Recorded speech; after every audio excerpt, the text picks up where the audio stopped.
'cause you're under pressure, under pressure. Pressure. You're cooked. Pressure. Like your shitty ass book. The pressure is real. The pressure is real. The pressure is real. Pressure. You're under the pressure. Drowning in the pressure. You're now under pressure. Pressure. Pressure's got you by the tongue, and it's over now. You're under pressure. The pressure, pressure. Full force, no lecture. 'Cause we're here for pressure.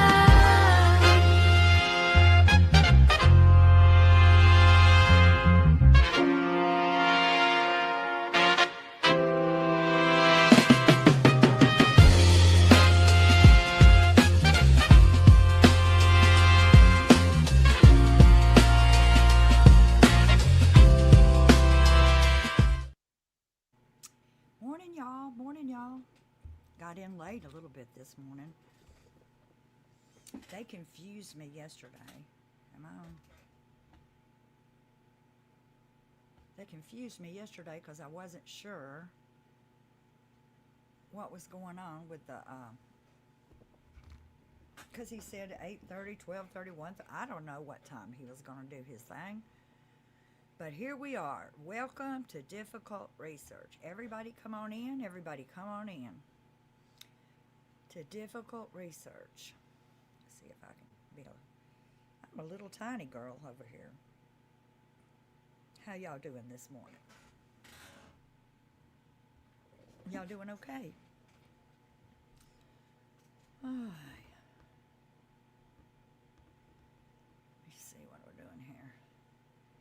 hey, Lamacy, I'm glad you're here. Fancy Nancy, gosh, we're glad you're here. It's storming here too, girl. It is storming here. Let's see. Let me get off this. We're waiting on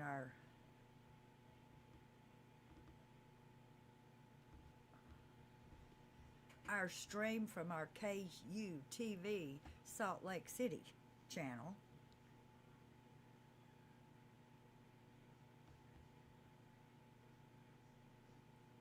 It looks like they streamed a little bit this morning. So what I'm going to do is we're going to start with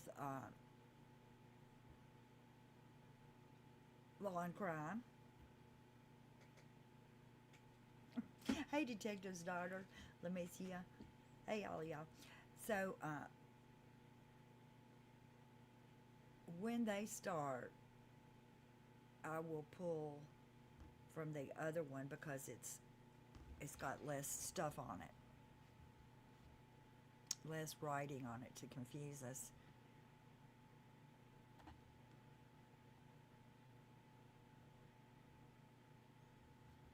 So, yesterday after we left, I took my mom to see my uncle who was in the hospital. And he is tired of being in the hospital. Bless his heart. Being sick and getting well is a hard job, especially for old people. Especially for old people. So yesterday we had been back and forth between the judge and the prosecution and the defense, and apparently they're wanting to confuse everybody because I'm sure this lady, my uncle's doing better. He had a stroke, but he's doing better. But he's 89, so it's going to be a while. It's going to take him a while to get kicking again.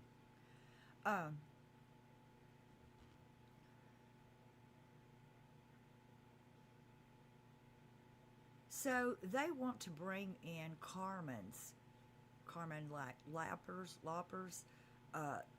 Lobber's testimonies, and she was interrogated by the police 8 times, and apparently not everything she said was the same as she said last time. And it depends on how you're asking it too. We all saw how it went in the courtroom. So if they make us sit here and listen to 8 hours of that poor lady getting interrogated, and then they got, or else they could give them 1,000 page, and the jury has to read it all. So that was what they were going on about. So let's see.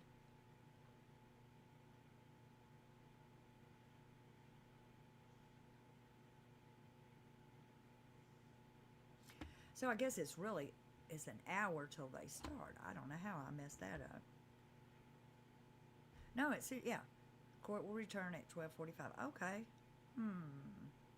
That being the case, we might listen to something.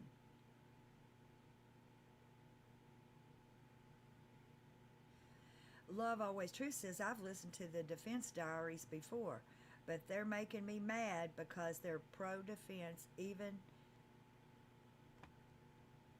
in this case, it's like I can't even listen to you guys. Somebody said there was a 48 hours that was done last year that was real on Kouri's side. Let's see, 48 hours. Kouri Richins.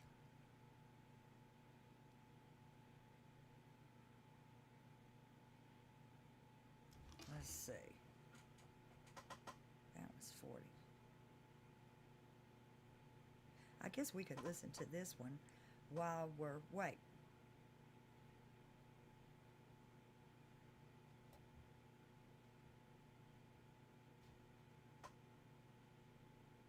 The evidence will prove that Kouri Richins murdered Eric for his money and to get a fresh start at life. They're going to spend weeks in this trial trying to convince you that Kouri had reason.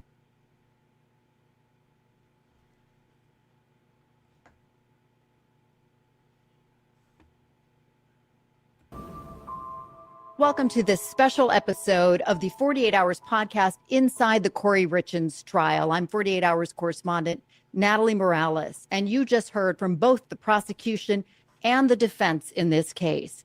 Well, today we are talking about Kouri Richins. She's a Utah mother who wrote a book on grief to help her children cope with the death of their father, Eric, after an apparent fentanyl overdose back in March of 2022. So what happened today?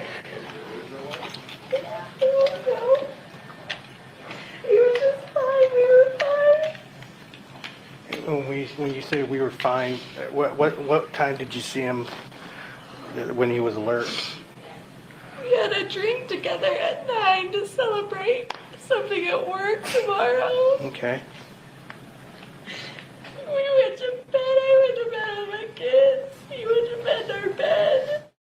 And that was Kouri, captured on the sheriff's deputy body camera footage. We'll talk about that in just a moment, but things did take a turn a year later when Kouri was arrested and charged with poisoning Eric to death with that celebratory drink, along with a multitude of other charges. She has pleaded not guilty to all the charges. Now, I covered this case for 48 hours, and now, years after delays, the Richins trial is finally underway in Summit County in Utah. And here to talk about it all is CBS News chief correspondent Matt Gutman, who has been closely watching all of the developments in court. Hello, Matt. Good to have you with us. Hey, Natalie. It's good to be with you.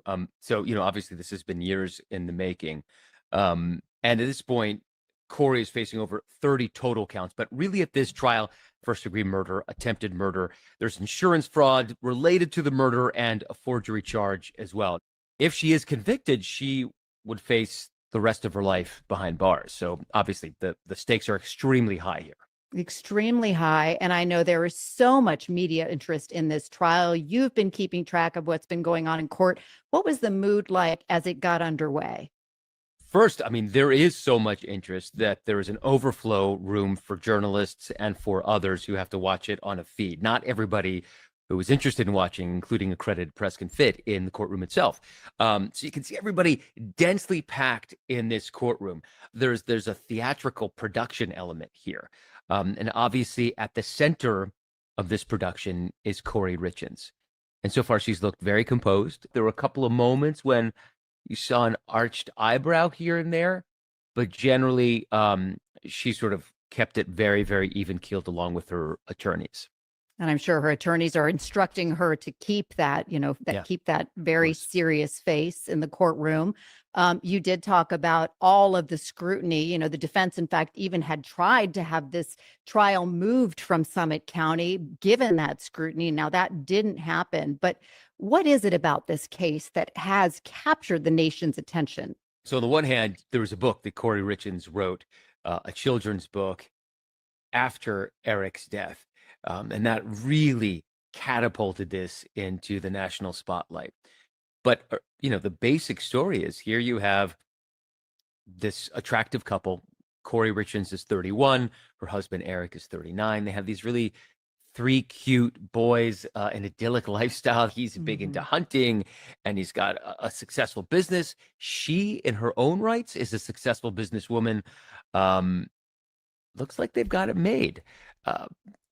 But obviously looks can be deceiving, and that's the way it is everywhere. And this was a couple that even, Kouri's defense attorney said that they were a flawed couple, that they had even contemplated divorce at one point. But, the families have said, they were trying to patch things up. So there's going to be two sides to this very intriguing story. But I want to talk about a little about that children's book. I actually have a copy of it in front of me. Are You With Me?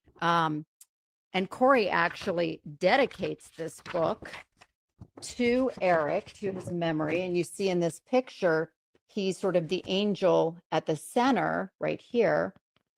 And she dedicates it to my amazing husband and a wonderful father. So she was arrested a month after this book was published. This book really, I think, served to sort of turn things into a boiling point in this case, right? There was already no love lost between Kouri Richins' side of the family, specifically Kouri and her siblings and her mother, and the actual family of Eric Richins, his sisters and his father especially. There are also allegations of, money being the motive here. Kouri was in a house flipping real estate business, which, as you said, on the surface, she appeared to be successful. In fact, that celebratory drink that, the reason they were having that was she had just closed on a huge property that she bought not far from Park City. And Eric knew about this and signed off on this, according to Kouri's family.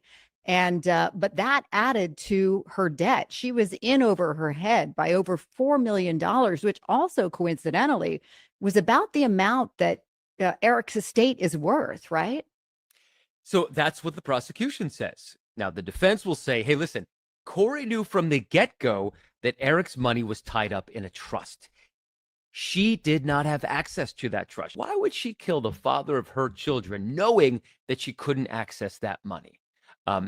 That is one of the things that their case is going to hinge on, that Eric Richins was worth much more to Kouri Richins alive rather than dead. But she took out an insurance policy in Eric's name without him knowing about it, according to the prosecution. They say that she forged his signature on that insurance policy. There is going to be a lot in this case that we're going to get involved with here. But day one, the jury heard opening statements. Here is Prosecutor Brad Bloodworth. It is the evening of March the 3rd, 2022. The defendant, Kouri Richins, her husband, Eric Richins, and their three children, 9-year-old Carter, 7-year-old Ashton, and 5-year-old Weston, are at their home in Camas. Eric Richins lived for his three boys. At 7:22 p.m., Kouri Richins' boyfriend, Robert Josh Grossman, texts Kouri Richins an image of two people romantically kissing. The image is captioned, "Love you." At 8:36, Kouri Richins replies, "Love you." The boys go to bed. Kouri Richins makes Eric a drink and takes it to him in their bedroom. He drinks on the bed. She departs the bedroom. Kouri Richins returns to the bedroom at about 3:00 a.m. She feels that Eric is cold. She nudges him. He does not respond. She sees that he is stiff and pale. His mouth is wide open. At 3:06 a.m., Kouri Richins unlocks her cell phone. She travels 243 feet beginning at 3:08 a.m. She unlocks her cell phone again at 3:10, 3:15, and twice at 3:19. At 3:21, Kouri Richins unlocks her cell phone and calls 911. Paramedics respond, but they are unable to revive Eric. He has no pulse. He is cold. They pronounce him dead at 3:58 a.m. on March the 4th, but they think he has been dead a while. Natalie, we saw this really dramatic body camera video, and we haven't seen any of that yet. And you can see Kouri coming out in pajamas, talking to the deputies. I just woke up. When I sleep with my kids, I'll wake up and I go back in my own bed. Mm-hmm. I just crawled over on his side. And he was laying in bed? Okay. He was on his back on the bed, and I... Okay. And he was on, you said he was on his back? Okay. Where are your children now? One's asleep in that room, two are awake with their ear to the door. I Mm. don't want to go out. Please don't No, come out. So this is the first time that, Matt, that I'm hearing or seeing an emotional Kouri Richins, from that body cam footage. However, the prosecution isn't buying it. Kouri's behavior that night, they make the case, as well as her digital footprint and the timing to when she made the 911 call. They're saying all of that doesn't really add up. And what's interesting, Matt, is according to the prosecution, that was not even the first time they allege that Kouri possibly tried to poison Eric with fentanyl on an occasion before, around Valentine's Day, right? Of Right, they allege 2022. that she tried to poison him, possibly with fentanyl, in a sandwich. He got sick from the sandwich, survived. Apparently, the defense said it was an allergic reaction. It could have just been a bad sandwich, or it could have been something else. But again, there's no direct evidence showing what that might have been. At this point, that's just an allegation. But at that time, Eric was apparently already telling friends that he believed that Kouri had poisoned him. So, that's a pretty strong allegation to make. And he had to have reason to think that his life was at risk. So on the other side of this, how is the defense now explaining Eric's death? So the defense maintains that Eric likely overdosed from taking at least one or more marijuana gummies that he did not know were laced with fentanyl.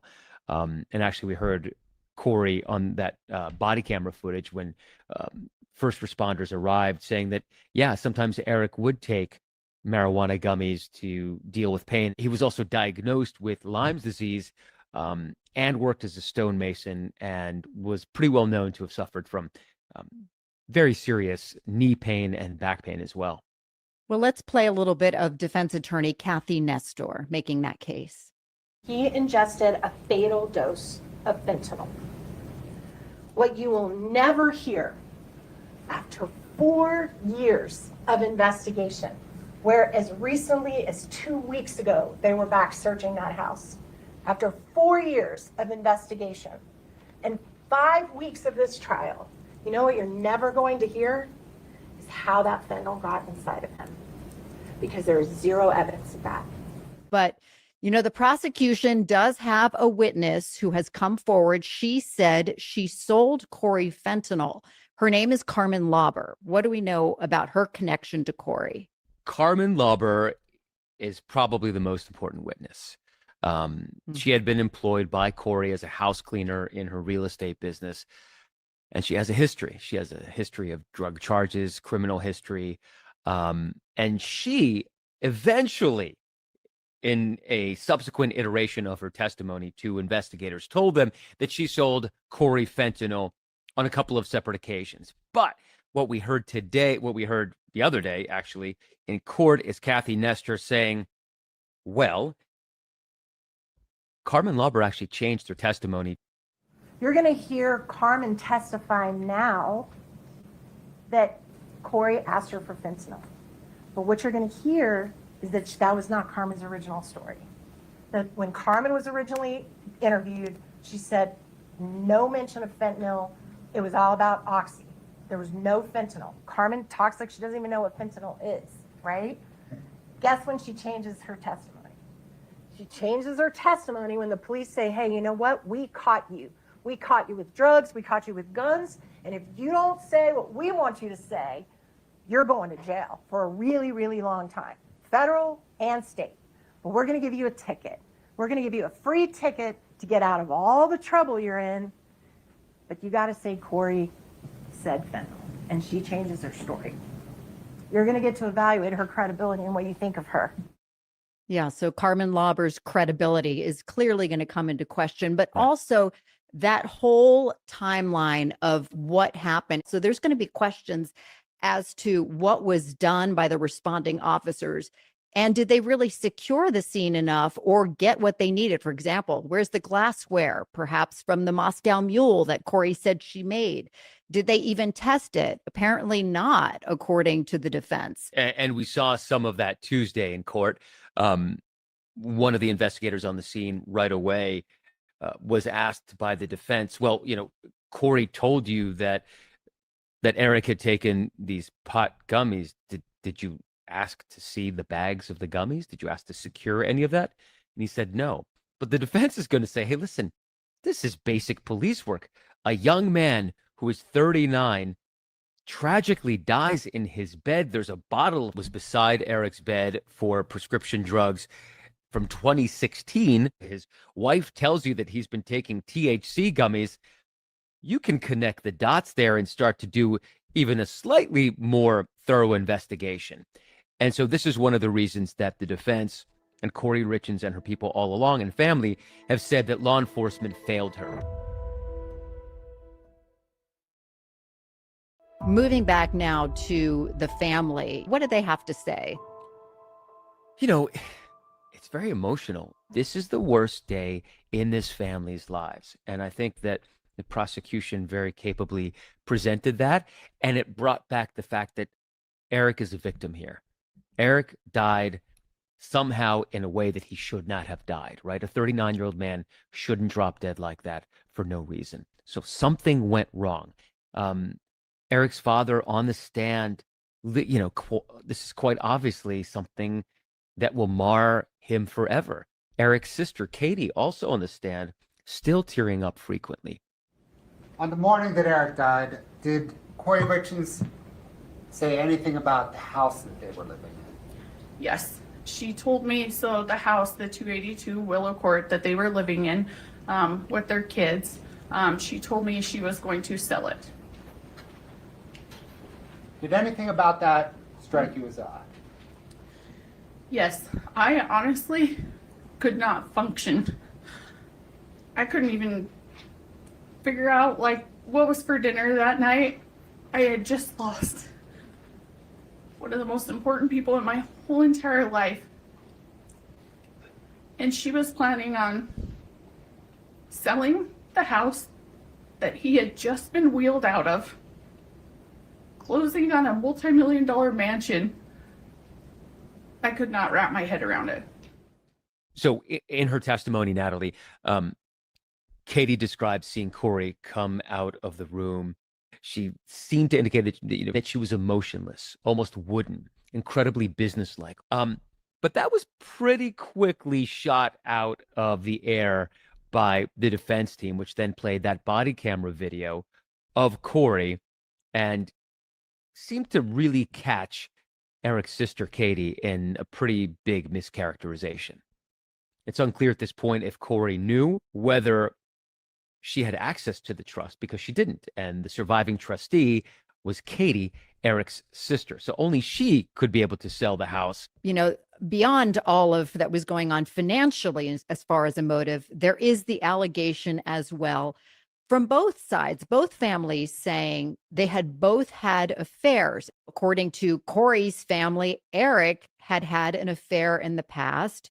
But now we're learning, and I'm hearing this, for the first time during this trial, that Kouri was also having an affair. At the time, she was even exchanging text messages just shortly before Eric's death with her lover, who was named Robert Josh Grossman. And we're seeing that in court. We're seeing those exchanges. 3 weeks before Eric's death, 15 days before Eric's death, 1 day before the charge, attempted murder, Kouri Richins text messaged Josh Grossman, "If I was divorced right now and asked you to marry me tomorrow, you would? I just want to lay on the couch and cuddle you. Watch a murder documentary and snuggle."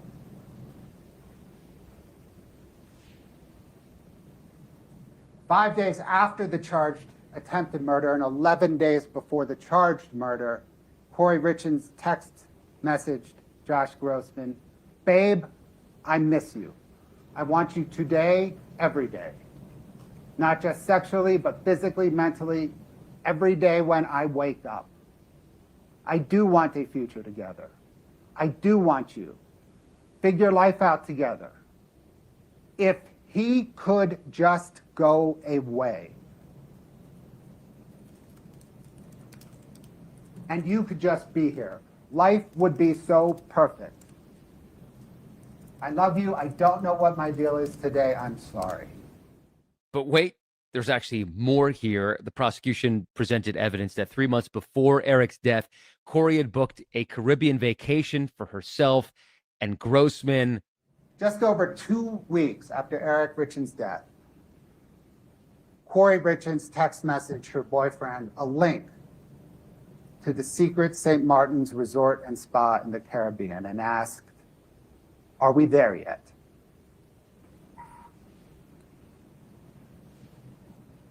One month and 5 days after Eric Richins' death, Kouri Richins texted, "I think I want you to be my husband one day." So I mentioned this is the first time that I'm hearing about Kouri having an affair, because when I talked with her family 2 years ago, her mother, Lisa Darden, said that Eric was the one who had been having an affair, that he had even, they had talked about getting a divorce. They had gone through couples counseling, and actually friends and some of the other family members say this was the best they'd ever seen Kouri and Eric at the time. So, clearly there are two sides. We don't really know what was going on in this couple's life, but what is clear is that they had an imperfect marriage, as even the defense attorney, Nestor, admitted that they had an imperfect marriage. But does that make the case for murder? I mean, I think that's the precise question that this entire trial hinges on, Natalie. There's a lot of smoke, right? There's infidelity, there's debt, obviously no love lost between both sides of the family, some really troubled and choppy waters between this couple. And it's very much he said, she said at this point. And I think because the prosecution doesn't have that smoking gun, there is no piece of evidence that directly links Kouri to delivering fentanyl to Eric that killed him. They are building this circumstantial case. All of this other stuff around her life that pointed to her wanting to get rid of her husband. And so how fully can they flesh that picture out? That is what we're going to see in this 5-week-long trial. They're going to go at it again and again. And what the defense is saying is that, hey, they're going to say that she was flawed. And you know what? We admit it. They hired this private investigator who found out all these terrible things and then delivered them to police investigators. And you know what? It's true. She is imperfect. She is flawed. But the defense is saying she is not a murderer.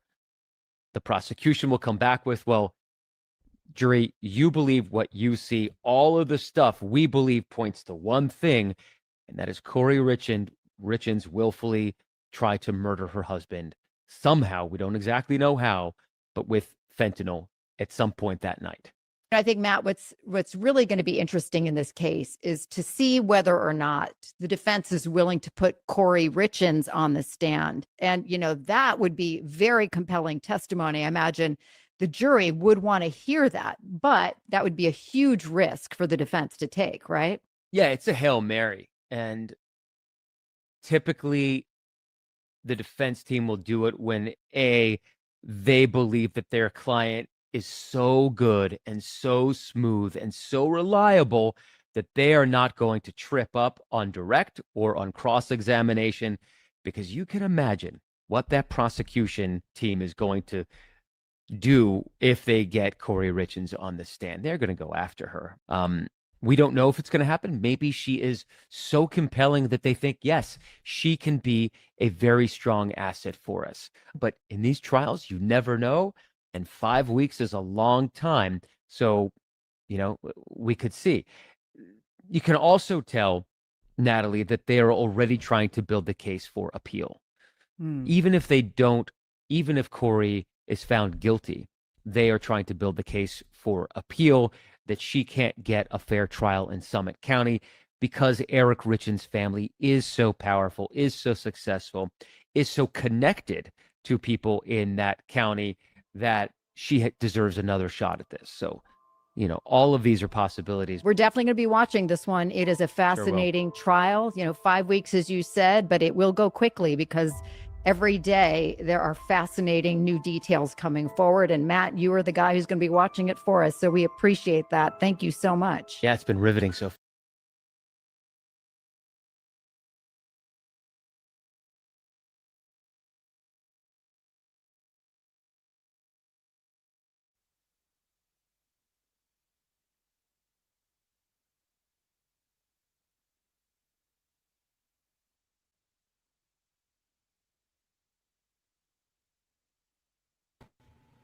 Unmute, Donna, unmute. So it won't be very long. I think I just saw somebody's head waving around there. Who knows? Looking at your comments. Kelly Blue, who says, I just searched the internet quickly a few minutes ago and found no full witness, Liz Fancy. Good luck to you. Let me know. Normally logs them as we go. I think Nate said that we had 30 witnesses, and I think we've had 2 more since then. I was wondering the same thing. We all expected Lori and them to have a defense in Idaho, and they did not. And that was very shocking. And I don't know what they're going to do. They're sure setting themselves up to try and have some appeals, though. That's for sure. Okay. Somebody said that it was really 12:30, so I could have that wrong. We're just going to talk till it starts. Don't matter when it is. Y'all, I'm pretty sure that Cresha is listening with us. She is very busy taking care of some family things, and I'm here to assist her, and I want everybody here to send some love to Cresha and Jason at taking care of their stuff. I'm sure they're listening in, peeking in once in a while, and we're going to hold it down for them. We're here to support justice through understanding. Am I on the screen? I don't even know if I'm on the screen. There I am. Get off that screen. Oh, you can barely hear me?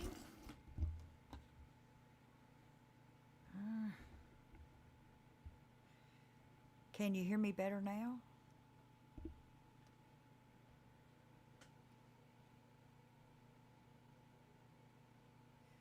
Angela Davis is sending love to Chris, Jason, and family.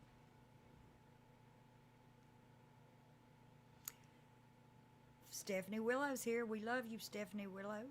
Can y'all hear me any better now? Is that better? Can you hear me better now?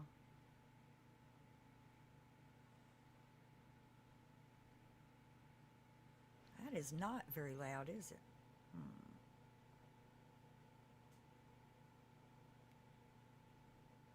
Hold on. Let me see what I can do.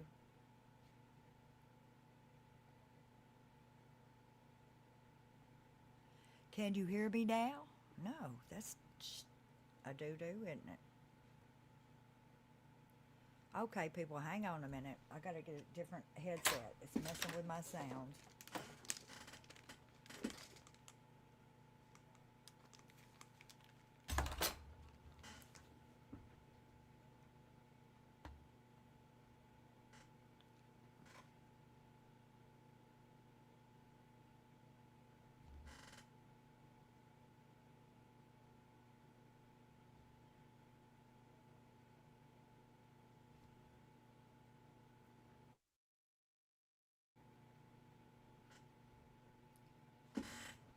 Hello? Can you hear me?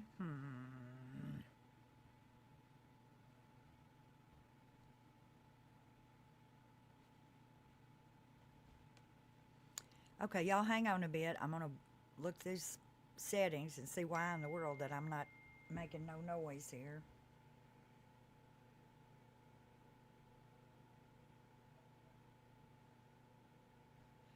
Can y'all hear me now?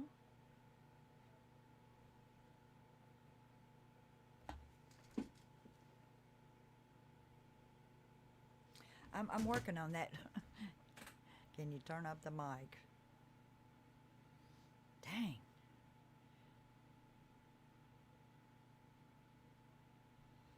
Let's see.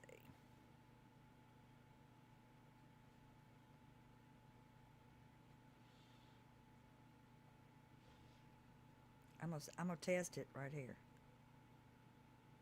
Is there any time when he's talking? 115, line 6, is that right? Correct, Your Honor. Okay. Ms. Lewis, go ahead.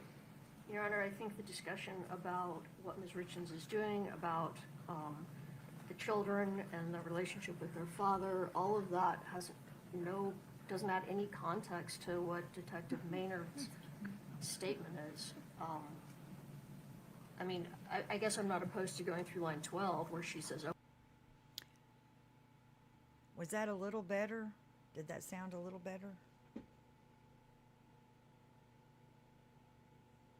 It was better a second ago, dang it. Okay, well, let me see what I can do about this mic.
Can you hear me better now? What a mess I'm making with this thing here at the last minute.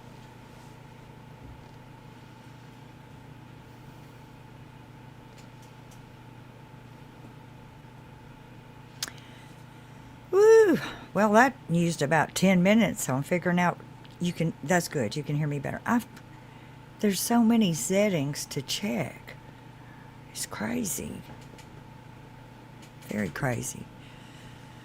Hey, well, my mom is feeling better, and she's in there watching the trial too. Well, she's no telling what she's watching right now. You're louder now. I hope I'm not too loud. But I'm going to check to see if that other channel has up a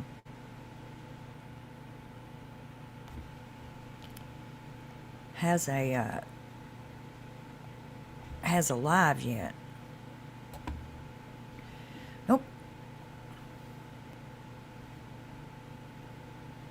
They pretty much wait till it starts streaming.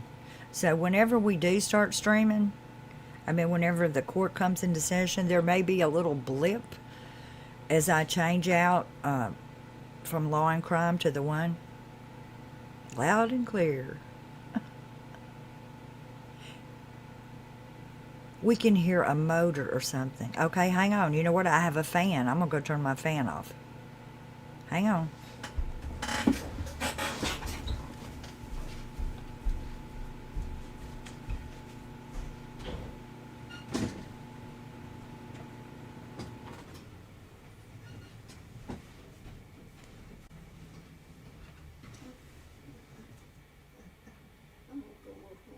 Okay, good.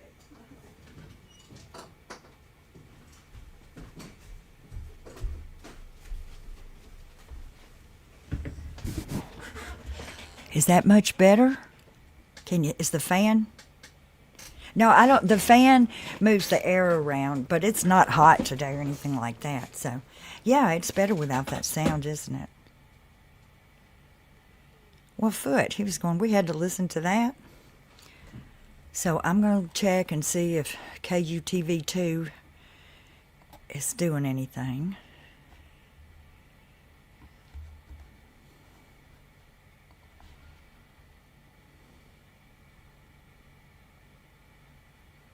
No, it's not. We're still got Law and Crime. But I'm here with y'all. No good pretty makeup today, but... When you go to the doctor, and it's that doctor's appointment when you can't eat or drink nothing after midnight the night before because they're doing blood work and stuff, that does not make me... I'm not good waiting for 5 hours to have my morning coffee. Just not.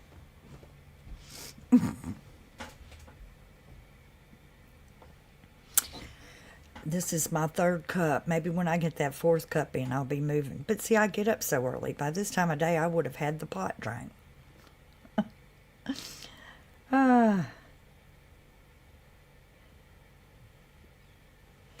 Okay.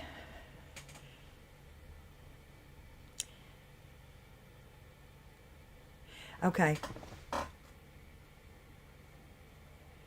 So there is, I'm sure there's a witness list, whether she calls any of them or not, because they want to have them tied up and not be able to come in the courtroom.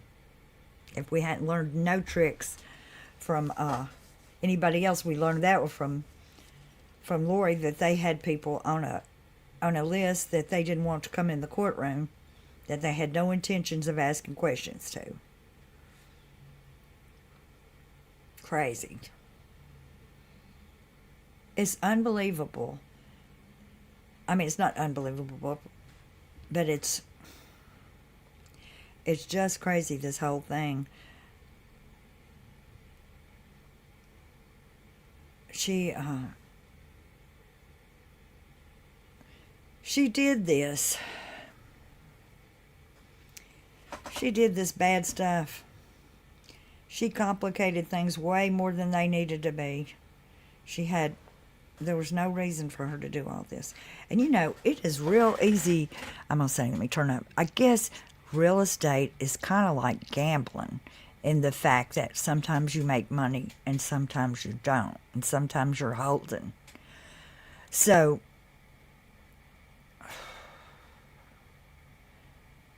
I know somebody, they were acquaintance of mine probably 20 years ago, and they sell real estate. And I saw in the news that he got arrested for fraud. And I think, what he was doing if I can understand right, is he was supposed to be managing some properties, and he was supposed to be collecting the rent and all this stuff and putting it to account for repairs and stuff. And he spent the money on something else, probably a down payment on some house. And then, I don't know, it got caught up with. And no, that's not right. It's not right to do that. But I'm just saying, they play pretty loosely with real estate and stuff, that people do some things that are shady. And construction too, using the money from one job to pay stuff on another job. There's a lot of money involved in it. That's why it costs so much to get something worked on, is because they got to pay for their license and their insurance and their bonding and their regulations, and go down and get a permit and got their tools. And so it's a lot of work in that kind of trade, and I'm glad some people like to do it and are good at it. I'm going to check again and see how my KUTV2 out of Salt Lake City.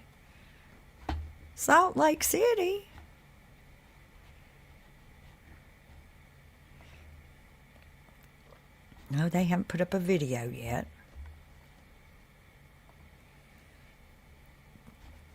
It's so much going on in the world. It's hard to hold your hand up and say, this is the thing, this is the crybaby that needs the attention at this time. Whew.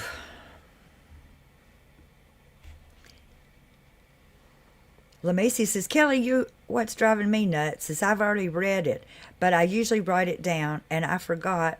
It was too busy now, and I can't find it again. So she must have wrote down the witness list. Okay, let's see. Let's see.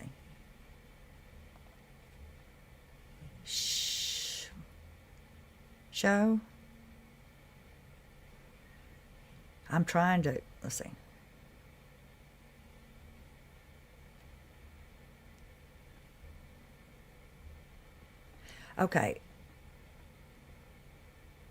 Okay, let's see.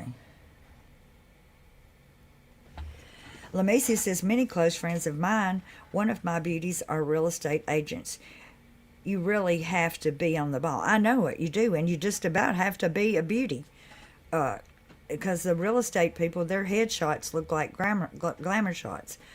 Love Always True says, when I was doing real estate, I'd see so many people just like with my stomach aches and ulcers because they're so stressed out about the littlest detail. Yes. Kelly Blue Who says, on that, love, I watched a video of a guy running all up and down Red Rocks this morning, backward even, running down the rocks and backwards. Boy, he was busy. Love always says, oh yeah, I go to Red Rocks a lot, and I've seen that guy in person. It's a fun place to go exercise, but I don't run up and down these benches like that guy. He's crazy. I need to get out. I went to the doctor today, and she's like, you really should exercise. But then she's like, you've lost 6 pounds. How did you do that? And I was like, I don't know. I guess I ain't got no tasty snacks right now. I don't know. I didn't try. Fancy Nancy says, I left out one bubble with a number, 2 pencils on testing forms, and it cost the school district $100. Those tests are ridiculous. I don't know what test it is, but they are ridiculous. And they're crazy, too. Whenever we took, I don't know whether it was Stanford Achievement Test. I'm not sure which one of them it was. But I was in kindergarten, and of course I proctored. While they were taking the test, I'd walk around and proctored. And also I proctored for some other grades when they were doing their achievement test. But kindergarten, they read the questions out loud because they can't read. So they're asked the questions and they have to mark them in. And I'm telling you, some of the questions I did not know the answer to. And these were kindergarten. I particularly remember that one of the questions said that if you had a stick of butter, a candy bar, and a cube of ice, and you put them all on the windowsill at the same time and the same amount of sun and everything, which one would melt first? For kindergarten. Put your answer in the chat. If you had a stick of butter, a candy bar, and an ice cube, and you put them all on a windowsill, which one would melt first? For kindergarten. Nancy, you may know the answer to this. You may have heard this question before. I think it's a trick question in kind of a way, because then the kid has to think about the heat from the sun, and then they have to think about, well, is the stick of butter cold or is it hot? I mean, is the stick of butter room temperature or is it froze? The candy bar, what's the temperature? Which one will melt fast? I'm dying to see what y'all put in the dang butter. Lamisi says the butter will melt faster. And Beach Bum says the chocolate because it makes a mess for us to have to clean up. Okay, Kelly Blue says the point of chocolate is 80. And I think butter would be similar. Chocolate always melts so fast. See, I mean, that gave me anxiety as a grown person being the proctor. And when those kids were asked that question, they just marked in that bubble like they knew for sure. Love Always True says, my daughter quit teaching because of all the tests they require. She was kindergarten through third grade. It was ridiculous. The stress they put on teachers instead of focusing on the kids' love of learning. I know that's right. Love Always True says, I don't know. Is it a sunny window? I would say the ice cubes. Beach Bum says, mine did in my car yesterday and made me mad. She must have had a melted chocolate bar. So Love Always saying, was there an ice cube in between butter, ice cube, and chocolate? I don't have attention span for that. I know. So Fancy Nancy, you're our room mother, our teacher. So which would melt faster, the butter, the chocolate bar, or the ice cube? Ms. Mojo says, I only went to kindergarten for a couple of weeks, and I was on a third grade reading level and entered 8th grade. Oh, you were something else. But caught up in that 8th grade is private school in Key West. I'm so grateful. Lamacia says, both my parents were teachers, and my sister-in-law and hubby an emergency supply teacher too. Love Always Truth. I don't think either one would really melt. I don't know. I think it was to just confuse the kids. I don't really even know why they asked that question. Macy says, thanks for trying, love. Nina Canadian says, the chocolate won't melt on the windowsill, but because kindergartners, I would eat it before melting. Fancy Nancy says, hell if I know. I hate science.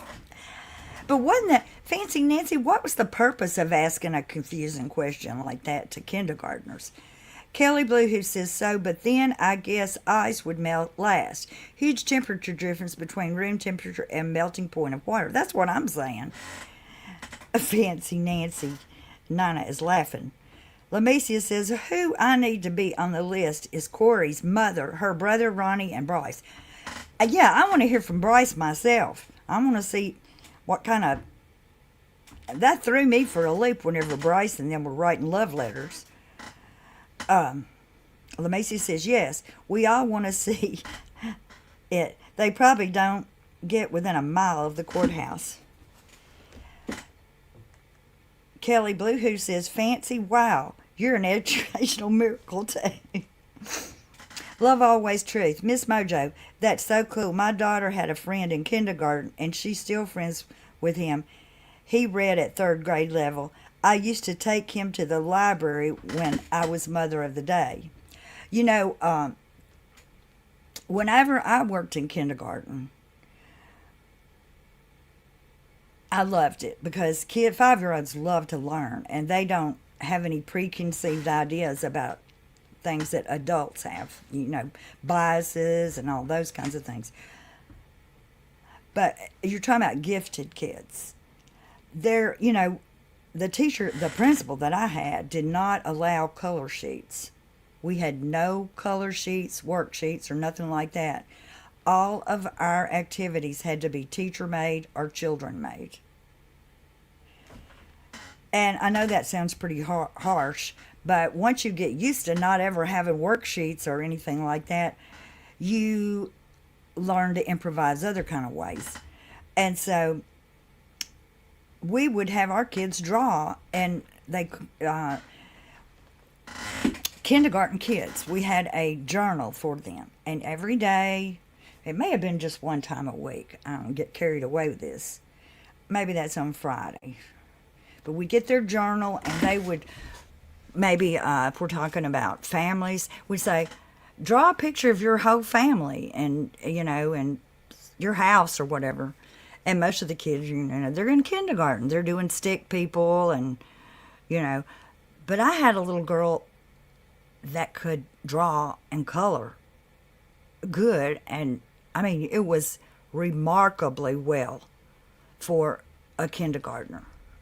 I just, they would draw the picture, and then they would tell you a story. That's what it was. Fancy Nancy, they would, we didn't use worksheets at all.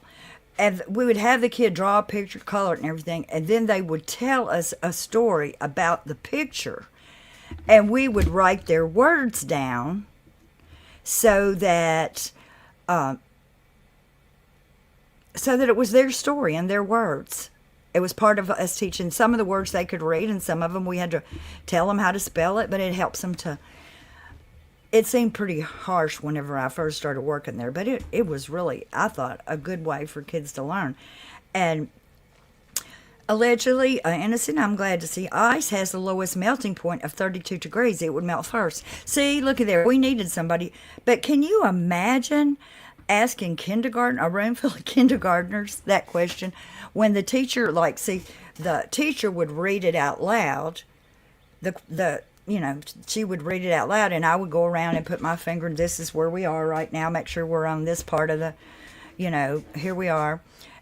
And to make sure they're on the right question to mark it. And then she would call out the questions, and I would make sure in the right spot. But it shocked me when she read out that question. And it also shocked me how fast each kindergartner marked something, whether they knew it or not. Well, we did not do an experiment, allegedly innocent, with our kindergartners about melting, about different temperatures. We do some things in kindergarten, but that wasn't one of them. That's crazy, I thought. Crazy, but I'm glad you straightened that out. Y'all, I'm going to check and make sure we're not getting behind over here. Wow.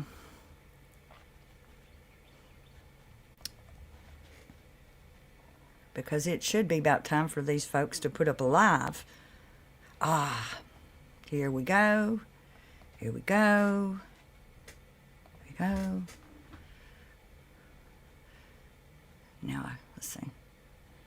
Get that one down.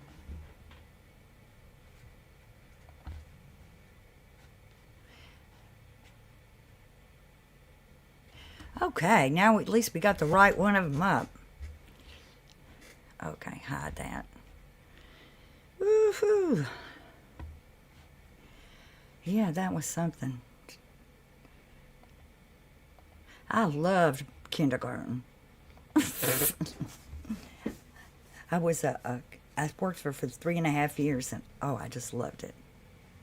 We made clouds by putting shaving cream in blue water.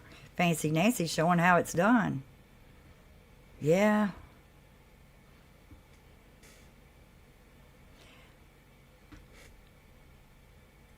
we might have them, you can take their handprints and make turkeys and different kinds of things. So we've been making handprints out of everything.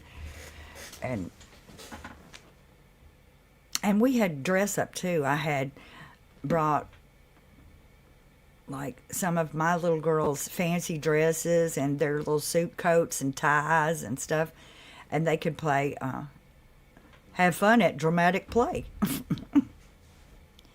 Love Always True says, my daughter is on a cruise in the Bahamas, and she sent me the funniest picture of a coconut weather station. It's a coconut hanging.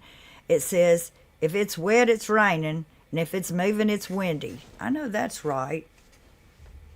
That is right.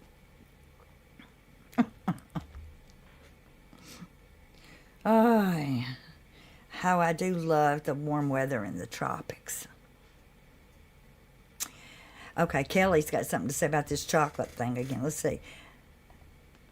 Kelly says, we need to know if there's sun in the window and if it melts to completion or just the surface melting. It's a stupid question. I have a MED. I'm a trained teacher. Teaching didn't work out. They're just trying to confuse us. That's a, what do you call it? That was a psyop. They were psyoping our kids over there, confusing them. I love that coconut idea too. You're down there near the water. It is a stupid question, and it's been 20-something years since I worked in kindergarten, but I just had to tell y'all about it anyway. While we were talking about teaching. Okay, I see his head. So I'm going to take down this here so we don't miss his head. Maybe I'll get down here.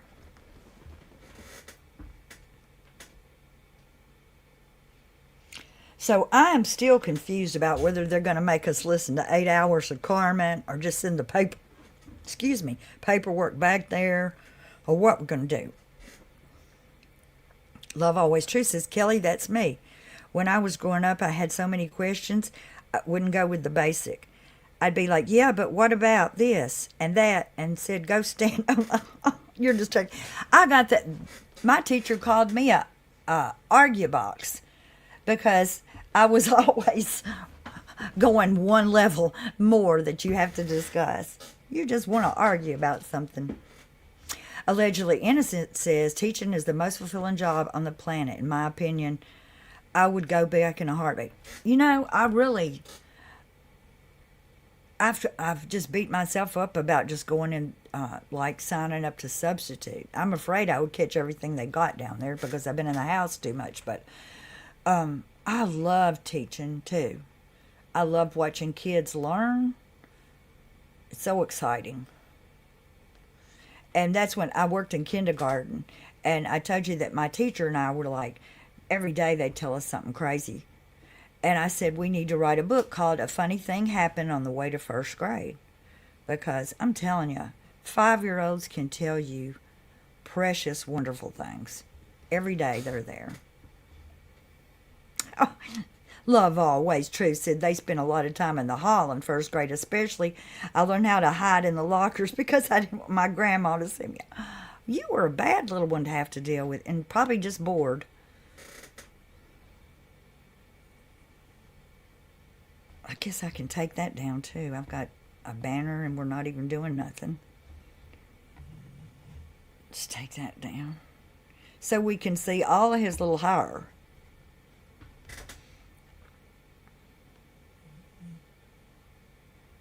Can y'all hear Brutus snoring?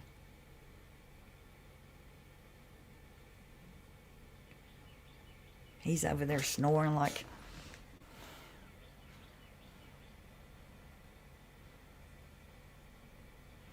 Come on, Judge Ioana. Hear my plea. I'm going to play y'all that song one day.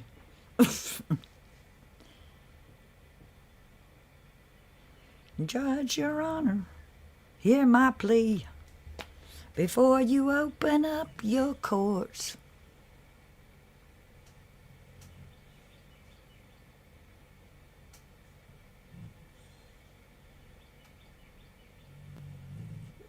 Can y'all hear him snoring now?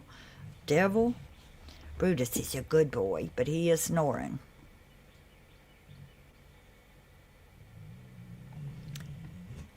My voice has always carried well, and so when everybody in the room would be talking when I was a kid, I was the teacher would come in and call me out first. And I'm guessing I have a deep voice and it carries well. I don't know.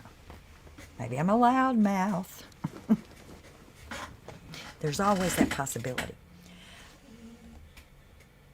Okay, let's see what Angela's having to say. She's our friend over there on Facebook holding it down. I volunteered in kindergarten and worked in a daycare. Was a daycare teacher assistant too. Then I began nannying until I married and had my kids. I love working with little kids. I really do. It's our future. They're our resources, and we're just treating it terrible.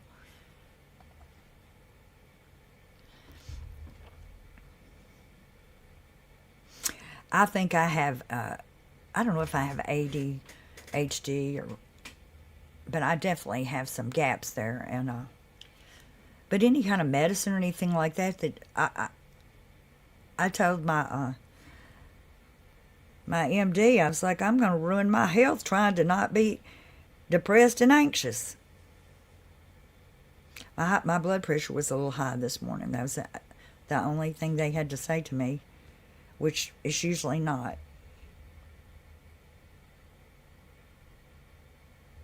Velveteen, so glad you're here. I worked in a preschool for years and loved it. Some of the parents were a little crazy, though. Oh, I know. And too, if you find one that's got marks on them where they've been getting a whooping or something, that's kind of upsetting. Or the ones that are supposed to be on medicine and their mama's probably taking their medicine. And you can't say nothing.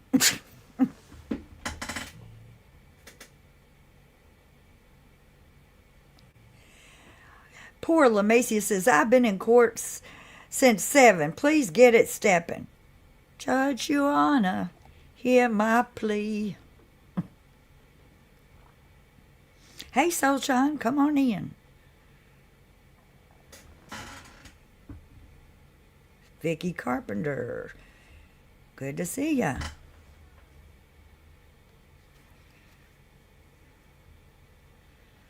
Come on, George.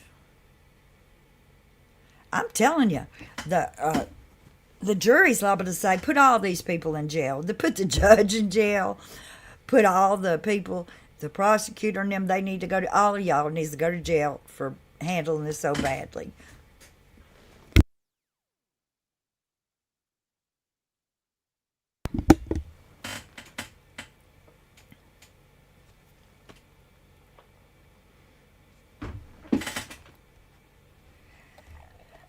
Love Always True says, it could be white coat syndrome. I get white coat syndrome every time.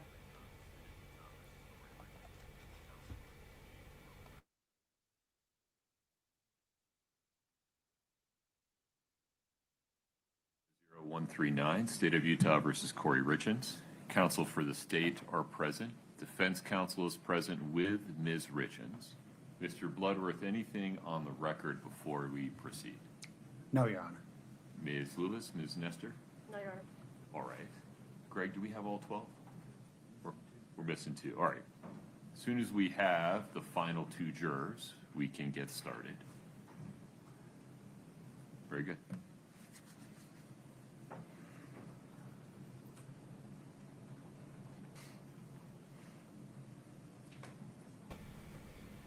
We're missing jurors? Oh, Lord. Y'all had till 2 o'clock almost to get there. The jury's going to have to send themselves to jail now.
They're just teasing the heck out of us, aren't they?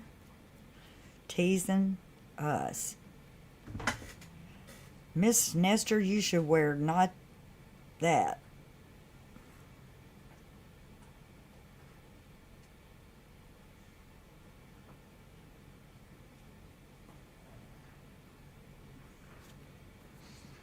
Watching these people, I mean, I don't, if Tyler Robinson didn't do it, he needs to get him a lawyer because these people are going to get him killed.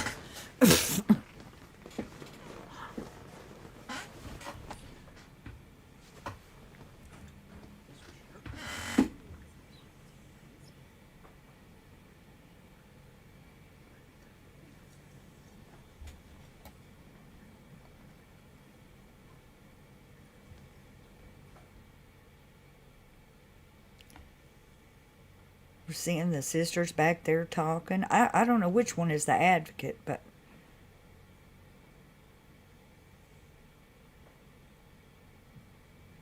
there's Daddy over there, sitting over here this time. Wish I had a pointer for y'all. Can y'all see my pointer?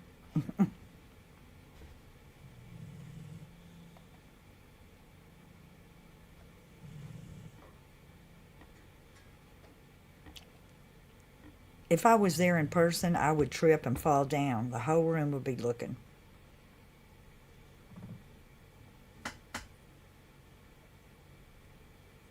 They're all drinking. People in the audience are drinking.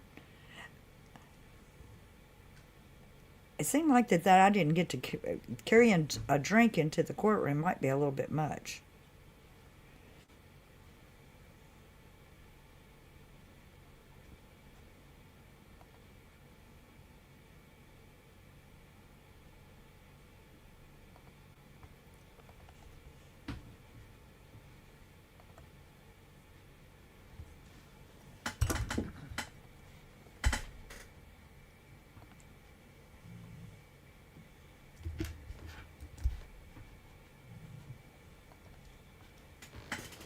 I'm getting ready for this next witness, which is going to be Detective Jeff O'Driscoll.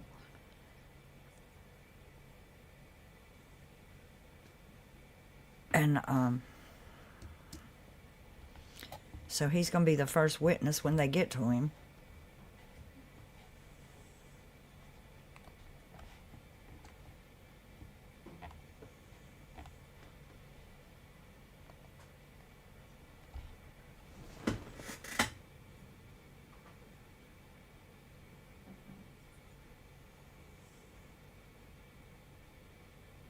Lord of mercy.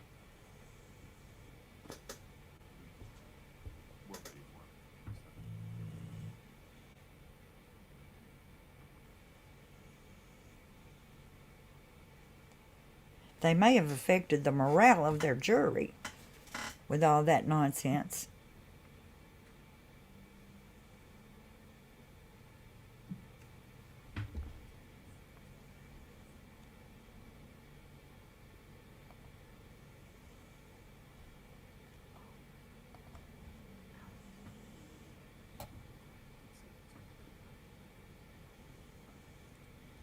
Can y'all hear her? She got a hot mic.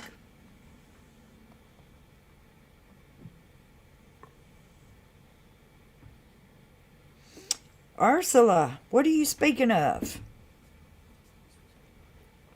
See, this right here is the daddy. That's the daddy right there.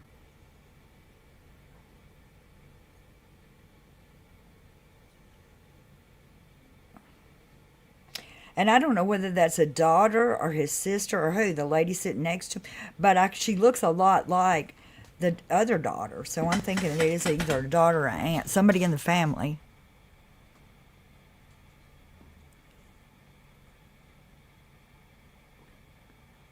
None of that looks good.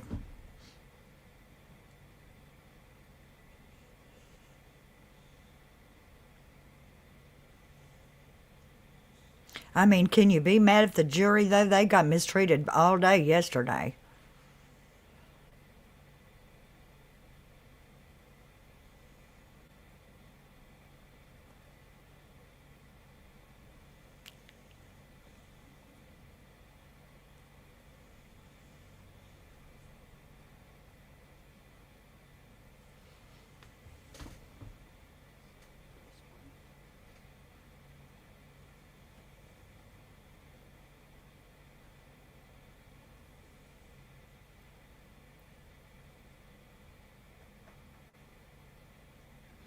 The wheels of justice turn very slow.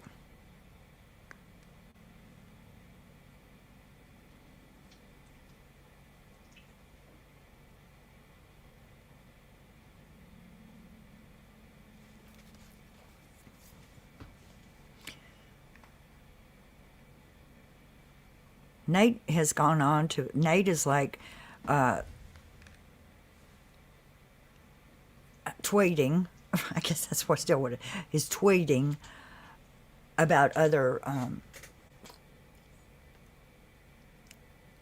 he's tweeting about other crimes and cases right now besides this one. So he's not, I don't think he's there or where he's getting his notes from.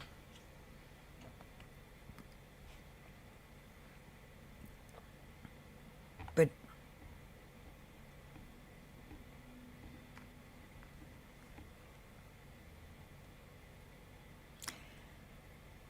I was listening to Gossip and Innuendo. I forgot now what her name was. But anyways, she had me more, she confused too. Please have a seat as you come in.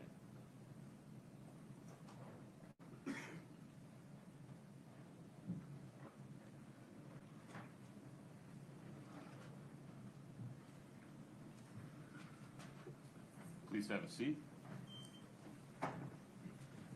Ladies and gentlemen, welcome back. We'll now proceed with additional evidence in the state's case in chief.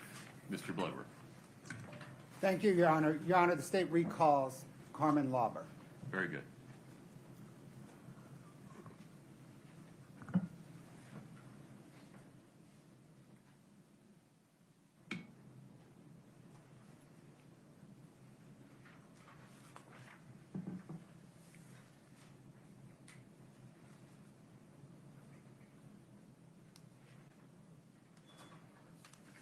Ms. Lobber, if you would please step in front of Brittany, we'll get you sworn back in.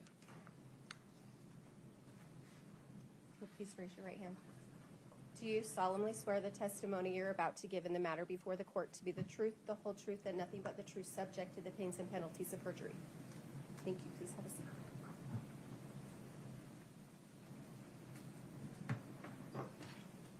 Please have a seat. When you're comfortable, please adjust the mic so it's close.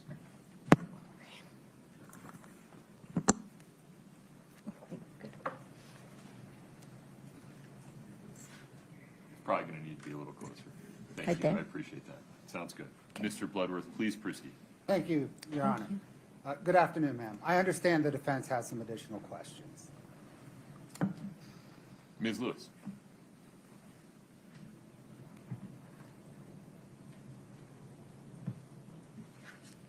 Good afternoon, Ms. Lobber. Good afternoon. Has anybody spoken to you about why you have been asked to come back today? My lawyer told me I was getting recalled again today. And were you told why you were being recalled? No. Okay, so nobody's talked to you about No. what we're going to go over? No. All right. I just have a few questions for you about your probation that you've been on since May of 2023, when you were released after all of your interviews with Detectives O'Driscoll and Detective Maynard, okay? When I was released from Wasatch Jail. County? Yes, when you were released Okay, from yes. Wasatch County Jail, and then you were placed on probation. Yes. Okay. And Commander, yes. All right. All right, so when you were released, and this is, I think we've already talked about, but just for some background, your probation was transferred to Summit County, right? Yes. And Detective Maynard became your probation officer. Correct. And you said that you texted him every day while on probation? Yeah, sometimes I'd forget a couple days. Okay. But every day from then, like through today? Yes. Okay. Did you text him about everything about your probation, like your work hours and? Yes. Everything was through text? Sometimes phone calls, but yeah, he had my work schedule through text, mostly texts. Okay. And would those texts be available either on your phone or on his? Do you know? They should be, yes. Okay. All right. Now, when you were put out, or I'm sorry, when you were released and you went on probation, you signed a paper acknowledging what your conditions on release would be, correct? Yes. And that, well, actually, Katie, can you pull up Defense Exhibit 3014 for the witness? Can you see that? She There's will in nothing just a there yet. moment. Okay. There you go. Okay, now it's there. And do you recognize that as your conditions of probation that you signed and agreed to? Yes. Your Honor, could we I'd move to admit 3014 and publish it? Objection, Your Honor. Hearsay. These are being admitted to show what Ms. Lobber understood, correct, Ms. Lewis? Right, Okay. correct. Overruled. 3014 is admitted for the purpose of showing Ms. Lobber's understanding. Okay, and you signed that paper agreeing you would follow those conditions, is that true? Correct. Do you want me to publish these? Oh, yes, I said that, Okay. sorry.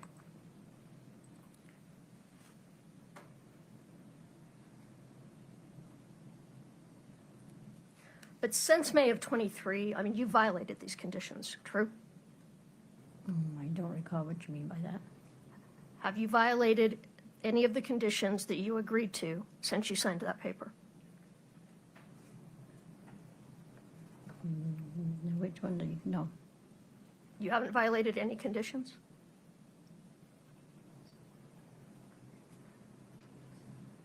The weapon one? Is that I'm the one sorry, you're talking what? about? The weapon one? Is that the one you're talking about?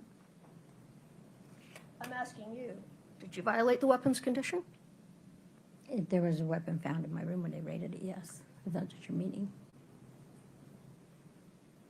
Was there a weapon found after you signed these conditions? Yes. So you violated that condition. Yes. All right. You also violated the alcohol condition, correct? If you're talking about where I went to a concert, That's correct. That's what I'm talking about. yes. All right. My- So, and that was in November of 2023, correct? I'm not sure. The day of the concert, I went with a bunch of friends. Okay. Could we just show the witness exhibit, Defense Exhibit 3010? And actually, you violated in October of 2023. Is that correct?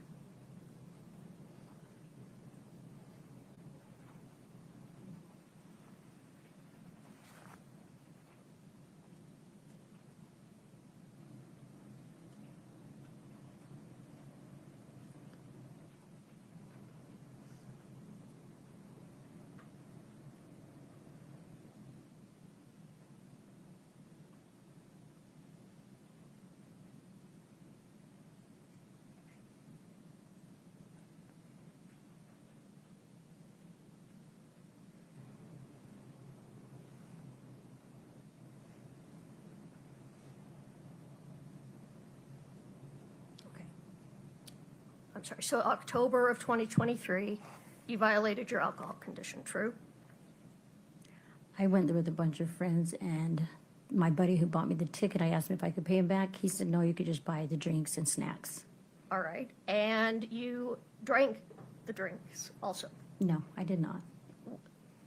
Well, so you were seen at the concert by a detective from the Summit County Police Force, With correct? buying them, yes, correct. And you had alcohol in your hand, correct? Correct. And afterwards, he contacted you, correct? Maynard did, I believe. I don't Okay, think- it I was don't think- Detective Maynard contacted you. Yeah, I don't think this detective did. And you admitted to him that you drank the alcohol, I had correct? told him I was there with it, yes. You said you consumed it. No, I did not. I don't recall telling him I consumed it, no. I had bought the snacks and beverages for, Would you look at what's in front of, actually, Your Honor, can we just publish this now? I'd beg to admit. for Objection, impeachment Your Honor. purposes. I think Um, hearsay, Hearsay, yes. sustained. All right, I want you to take a look. with the line that is, Can't read it. thank you, highlighted. I was gonna count it, but the line that is highlighted, Yes, I see it. and what does that refresh your recollection as to what you told Detective Maynard? No, I don't recall, but if it's there, I guess so. So you did tell Detective Maynard you actually drank alcohol, correct? I don't recall, but if it's there, I guess so.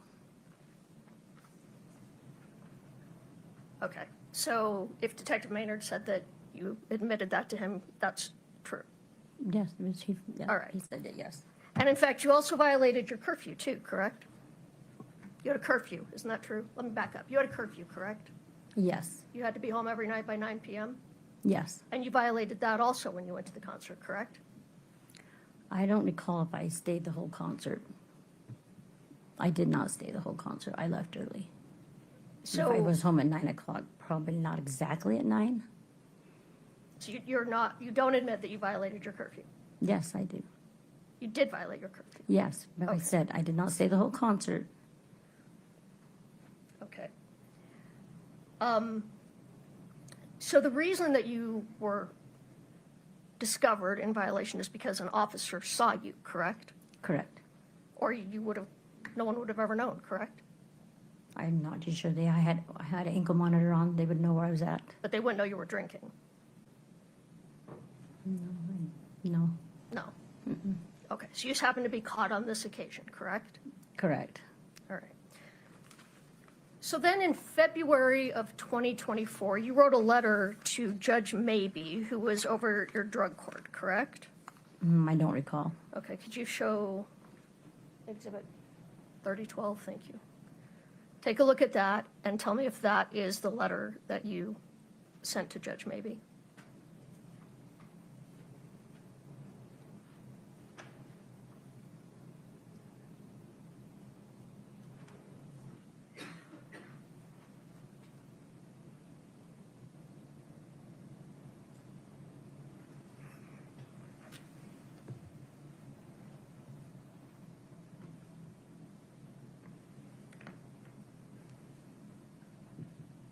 Do you remember that letter now, Ms. Lobber? Yeah. You do? Yes, I do. Okay. I'd move to admit Exhibit 3012 and publish it. Objection, Your Honor, hearsay. It's not, Are we admitting you for the truth? I mean, it's her statement. She can be questioned about it. So question her. Yes. Just think, if you're admitting for the truth, it's hearsay. All right. All right. In this letter, you were asking for permission to go visit your boyfriend in Las Vegas once a month, correct? Yes. Okay. And in this letter, you said that, actually, Your Honor, could we approach 1 second? Of course.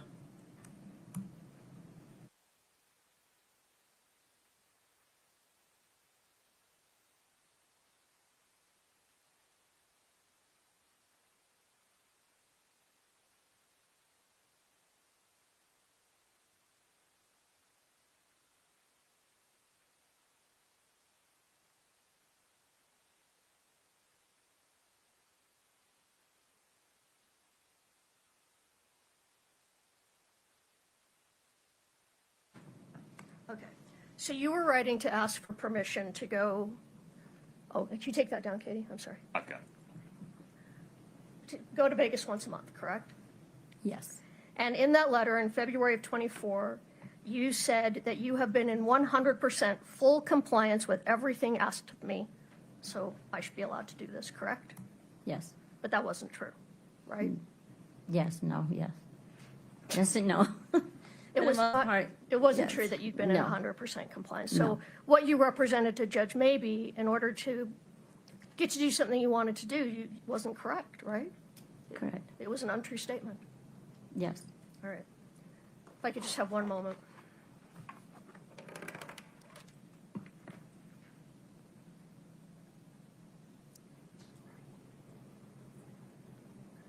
Your Honor, that's all we have.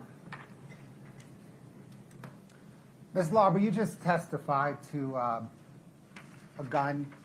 Do you recall that? Yes, Was that the gun that detectives seized when executing a warrant on your home on April the 26th, 2023? correct. And then you entered into the probation agreement about a month later on May the 18th, 2023? I'm not sure exactly the date, But it's in evidence. Thank yes. you. Ms. Lewis, may we allow this witness to step down? Yes, we may. Are we releasing this witness?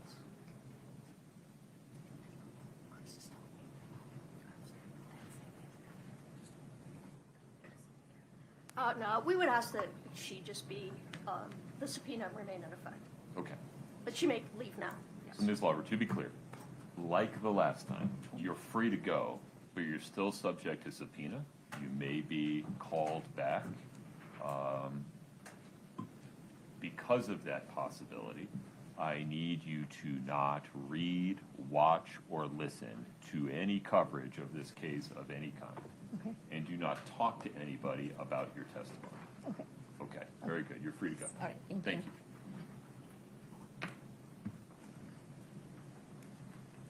you. Mr. Bloodworth. Your Honor, the state calls Detective Jeff O'Driscoll. Detective, let's get you sworn in.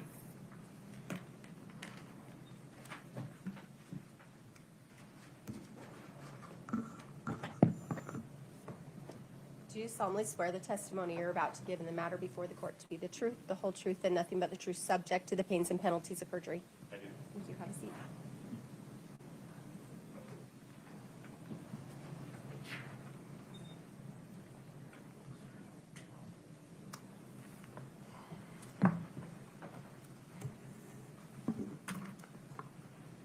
One more time, sir. What is your name? Detective Jeff O'Driscoll, O''D''Riscoll.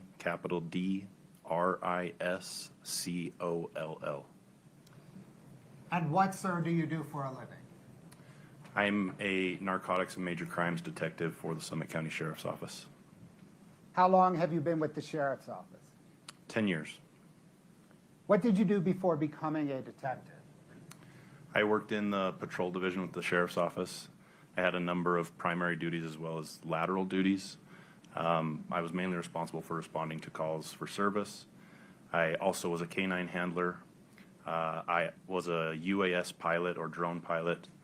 I was a member of the SWAT team as well as a SWAT sniper, and various other administrative duties. When did you become a detective? July of 2022. And sir, what types of cases have you handled as a detective? All types of cases, as far as property crimes, frauds, thefts, mail thefts, home burglaries, vehicle burglaries, and then persons crimes, everywhere from simple assault to sexual assault, shootings. I was also on part of an on-call rotation for any in progress or major incidents in the county, as well as all deaths in the county. Are you currently the lead detective on this case? Yes, I am. When were you assigned as lead detective? In March of 2023. And did you take over from Detective Woody? Yes, that's correct. Was this your first death investigation as a detective? No, as I said, I was on the on-call rotation for all deaths occurring in the county. And before that, I had investigated several as just a first responder in patrol as well. Was this your first death investigation that became a full-blown homicide investigation? Yes, it was. Upon being assigned as lead investigator in this case, how did you approach your investigation? I had limited information when I first came onto the case. I didn't know all the facts and details about the case, but I knew some of the information, particularly the results from the autopsy as well as the tox results from the medical examiner's office. So I knew that Eric had died of a fentanyl intoxication and that there was fentanyl in both his blood and his gastric content. But as far as how I approached the investigation, I wanted to start fresh. I wanted to start as if it was the first day that it had occurred and the first time that I was seeing it. I tried to look at it with fresh eyes and try to get a fresh perspective. Having said that, and knowing what I knew from the autopsy results, it was apparent to me that there were 3 likely possibilities of how Eric died. The first being that he had an accidental overdose after taking a substance that may have contained fentanyl.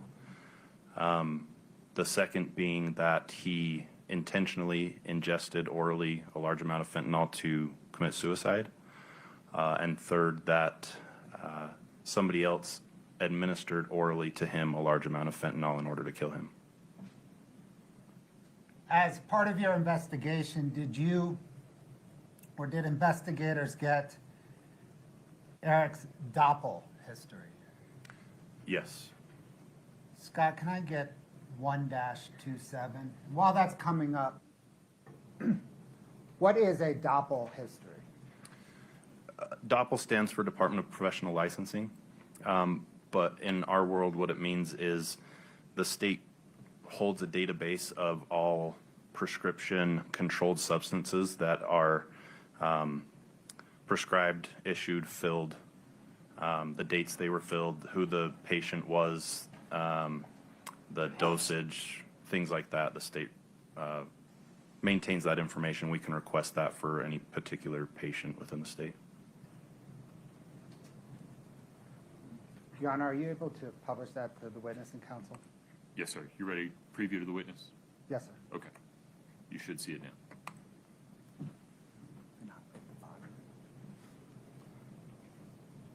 Is this the Doppel history that investigators requested?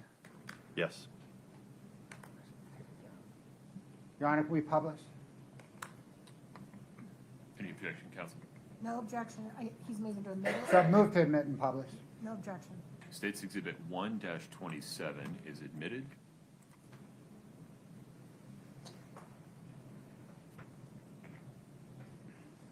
Scott, if you could embiggen that bottom portion, please. What's the headline here, Detective? It's just the contents of who the results are being sent to, and then it says no records found for Eric Eugene Richins with his date of birth and the time frame that they searched. So what does that mean for your investigation? It means that Eric wasn't prescribed any prescription-controlled substances during that time frame.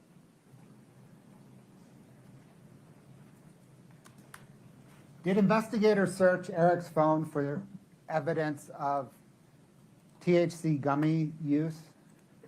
Yes. Did investigators discover 2 text messages between Kouri and Eric Richins regarding THC gummy use? Yes, those messages were recovered from Eric's cell phone. Scott, can I get 2-118D, please?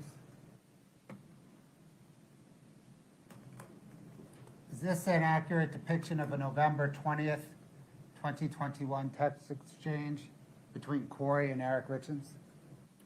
Yes, it is.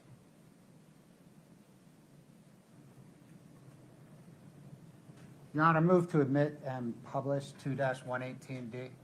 No objection. 2-118D is admitted and now published.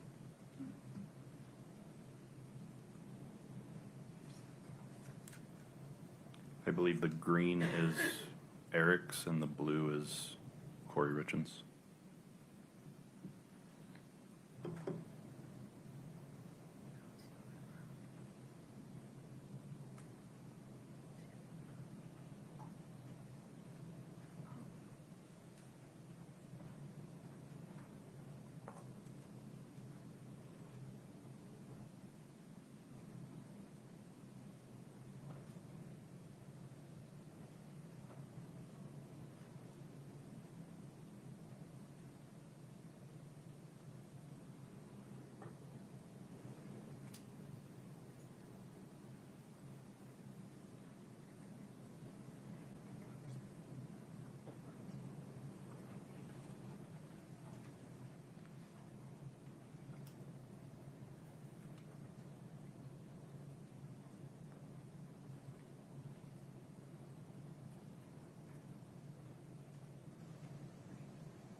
Scott, 2-119D, please.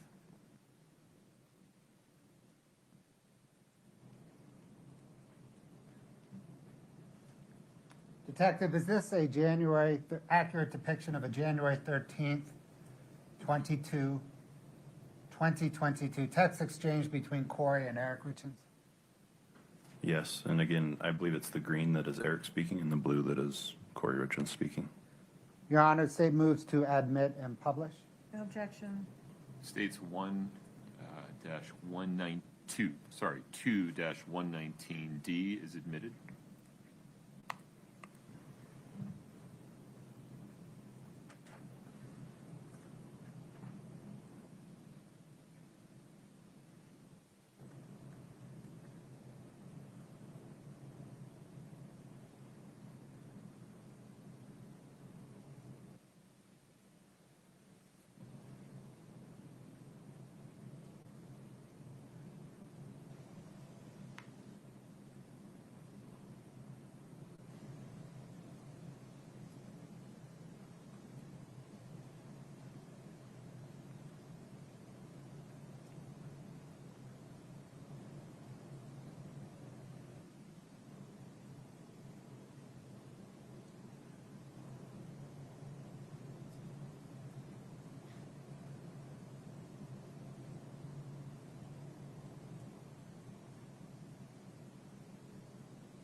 Detective, are you familiar with a children's book entitled Are You With Me that Kouri Richins purportedly authored to help children deal with the loss of a parent? Yes, I am. How did you first come familiar with it?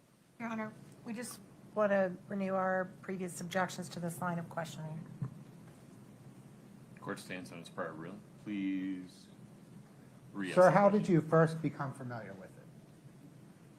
Another one of the investigators from the sheriff's office shared a link with me to a story by Good Things Utah, a local news channel, and I viewed an interview there between Ms. Richins and reporters.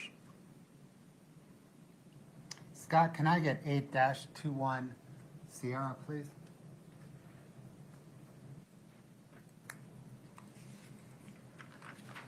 Sir, do you recognize that as an authentic depiction of a screenshot from that interview? Yes. Your Honor, the state moves to admit and publish 8-21S. Your Honor, we renew our 401 and 403 objections. Overruled. 8-21, did I get the number right? 8-21S is admitted and published.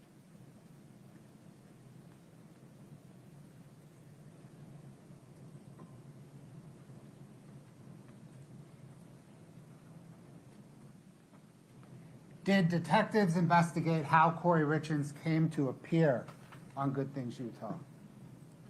Yes. A subpoena was sent to ABC Utah news station to get that information, and part of their production, they produced some emails between Ms. Richins and the production team. It appeared that they had some kind of standardized form that anyone could fill out to requesting to be on the show, and it looked like Ms. Richins had filled that out and they were communicating about the results. Scott, can I get 2-115?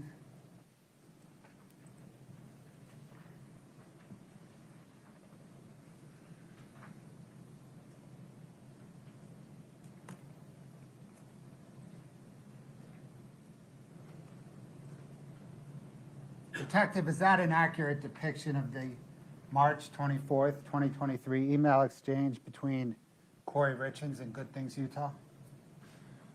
Yeah, I believe it began on March 24th. There's various dates on when emails were sent back and forth, but yes. Your Honor, the state moves to admit and publish 2-115. Object to 401, 403, and hearsay, Your Honor.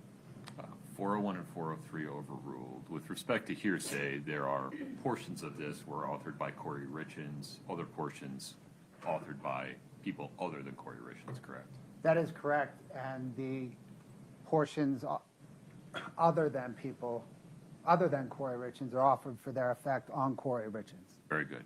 Ladies and gentlemen of the jury, to the extent that State's Exhibit 2-115 includes statements authored by Kouri Richins, you may consider those statements for the truth or for any purpose. To the extent they include statements written by someone other than Kouri Richins, you cannot consider those statements for the truth. Rather, you can consider them only for the effect they had upon Kouri Richins as the recipient of those statements. Published 2-115. Yes, Your Honor, please. Very good. 2-115 is admitted and published. I think it starts from the bottom up.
In addition to Good Things Utah, are you familiar with Kouri Richins promoting the book on KPCW Radio? Yes, again, I was sent a link to their website. I viewed their webpage and saw an interview with Ms. Richins and journalists, and listened to an interview that she conducted with them on their website. Scott, 8-37, please. Is this an accurate depiction of the website promoting the interview? Yes, it is. Is it dated April the 12th, 2023? Yes. Your Honor, the state moves to admit and publish 8-37. Object 401, 403, and hearsay, Your Honor, and authenticity.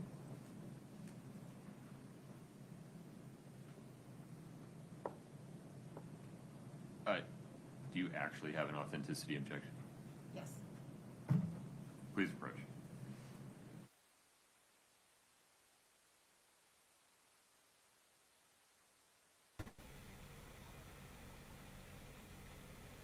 An authenticity complaint.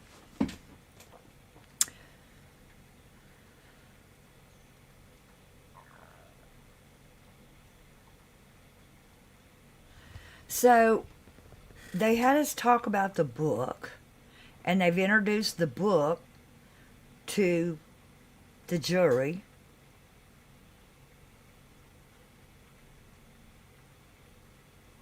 You got to be careful with this one too, because you don't want to, you know, like, oh, she wrote a book about her grave. Maybe she did. I sure hope they don't mess around and let her off. At the same time, Carmen's probably going to go back to jail. And this one will be out in the streets trying to get somebody else to buy her drugs. For somebody else.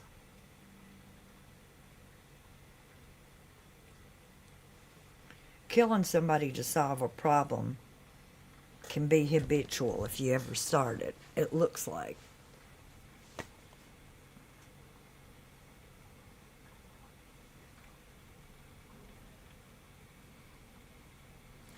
I can't imagine. Oh. Well, look at there, Miss Nestor. Does she have on boots? Oh, that's a long skirt. Scott, would you redact all text below the photograph, please?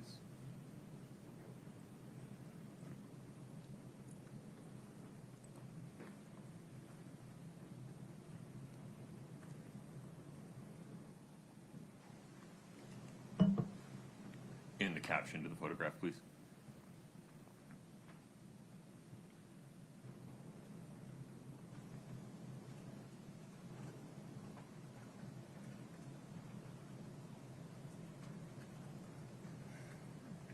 No, I'm sorry, not the headline, the caption to the photograph. Oh.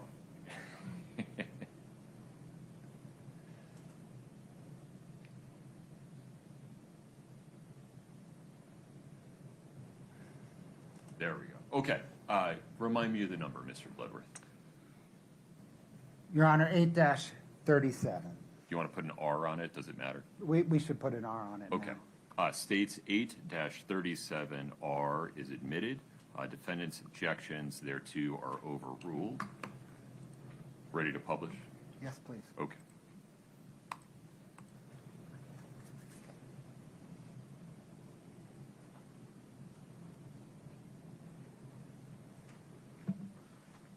Thank you. Towards the end of March 2023, did the Summit County Sheriff's Office receive an anonymous Amazon delivery of the book? Yes.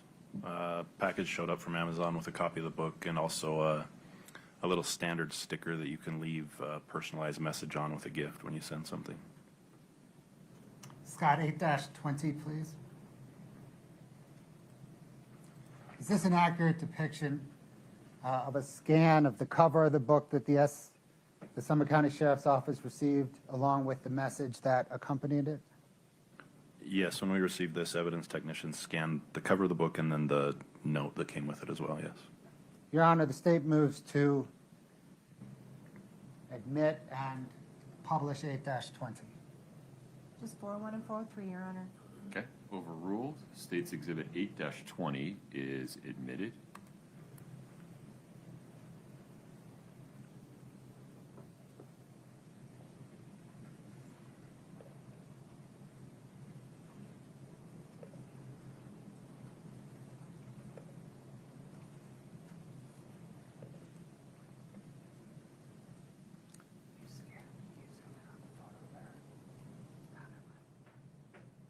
Thank you.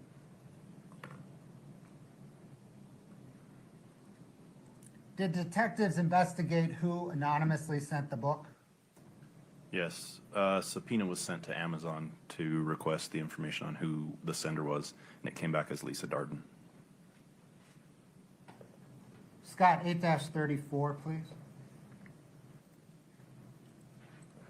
Is this an accurate depiction of the order history provided by Amazon in response to a subpoena? Yes, it is. Dated March 21st, 2023? Correct. Your Honor, the state moves to admit and publish 8-34. No objection. 8-34 is admitted and published.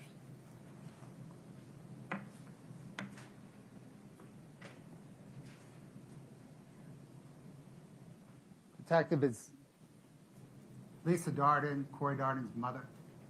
Yes, she is.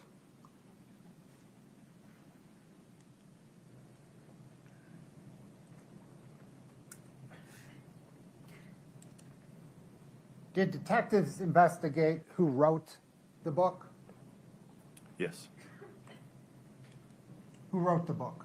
Objection to 401, 403, and hearsay. Overruled. Go ahead. We found text messages in in Miss Richins' phone between her and a contact named Book Writing Lane, who is a book writer, publisher of some type, regarding them writing the book for her. Are they a ghostwriter? Yeah. Scott, 2-121, please.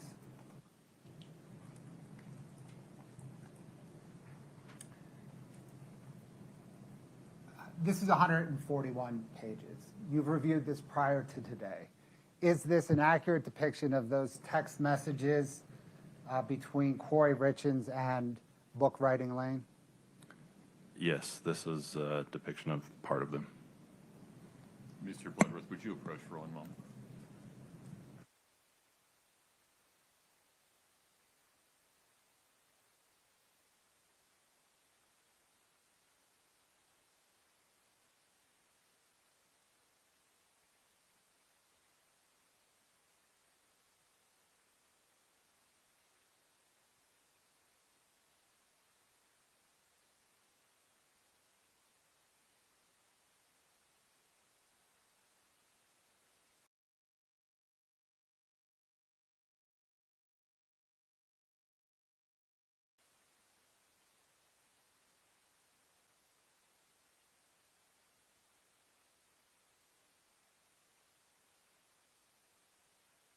Y'all, I think that's Kouri's mama on the back row.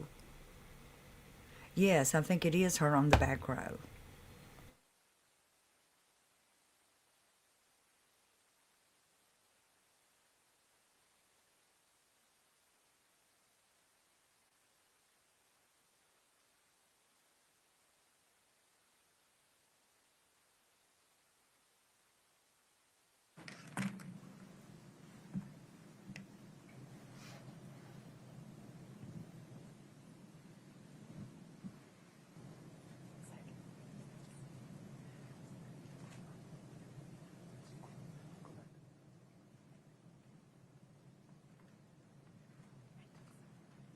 Detective O'Driscoll, are the bubbles in green Kouri Richins and the bubbles in blue Book Writing Lane? Yes, that's correct. And does this lengthy text message exchange generally depict Kouri Richins engaging Book Writing Lane, providing them with ideas and circulating drafts of the narrative and the illustrations? Yes, that's what it appears to me. Your Honor, the state moves 2-121 into evidence. Same objection, 40143 and hearsay, Your Honor. All right. The defendant's objections are overruled. States 2-121 is admitted. Members of the jury, with respect to States Exhibit 2-121, the green messages are authored by Kouri Richins. You may consider the green messages in 2-121 for their truth or any other purpose. The blue messages are authored by someone other than Kouri Richins. You cannot consider the blue messages in 2-121 for their truth. Rather, you may only consider them for the effect they had upon the listener, that is, Kouri Richins. 2-121 is published. Thank you, Your Honor, but the state wasn't going to Oh, my go through apologies. 141 pages. Yeah, very good. Did Kouri Richins discuss the book with her family? Yes. I'm sorry. Yes. Again, in text messages that we found on her phone, she has discussions with her family members about it. Scott, 2-112, please.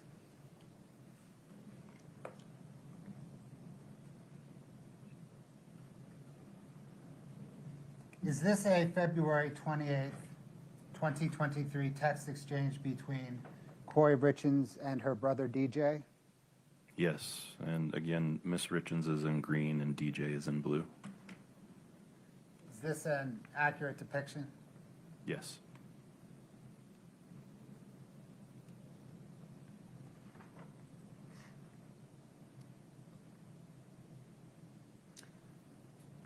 Your Honor, the state moves to admit and publish 2-112. Object to 40143 and hearsay, Your Honor. Defendant's objections are overruled. Are you asking for the same instruction, Ms. Nestor? No, sir. Okay. 2-112 is admitted. Move to publish, Your Honor. Okay.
Scott, 2-113, please.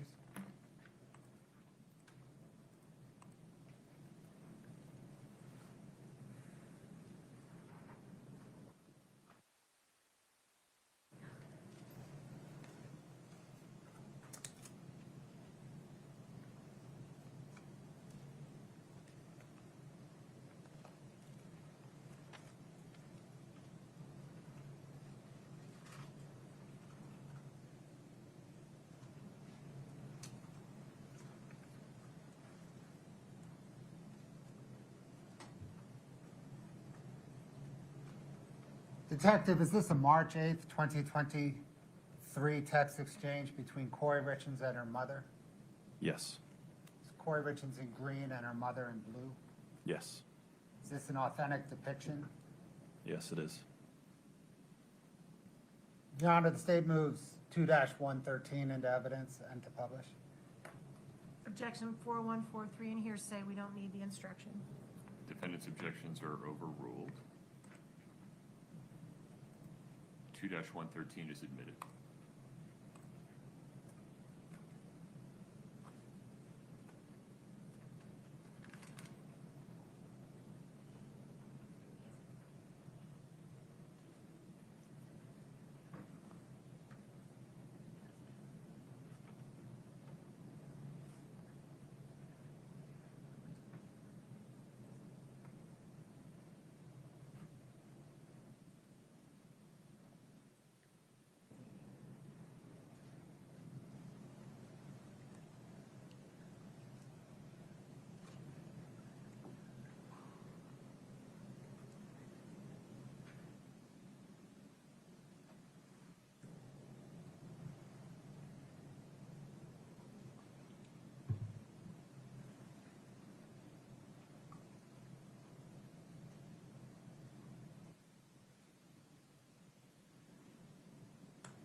Scott, 2-114, please.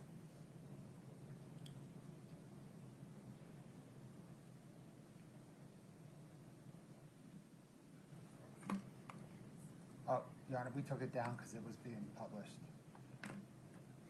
Should be previewed now. Thank you.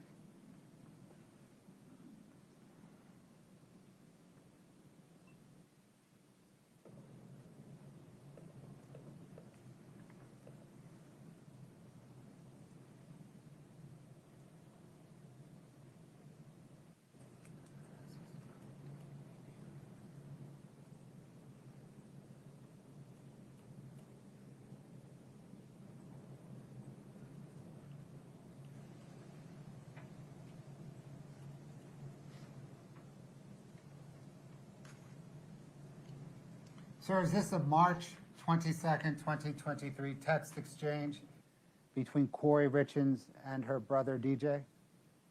Yes, and just like before, Kouri Richins is the green bubbles and DJ is the blue bubbles. Is this an accurate depiction? Yes. Your Honor, the state moves to admit 2-114 and publish. 4143 and hearsay, we don't need the instruction. Thank you, Your Honor. Scott, would you zoom in for a minute? Understood. I misread it. Okay. Zoom back out so I can see the number. My apologies. Defendant's objections to states 2-114 are overruled. 2-114 is admitted and published.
Your Honor, may we approach on a legal issue? Of course.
The reason why I said that they looked Lebanese or Armenian is because I know some people in Memphis besides Marlo Thomas. There's some Armenian people that, Lebanese people that live in Memphis, and I think that Kouri and them do kind of Folks, favor a them. short restroom break, please.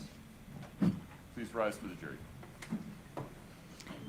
She sort of also looks like my aunt, who was from the country of Georgia.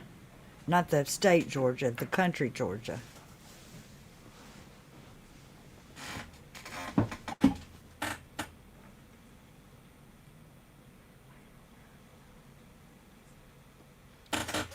She's aware of that, y'all. On the hot mic. Have a seat, folks. Ms. Nestor. Yes, sir. Mr. O'Driscoll is part of the That's fine. investigation. That's Okay. fine. You can talk to Detective O'Driscoll during the break. Folks, we're going to take a break until 2:10. Thank you. Court's in recess.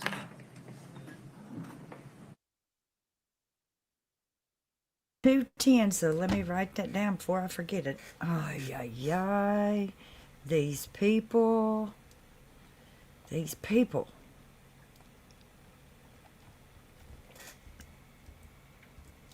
It is raining its behind off here. I hope that it stays in the sky. I mean, stays outside and not coming in here. Excuse me. Old people, they have all kinds of noises. Court returns.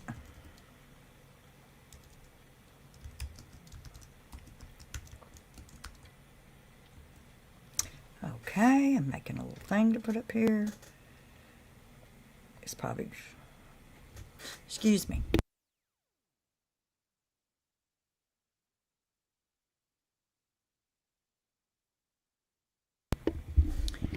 We didn't eat our breakfast till late because I had the doctor's appointment and I was going to stop and get us a breakfast sandwich after I got out of the doctor's office for my mom and I, and they had just changed over and were already doing lunchtime. And girl, my mama will not be eating lunch food for breakfast. No. So we had to come home and cook some breakfast, and we didn't eat that till nearly this was starting. So I'm guessing our supper's going to be late today. Nobody's hungry, though. Oh, y'all, what in the world? These people have more breaks. I don't know that I could hold out. I would want to be a good juror, but they would be getting on my last nerve with all this. You don't mean to hold it against somebody, hold it against the defense or the prosecution, but for heaven's sake.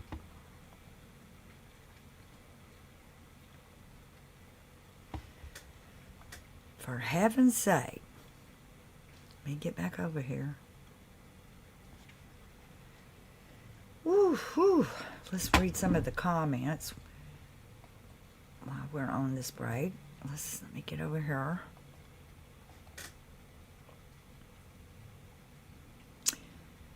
No, both of those women are wretched murderers, so it doesn't help their looks any. Lamisi says, yeah, Kouri, the sweet, whiny, fraudulent, murderous angel baby. Yeah. Fancy Nancy says, Beach Bum, I need a cough drop. I think I need a cough drop, too. Beach Bum says, that shirt isn't attractive on her. It's not camera-friendly. No, I know that. Well, you know what else isn't camera-friendly? That even, like, when that Driscoll was up there, he had a striped shirt on, and in my back thing, I don't know what it does to it, but it was looking like one of those woo woo kind of things. I was going, what kind of shirt? It was just the note to self: if you go to court, try to wear solid colors, and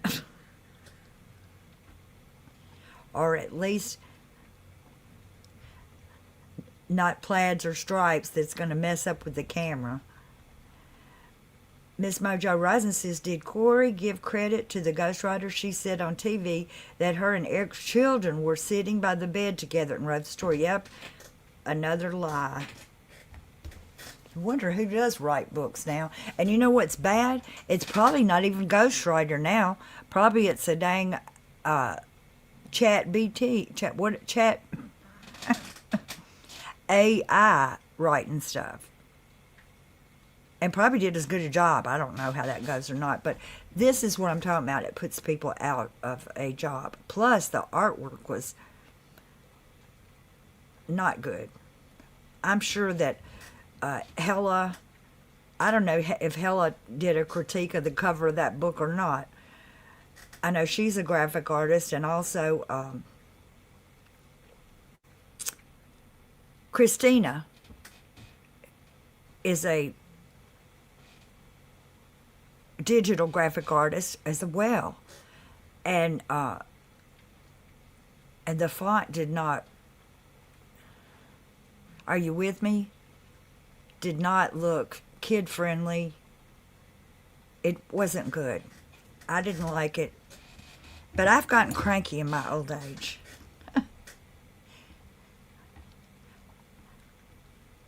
I went to. I have a associate's degree in graphic arts, and mainly when you are at an associate degree level learning that, you are learning software.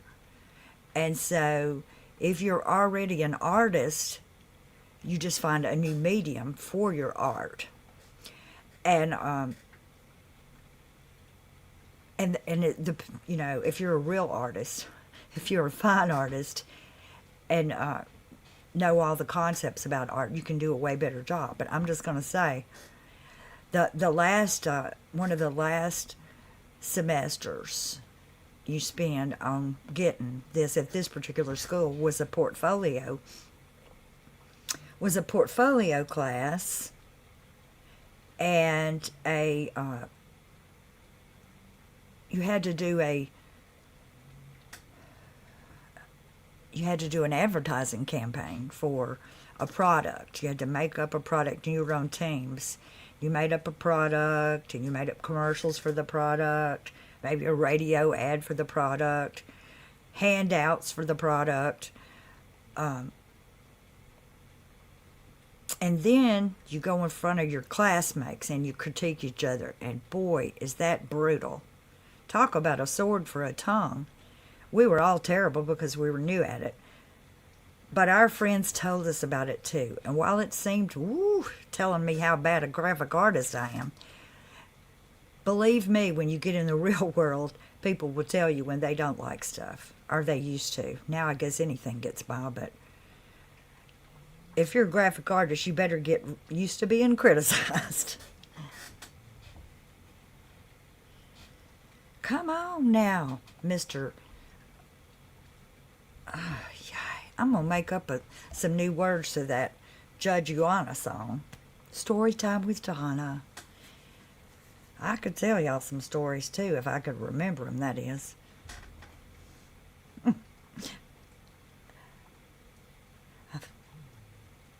I probably could help that out some kind of way.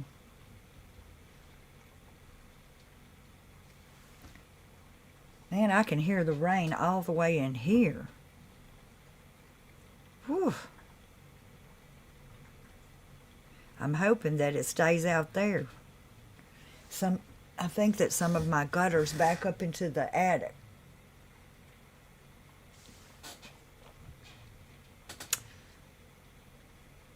Oh, I know today is dragging. What the heck? I thought they would never start. Me make sure that we're where we need to be. There he is.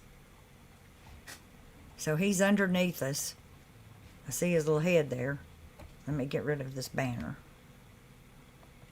See, there's his little head is. Whew.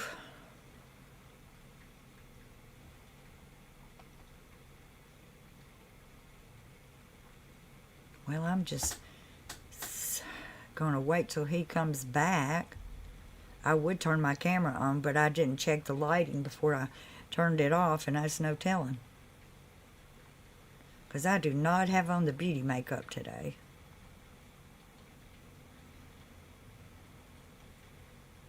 Apparently, it takes a half a pot of coffee before I start moving. So if I start drinking coffee at 5, by 8 o'clock, I'm chipper as can be. But this wait until later in the day to start the coffee drinking threw me for a new one. I was like, the only good news I got was that I lost 6 pounds. And they were like, how did you do that? I was like, I don't know. I think, though, how I really know is that I got sick on some peanuts about a week or so ago, and I love peanuts and peanut butter. But after that, I don't want to see no peanuts or peanut butter. Apparently, we eat a lot of that around here. I haven't lost my appetite, though. I wouldn't go that far.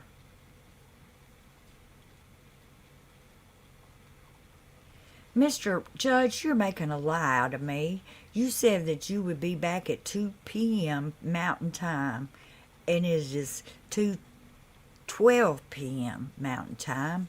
You need to get your court in order. Hey, y'all, last night, Fancy Nancy was watching Nate, and he did a call out to Fancy Nancy. How about that? We'll show that sometime. I didn't know he did that. It was exciting to hear him say somebody's name that I knew. I've sent Nate a few things, but he's never answered me back. That's okay. I figure he's got more important and better things to do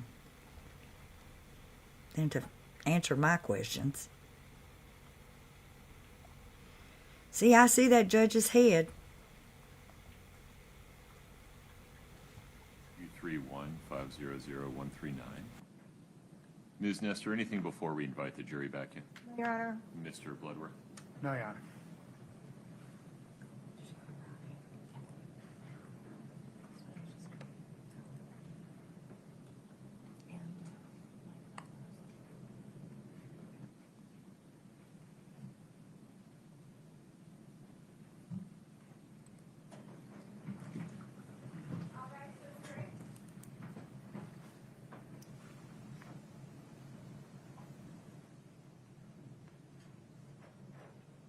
Have a seat, folks. Thank you.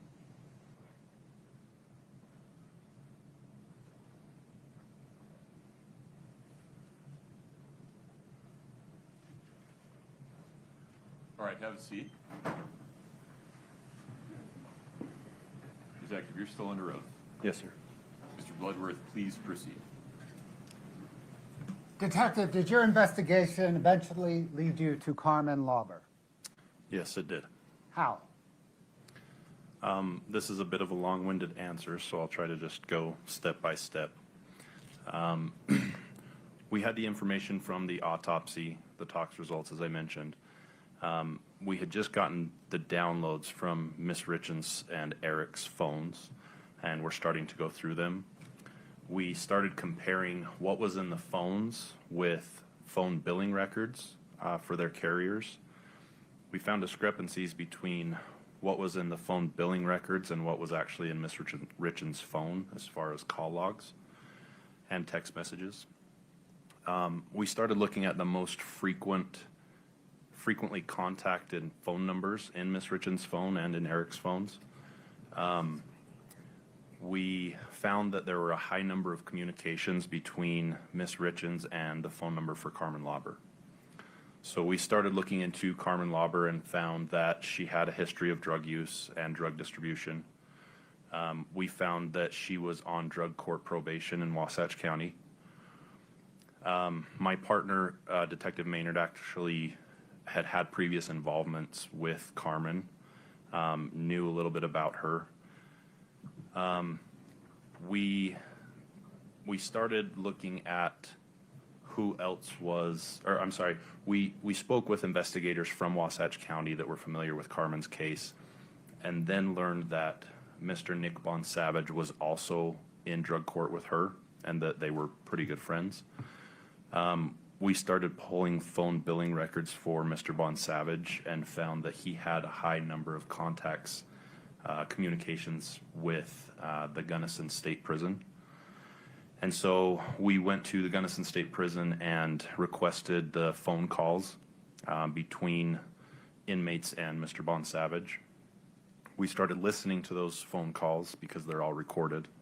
And we found an instance where Mr. Bonsavage was speaking to an inmate on the phone, and they were discussing getting an Xbox controller for the inmate. And he said, either you buy it or have Carmen buy it and I'll pay you back. Nick said something to the effect of, no, I can't have Carmen do it. I just tried to give her money the other day, and she told me that she had just made a bunch of money selling illicit street drugs. So that obviously, and that phone call took place on March 4th, the day that Eric died. So that gave us more reason to look into Carmen Lobber. We started surveilling her. As part of our investigation into her, we collected the trash from her home. And in going through the trash, we found drug paraphernalia, specifically tin foil with burn marks and residue on it. And based on my training experience, that's indicative of somebody smoking a substance off of the tin foil. Based on that information, we then applied for a search warrant. At this point, I'm going to object to a narrative. I'm sorry. A moment. Mr. Bloodworth, go ahead. Sir, what did you do next? Based on that information that we had collected, we wrote a search warrant for Carmen Lobber's residence, for her vehicle, and for her person. And that included, among other things, cell phones. Did you execute that search warrant on April the 26th, 2023? Yes. And did you personally execute the portion involving searching Carmen Lobber's home? Yes, I did. Did you find any evidence of a crime in her home?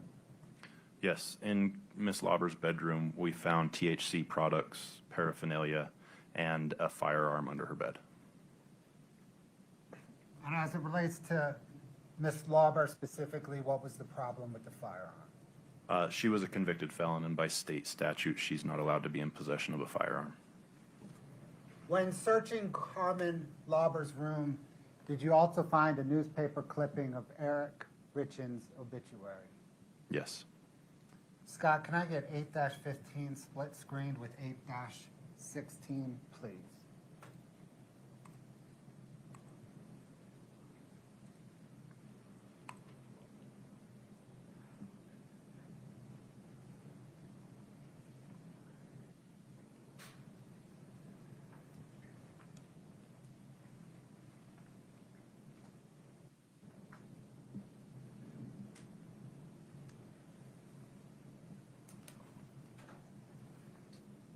Sir, is that photograph on the left? It's labeled 8-15R, an accurate depiction of a photograph of Eric Richins' obituary in Carmen Lobber's room?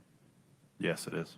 Is 8-16R, the photograph on the right, an accurate depiction just of the same obituary, but just a closer view? Yeah, zoomed in from the original, correct. Your Honor, the state moves to admit and publish 8-15 and 8-15R and 8-16R. No objection. 815R and 816R are admitted.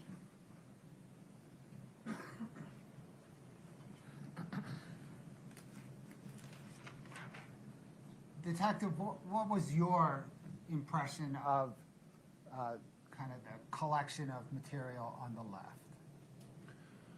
Based on knowing that Carmen was in drug court and knowing a little bit about that, how that program works, it seems like she had all of these inspirational quotes that helped motivate her through her progression in drug court, and amongst them were photos of her loved ones, her family, and then amongst all of that was Eric Richins' obituary.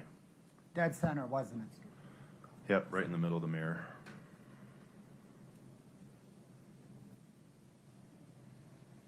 Thanks, Scott. Can I get 8-18, please?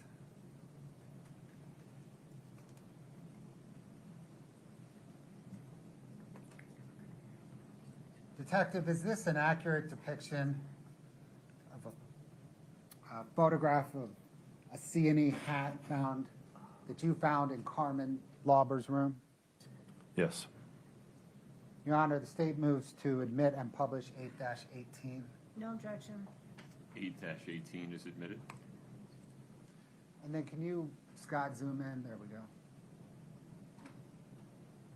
Yeah, that's the C&E stonemasonry logo on that gray hat. Thank you, Scott.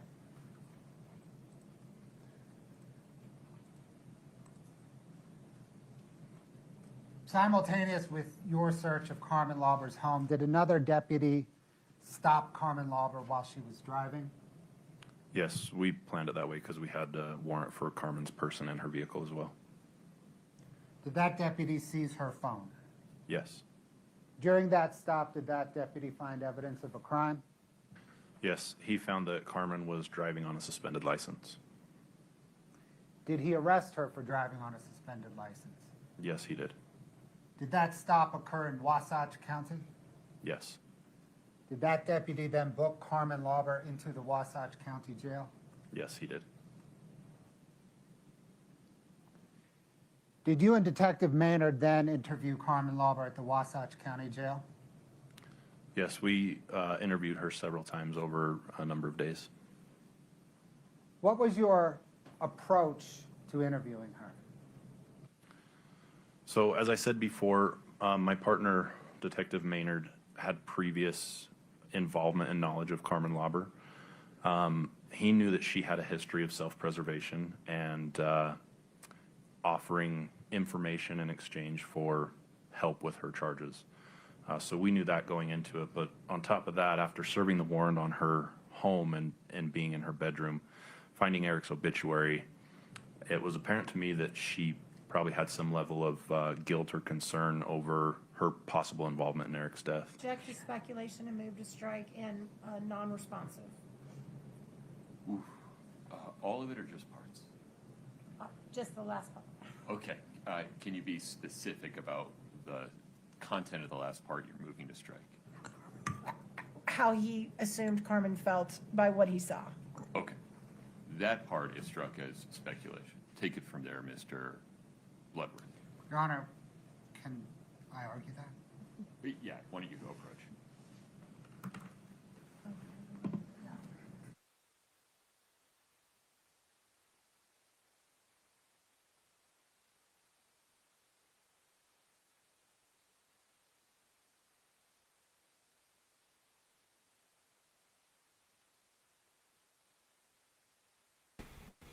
I can see how that goes, you know.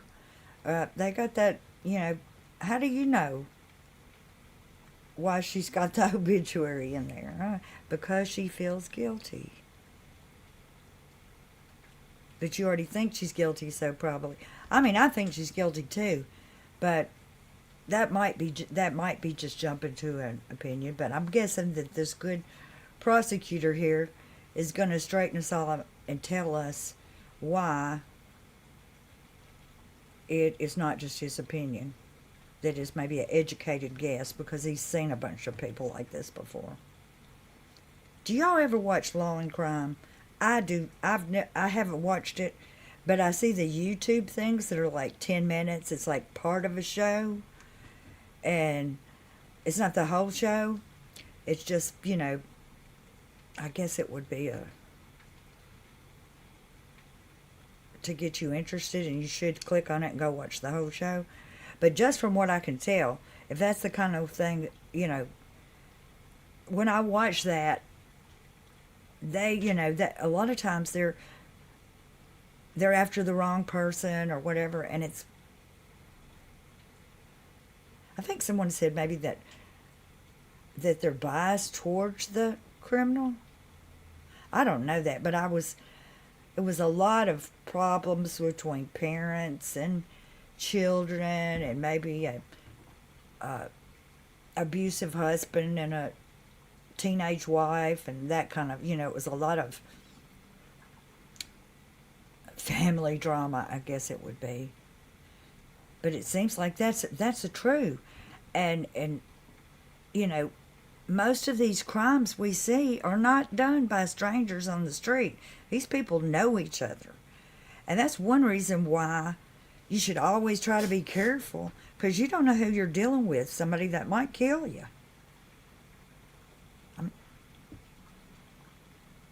It's just, and usually they know each other. I don't trust anybody. And I think that people are crazy to trust everybody. Hold on, I got a cough.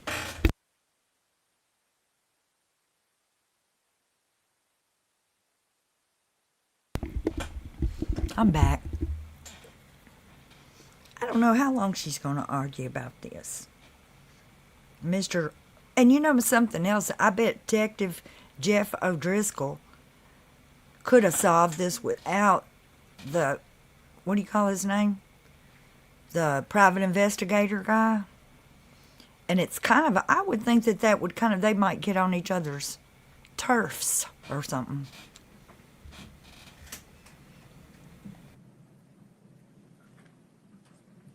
Ladies and gentlemen of the jury, I misunderstood Ms. Nestor's objection. My granting of the motion to strike was incorrect. You may consider Detective O'Driscoll's testimony, give it whatever weight you see fit.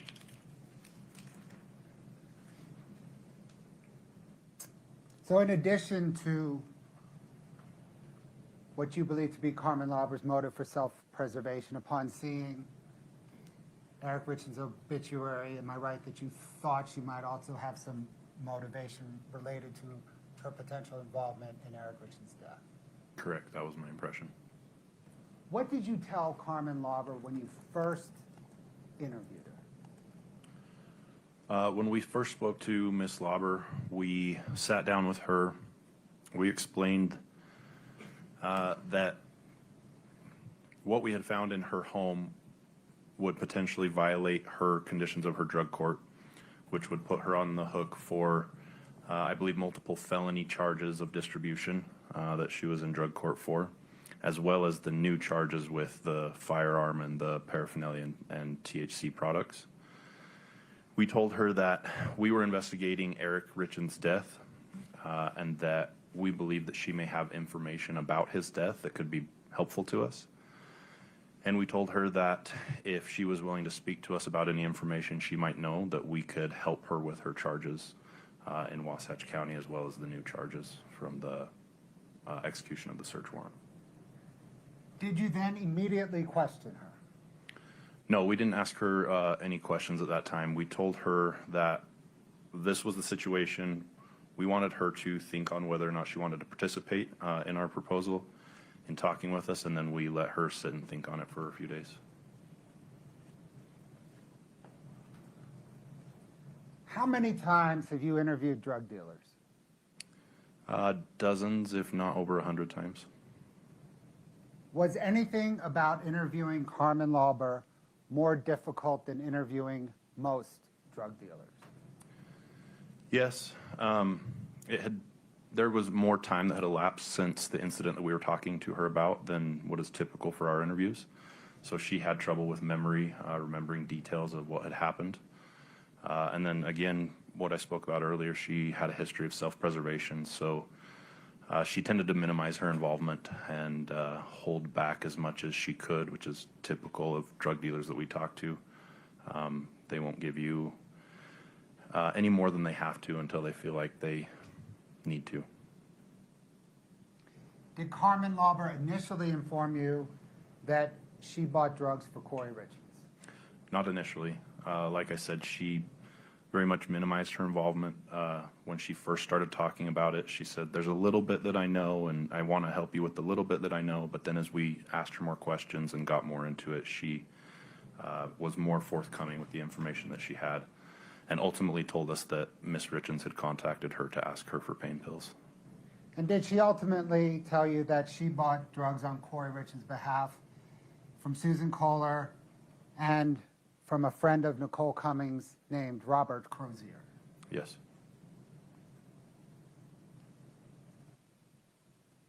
Did she appear that she wanted to cooperate but was having difficulty remembering timeline and details regarding the drug transactions? Object to leading. Overruled. Not only did it appear that way, but she was explicit in saying that. several times that she was having difficulty remember, but wanted to help with what she could. At various points during your interview, did you provide Kouri Richins with information to jog her memory? I believe you meant Carmen Lobber. You said I'm Kouri sorry, Richins. Carmen Lobber. Yes, we provided content from her phone. We provided her with phone billing records that had timestamps that helped us establish a timeline. We showed her maps. We showed her property records. Anything that we could find that would mostly help us establish a timeline and order of events. Did you stress to Carmen Lobber that she needed to be truthful?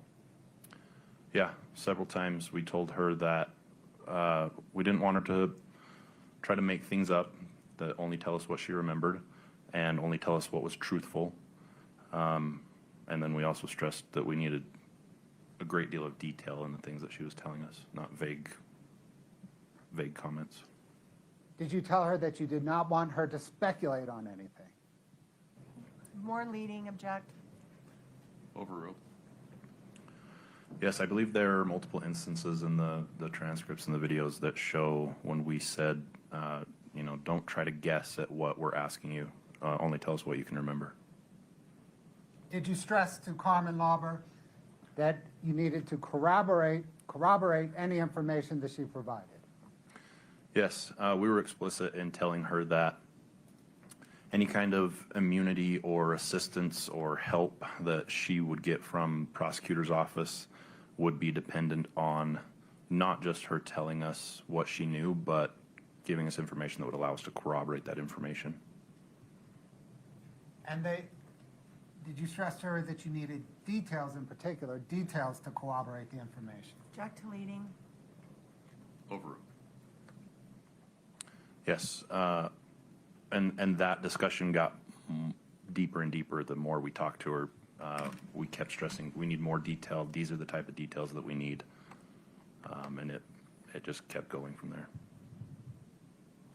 Did you and/or Detective Maynard interview Carmen Lobber 6 times between April the 27th, 2023, and May the 13th, 2023? Yes, I wasn't there for every single one, but either myself or Detective Maynard was. Yes. Why 6 interviews? As we spoke to Miss Lobber, she would give us information that she could remember. We would take that information back and work on corroborating it with other evidence, phone records, other details from other witnesses, and then we would go back. We would ask her more questions, try to get more information, more details. It was just a step-by-step iterative process that took several days until we felt like we had the complete picture of what her involvement was. Did those interviews total about 10 hours? I believe so, yes. Were they audio and video recorded? Yes. Have you reviewed transcripts of those interviews? Yes, I have. Do those transcripts total about 900 pages? Yes, I believe so. Did you listen to defense counsel's cross-examination of Carmen Lobber regarding your and Detective Maynard's interviews? I did. Did you observe how defense picked certain sentences throughout the 900 pages? Yes. In the full context of the interviews, do you believe that those few sentences fairly and accurately depicted the tone and tenor of your interview? Object, Your Honor. What's the basis of the objection? He's trying to make impeachment sound improper, and it's totally not improper. It is. Don't make speaking objections. Are you objecting to the form of the question? Yes. What is the objection to the form of the question? Your Honor, we object to the form of the question on the grounds that it is seeking a legal conclusion, on the grounds that it is leading, and on the grounds that it is calling for speculation. Overruled. Go ahead, Detective. No, I don't feel like those segments that they picked out at all represented our interviews with Carmen. Do you think that those segments without context are misleading? Object to leading. Overruled. You may answer. Yes, I believe they're misleading. One of those segments said, quoted you saying that you needed details to ensure that Kouri Richins will get convicted of murder, and that shortly thereafter Carmen Lobber asked for blueprints. What was the context of that discussion? So as I said before, when we were discussing with Carmen, it was very slow moving at first. And we were trying to emphasize to her the level of detail that we needed to be able to offer her something from the prosecution's office for her cooperation. And part of that emphasis was trying to describe to her the level of detail that would be needed in a courtroom. And it was probably poor choice of words in hindsight, but that was what we were stressing, is the type of information that is acceptable to be used in a court.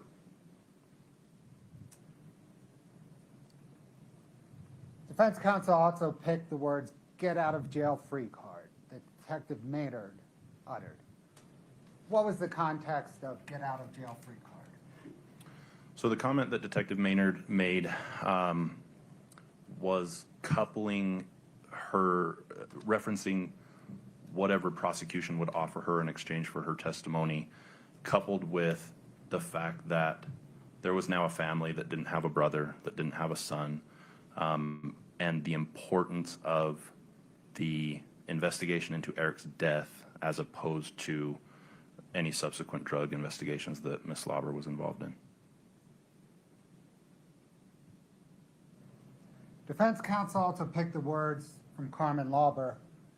Can you guys write it down and I will sign it? What was that context? We were trying to get Carmen to complete a written statement to go along with the scattered information that we had been receiving through our interview process, so that we could establish a more chronological timeline. And she was expressing concerns about not wanting to be writing things down in front of other inmates in the cell block. So she wanted us to write it down instead. And what did you say? We said, no, that's not the way it works. Scott, can I get, please, 8-58R?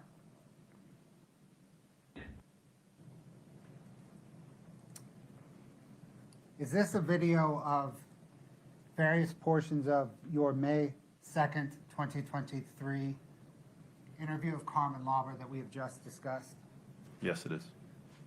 Your Honor, the state moves to publish 8-58R. Just the ones we've already discussed, the objections, Your Honor.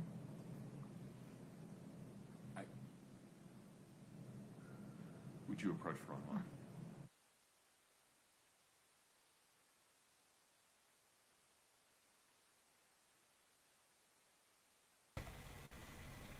That was way, yeah, I thought, oh no, she's not going to have that. That was way too cut and dry.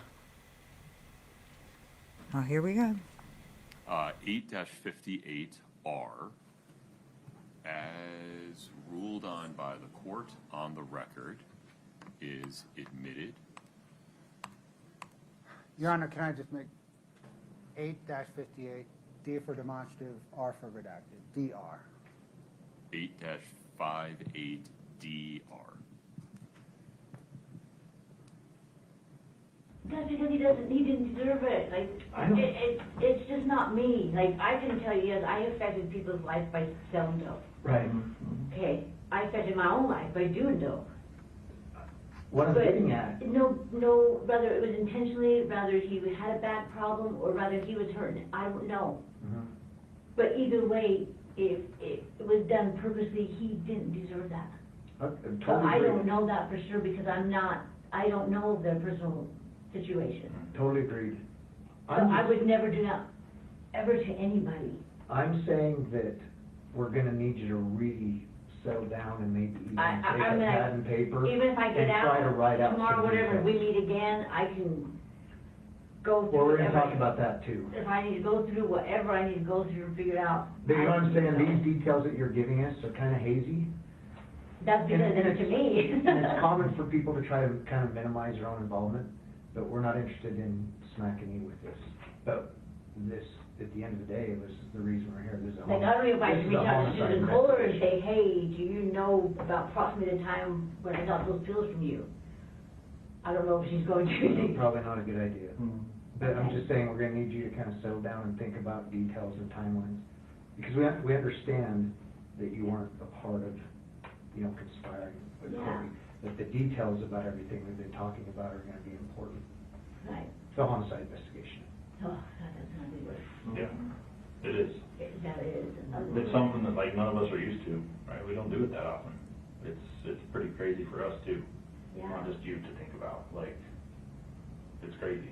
Yeah, no, yeah. So, right now, we're in a good place to where we've got the information that we were hoping you had and needed from you, right?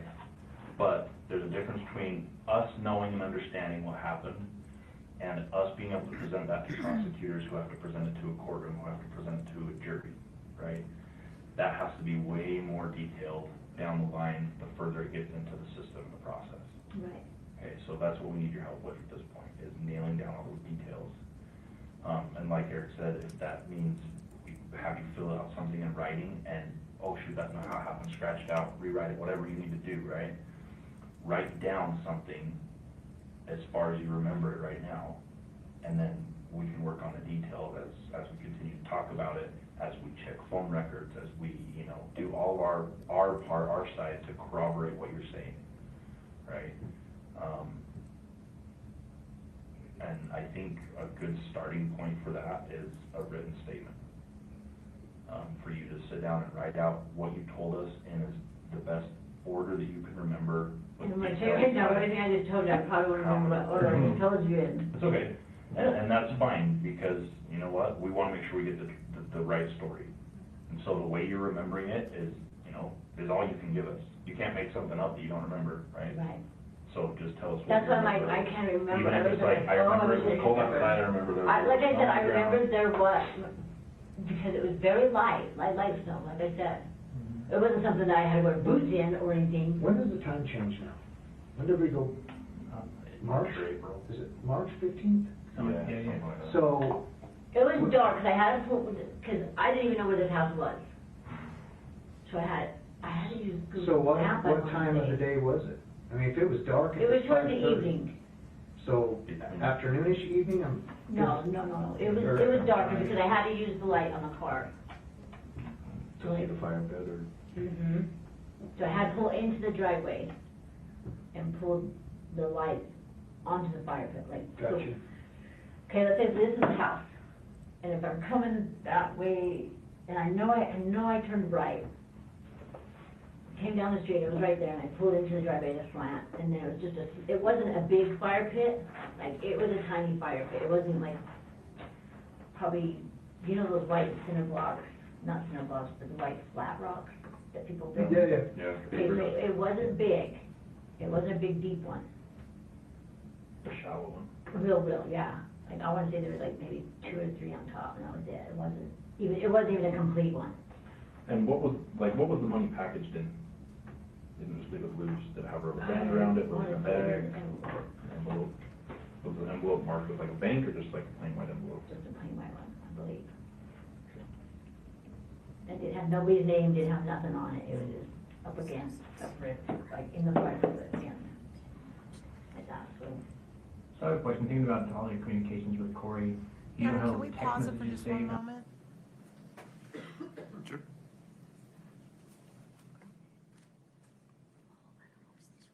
Ms. Lewis, if you'd approach.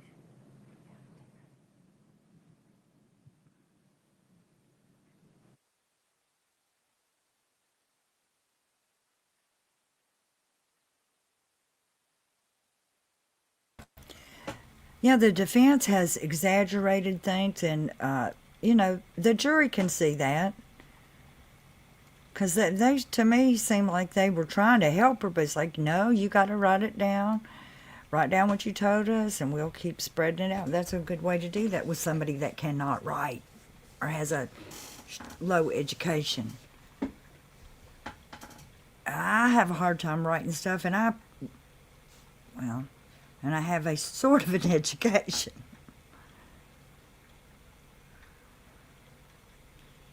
writing is really something that, and two, we think text or so. I don't use my good grammar and. On the phone, maybe in a cloud, maybe anything like that. I wouldn't even know how to operate a cloud. Okay. Would it be in your phone? I have no idea. Like, You guys have all my phones, don't you? like did you erase? I mean, that's what I was told. That's why I asked you about them being deleted, because I don't know, you look can see at on your things. I phone. mean, you guys. Well, I think that's a fair question, Carmen, and we're getting down to the brass tacks of this, and so I feel like we owe it to you to kind of start talking to you about what we do know. What we do know is within a day or two after Eric dying, you got a new phone. Okay? I think that's because Alan died. Possibly. We also know that there are texts between you and Kouri that were deleted. I get it, I delete them too. Again, we're not looking to put new charges on you, but we're getting down to that area. We're gonna need to be more open and honest with each other, because there's things that we're talking to you about that conflict with some evidence that we have to an extent. And again, I'm not here to beat you over the head with it. As a cooperating witness, that information is actually really good for you. And frankly, is now a good time to kind of talk to her about the conversation I had with Kay. So, here's where it's at with McKay and your drug court, okay? They are looking for, and this is gonna be upsetting, but let me finish. They are looking to pull your drug court deal and ask for 7 years on your 2 firsts. 5 years for the one felony, and then a 40% portion for the second, for 7 years.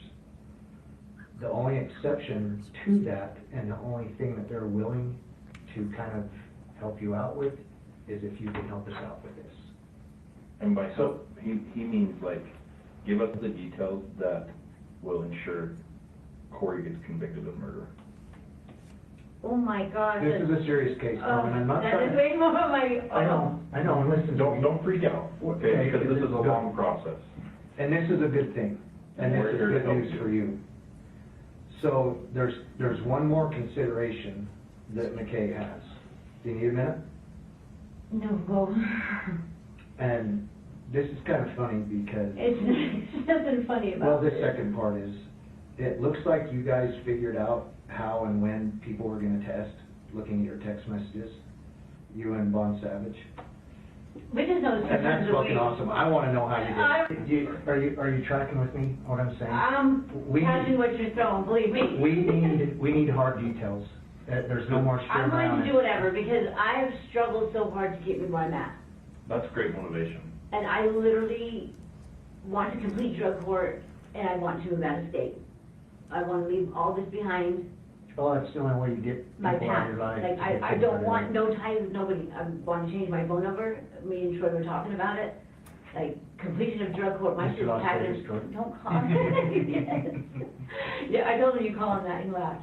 I said, you know, you're known as Mr. Vegas. I think that's what you need to do, Carmen. I think you need to like, even my daughter's get on out of board, here and start and over. and he's an amazing person. Like, I've never had someone that came in my life. Like, That's a good thing. I'm willing, like, day of graduation, I want to be gone. Like, I want to Well- leave Heidi's house. I want no talk to nobody in my life. I don't. We have some hurdles here. that And you- that's why I said, I no longer want to work for the Kouris. Doreen, sorry, Doreen Mhm. Kouri. I don't want, I want to do what I can help do, what needs to be done to fix this. Well, I feel like that as you were telling us that, you know, there was some talk about, can you get what MJ had, and it was kind of very superficial. Can you retell that story with all the detail you can remember? I really can't, like, I don't even know if it was, because like I said, I can barely remember some of it, because it was so long ago.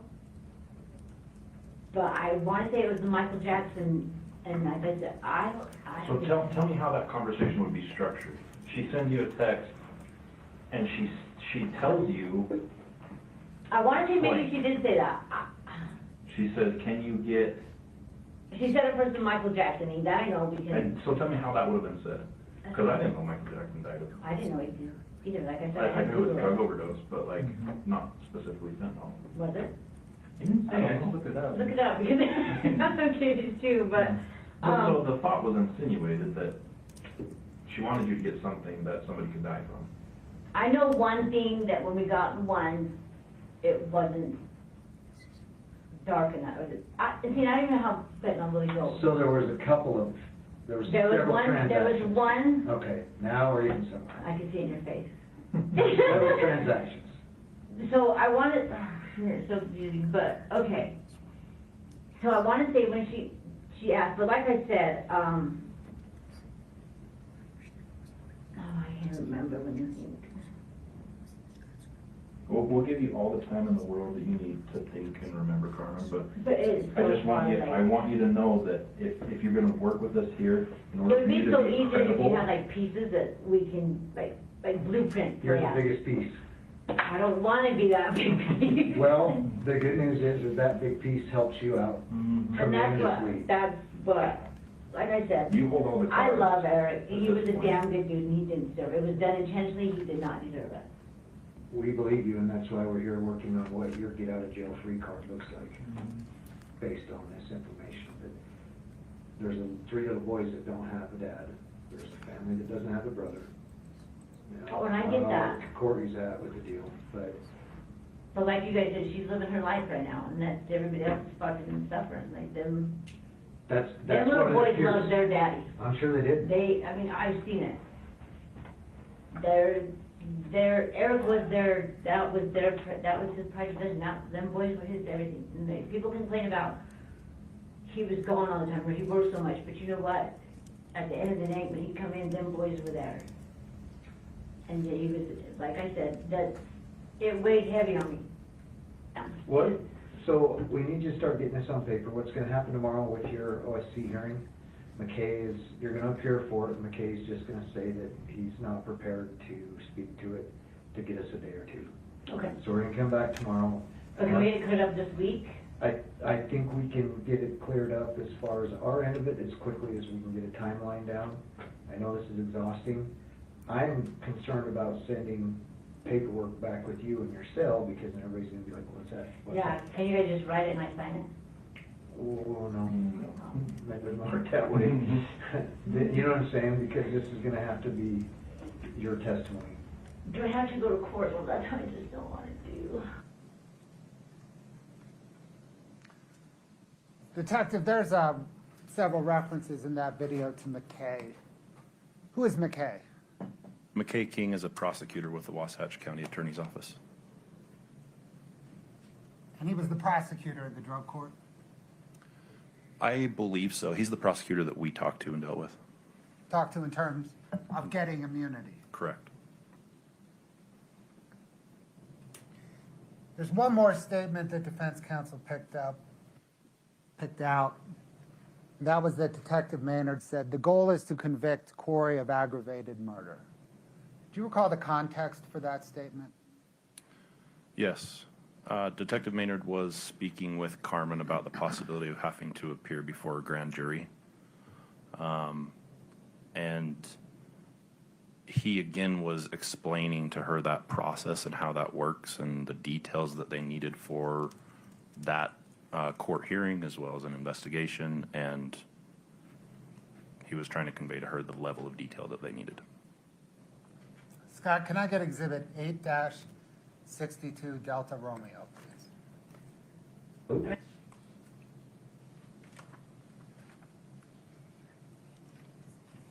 Is this an accurate depiction of the May 12th, 2023 interview? Yes, it is. Your Honor, the state moves to publish 8-62DR. Previous objections, Your Honor, that have been ruled on. Okay. States 8-62DR is admitted and published. And this is serious shit, but that's more up the chain serious shit. Like to the highest extreme, I think. Well, but here's the thing, you've cooperated. At the end of the day, everybody is on the same page with, the goal is to convict Kouri for an aggravated murder. These parallel drug investigations, those aren't priority. Right. The shit goes on every day, everywhere. That's not what we're here for. Right. I was just thank you though, that made it. Well, that's why I had to clear this up, because I'm not gonna like, give you an empty promise that Right. if it's bullshit, I'm not gonna say it. So do I have to go down there Wednesday? So yes, that's something totally different, than all of this. That is basically formalizing your testimony. This is street cop level in an interview room, right? That's where it's formalized with the grand jury. But then they can't come back on me, right? No, they're not gonna charge you. With nothing? No. Okay.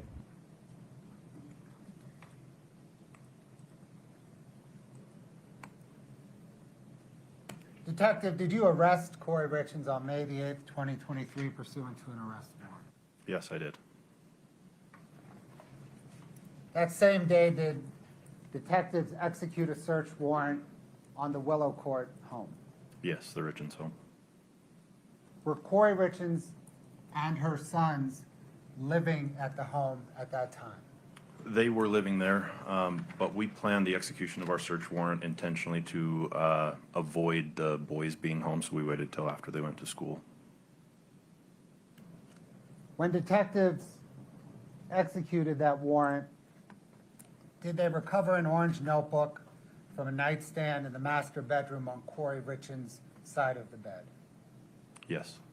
Scott Exhibit 2-66, please.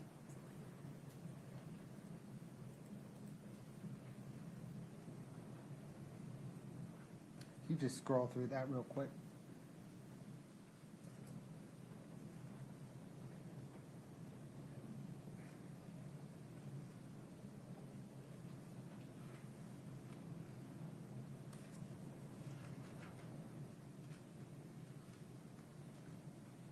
Your Honor, can I speak to Mr. Bloodworth for a moment?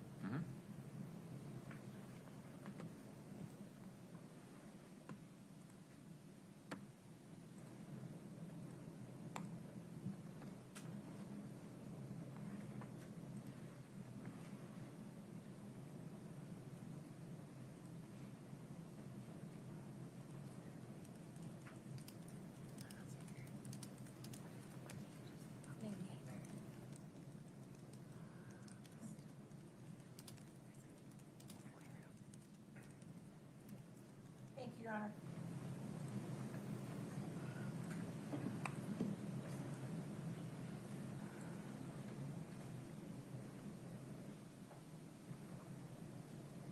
Detective, is this an accurate depiction of a portion of that orange notebook?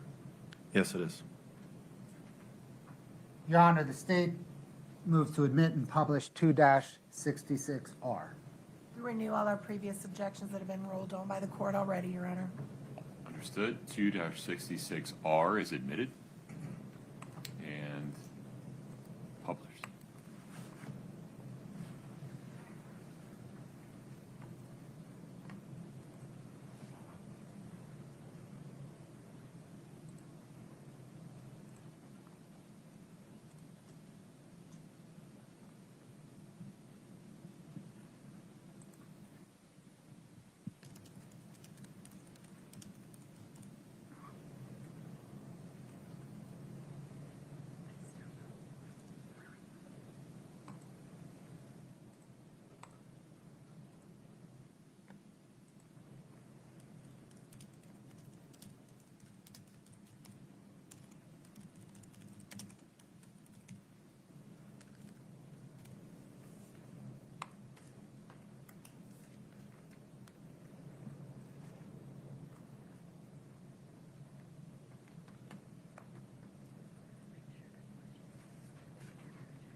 Detective O'Driscoll, did detectives also execute a search warrant at the Willow Court home on November the 7th, 2024?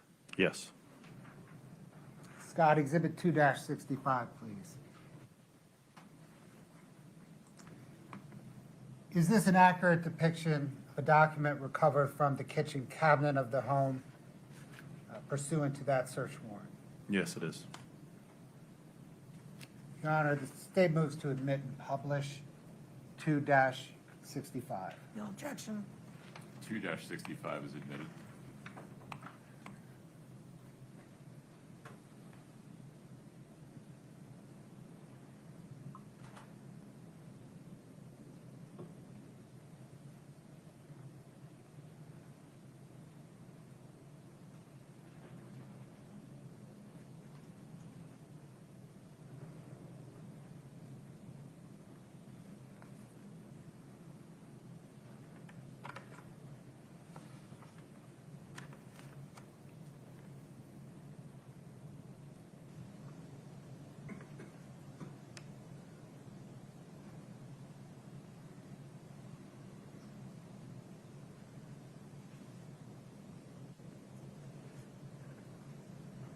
Did Kouri and Eric Richins exchange text messages regarding the Midway mansion?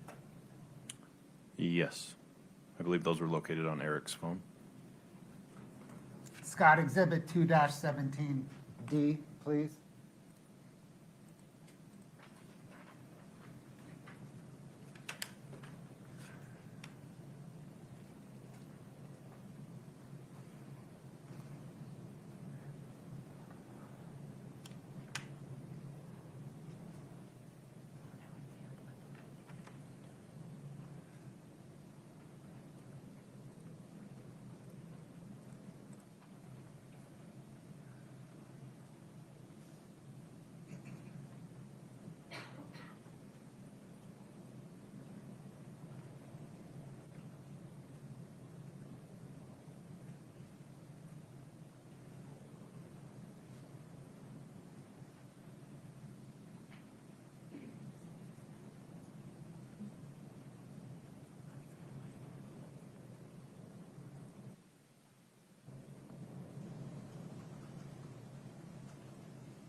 Is this an accurate depiction of a January 5th, 2022 text exchange between Kouri and Eric Richins? Yes, and the green bubbles are Eric, and the blue bubbles are Miss Richins. Your Honor, can we have just one moment, please?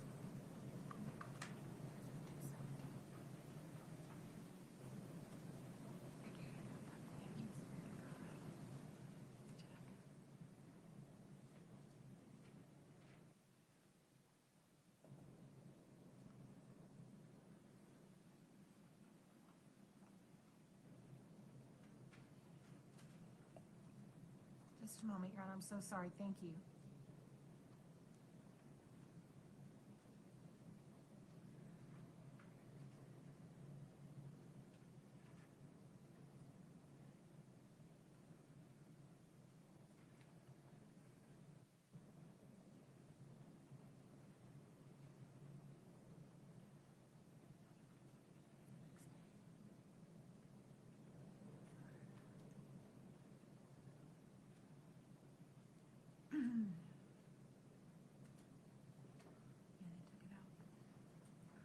That's okay, Your Honor. No objection at this time. State moves to admit and publish 2-17D. 2-17D is admitted.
Scott, 2-37D, please.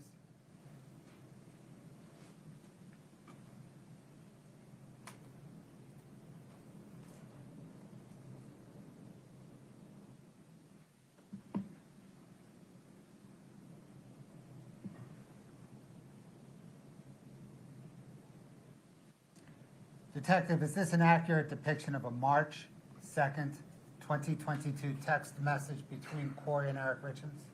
Yes, that's correct. Your Honor, the state moves to admit and publish 2-37D. No objection, Your Honor, thank you. 2-37D is admitted.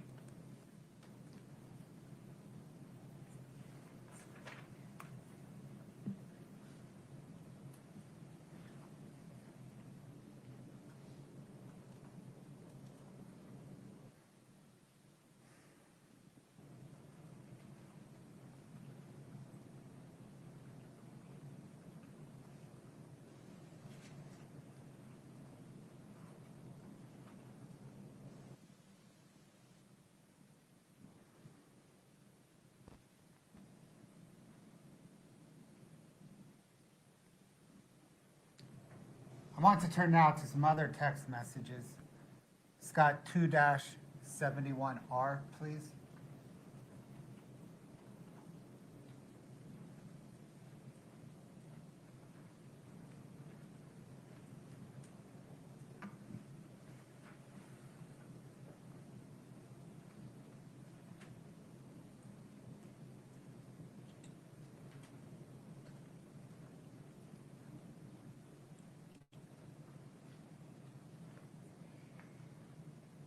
Is this an accurate depiction of a May 24th, 2023 text message between Kouri Richins and her brother, DJ Kouri? Yes, it is. Your Honor, the state moves to admit and publish 2-71R. No objection. 2-71R is admitted and published.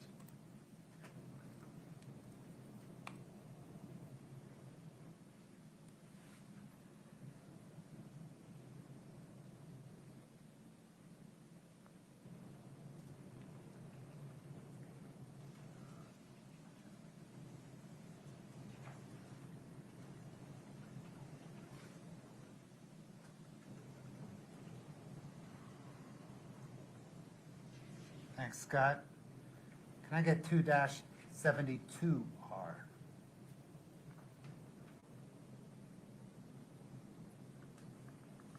Detective, is this an accurate depiction of a May 23rd, 2023 text exchange between Kouri Richins and her mother, Lisa Darden? The date I'm seeing is May 31st. Sorry, May 31st. But yes, between Miss Richins and Lisa Darden. Your Honor, the state moves to admit and publish 5-72R. No objection. 5-72R is admitted.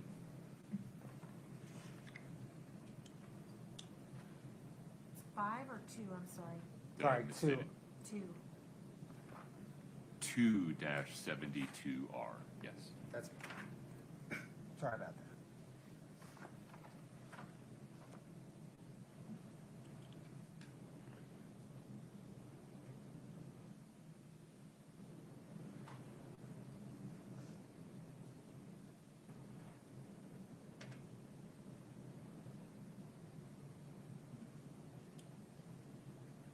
Detective, I'd like to turn now to some phone calls. Scott, can I get 2-76 and 2-76T?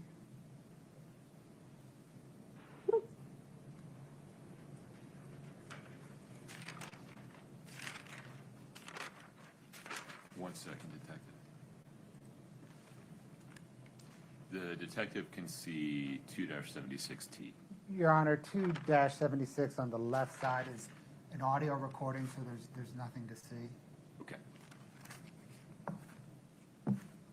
Is this an accurate transcription and audio recording of an August 22, 2023 phone call between Kouri Richins and Lisa Darden. The transcript does represent that, yes. I don't have the audio recording, but the transcript is accurate.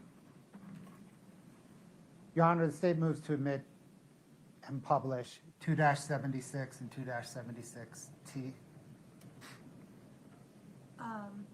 If we could just have the instruction on the other speaker.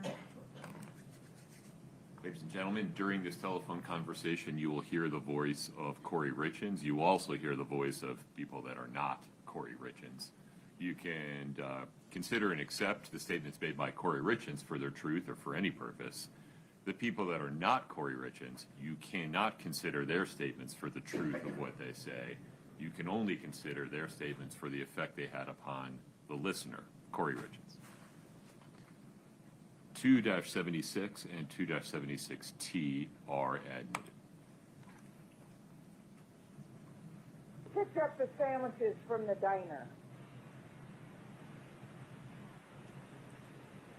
Are you asking me that? Yes, Oh, I did.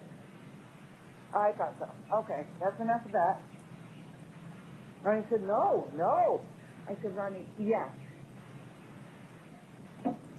And there was something about a love letter put on the seat of his truck with the sandwiches. I said, I don't think so, Ronnie. I never heard that. I said, I believe they were eating in the office. Yeah, supposedly you put a love letter on the seat of his truck with the sandwiches.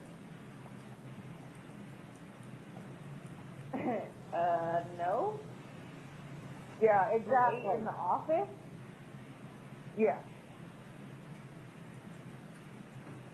When So did it's they just come up with bullshit. this shit? Yeah. He became deathly ill. False. Bailey was False. there. Like, And that's what I put. Yep. That's what I put. God, they can come up with some wild shit. I told DJ, I was like, what do these people do? Just sit around a damn table and see who can come up with the craziest fucking story? Well, you know, that makes sense to them? See, Yeah. with the- So they're saying I put a love note on a poisoned sandwich and put it in his car? What the hell? Yes. God, what kind of psycho? Like, here's a poisoned sandwich I give for you, and here's a love note on Valentine's Day. Like, what the fuck? Huh? Huh? On the seat of his truck is what it said. What in the hell?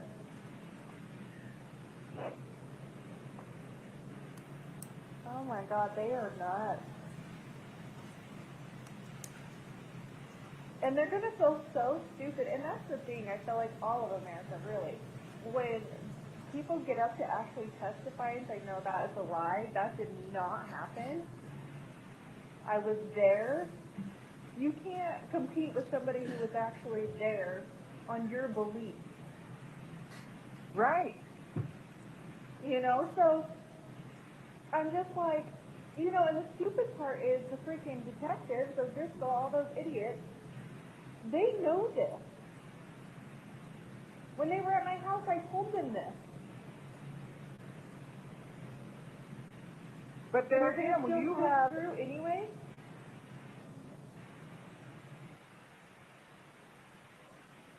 And I almost wonder if they didn't tell the prosecutor. So they're that part. saying it was on, they're saying just a few days later, Valentine's Day, Kouri made Eric a sandwich and placed it on the seat of his truck along with the supposed love note. Oh my gosh, what the hell? And then the next question is, when Eric ate the sandwich, he immediately broke out in hives, had trouble breathing. He later told his friend he thought Kouri tried to poison him.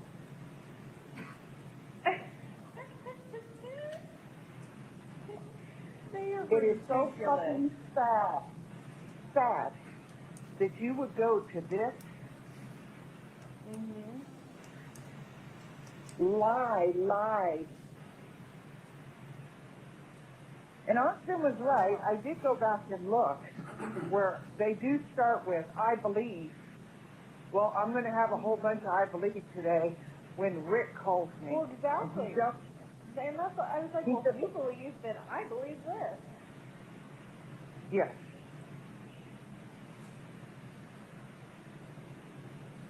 Exactly. Oh my gosh, they're ridiculous.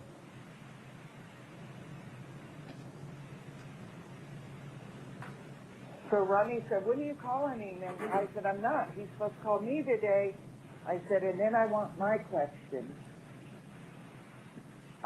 answered. I believe. I'll show you I believe. And he just sent me a text and asked me when I'm free today. But just sure as I say, go ahead and call. Ronnie's going to call back and we're not done.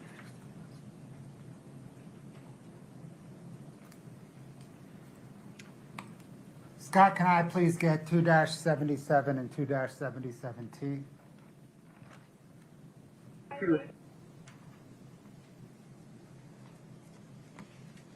Detective, is this an accurate depiction of a transcript of a second August 22nd, 2023 phone call between Kouri Richins and this time her brother, Ronnie, regarding Valentine's Day 2022? Could Scott scroll through a couple of the pages just so I can verify? Yeah.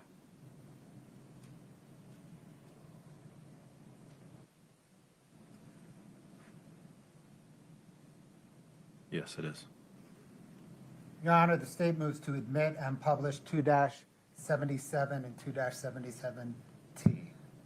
Same instruction, Your Honor, but no objection. As with the last audio recording and transcript, you may consider Kouri Richins' half of this conversation for the truth of the matter. You may not consider the statements made by people that are not Kouri Richins for the truth of the matter of what they say. You may only consider those people's statements for the effect they had upon Kouri Richins as the listener. The 2-77 and 2-77T are admitted. Erica's sandwich and put a love note on it, and the sandwich was poison. Oh my God, I know. It's like, no the fuck, that did not happen. I was like, nope, that didn't happen. Here's what happened. Nanny can testify. That's not, who fucking lived there. That's not what happened. Yeah. Like, that's not at all what happened. Where the fuck are you getting this bullshit? Yeah, and like I even like have No. like my bank statement and stuff showing that I bought lunch at Mirror Lake. Like I didn't make any fucking. Yeah, I know. I was like, nope. I was like, nope. These sandwiches are bought from a restaurant from a diner up the road. Receipts to prove it. This shit didn't happen. They're working in the office, and Nanny's there to testify that all of this is true, and everything they just said is complete horseshit.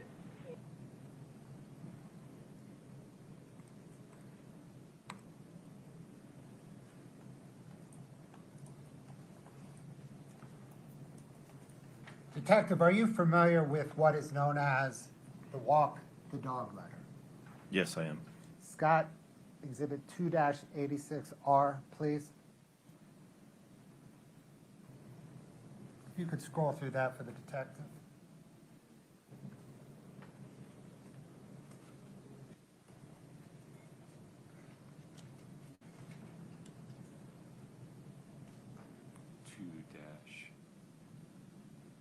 I have trouble reading it, I'm sorry. 86R.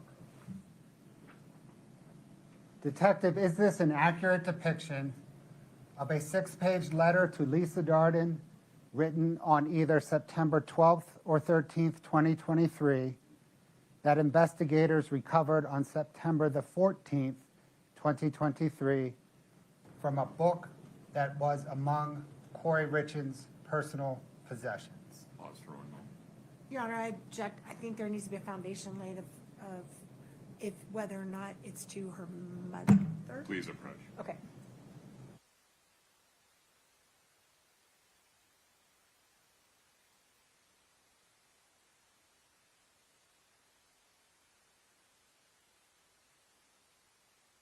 I don't think she was supposed to say, was it to her mother? I'm not sure about that part. But I'm guessing this is maybe the walk the dog letter. I don't know. But I think they're pretty well cooking her.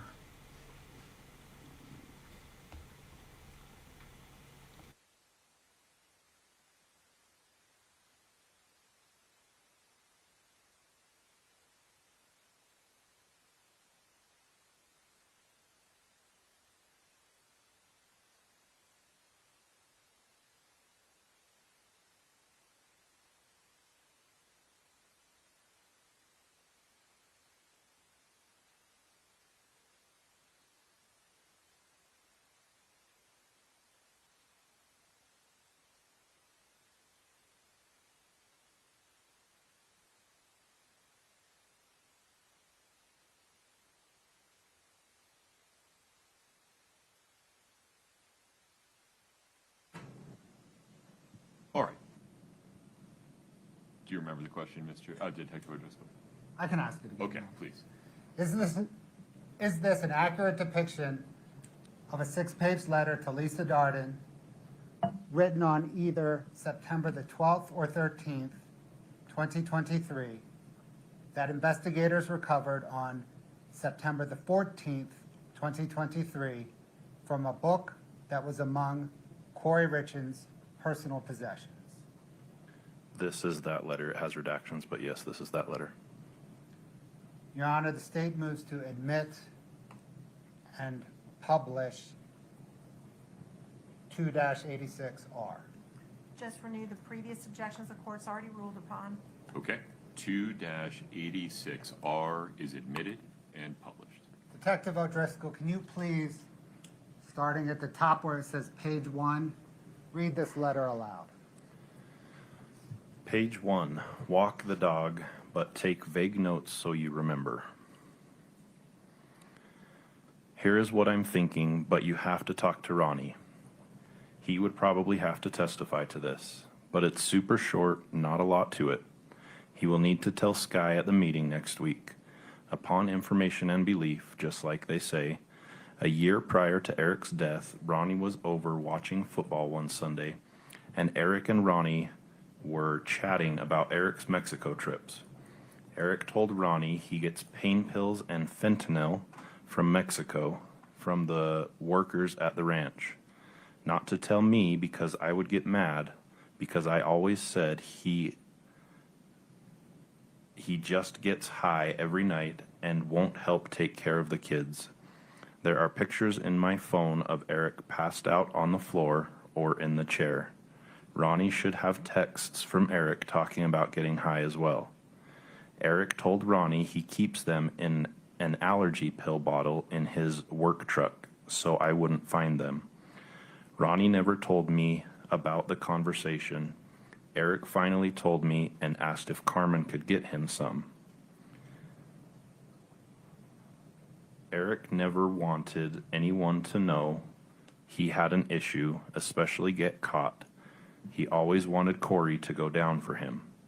When they traveled, Eric would put his drugs in Kouri's bag at the airlines right before they boarded. That way, if they were caught, Kouri got in trouble, not him. Once they got to wherever they were going, Eric would pull the drugs out of her bag and it would cause a huge fight. She was pissed he would risk her going to jail for his drug use. He just would laugh about it. Eric couldn't ruin his image that he had drug issues, so he would do whatever he had to. Kouri has never done any type of pills, didn't like them. Rarely would she consume THC, only if Eric begged her because it was a special occasion. Reword this however he needs to make the point, just include it all. The connection has to be made with Mexico and drugs. Ronnie will have the messages to prove Eric confided in him about getting high. It can be short and to the point, but has to be done. Upon information and belief, LOL. They never found pain pills or fentanyl in my house because he hid it in allergy bottle in work truck. And Cody emptied out work truck within a week, so they were never found. When you talk to Ronnie about this, meet up with him in person. I worry sometimes your house and phone are bugged. Maybe drive down to SL and meet him after work without Bree. Tell Ronnie, don't overanalyze it. It was a quick 2-minute conversation, LOL. Tell him I need him to do this. Bring me home and then we will get those damn bitches. Also, please text Lotto or call. Tell him do not text me anything about us doing things together ever. Like church, skiing, trips, nothing that puts us together. It doesn't look good. We're so close to the end, let's push through. Have the conversation with Ronnie before he meets with Sky. Then tell him to tell Sky at the meeting about the conversation. Hang in there, we're almost there. Love you to the moon. Take vague notes of all this so you remember before you walk the dog. Detective, does Sky in that letter refer to Sky Lazaro, Kouri Richins, former defense counsel? Yes. No further questions, Your Honor.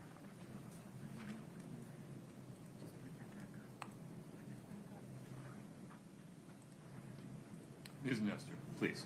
Thank you, Your Honor. Let's jump right back into that letter since we're on it, while it's fresh on our memory. It's Exhibit 286 for the record. You want me to put it back up? Yes, please, Your Honor. There you go. Thank you so much. All right, so this letter that you just read aloud, do you know the date that it was written? I believe it was September either 12th or 13th. Okay. And in this letter, the very beginning letter tells, I guess if it's her mother that she's addressing it to, if that's what you say, that to remind Ronnie to tell Sky this story, correct? Well, what part are you referencing? The story about what Eric told him about getting fentanyl from Mexico. There is a part that says tell Sky at the meeting next week. Okay, so it looks like there's about to be a meeting with her lawyer, Sky, right? I have no idea if that happened or if that was about to happen. Okay, well, that's what it says. It says at the meeting next week.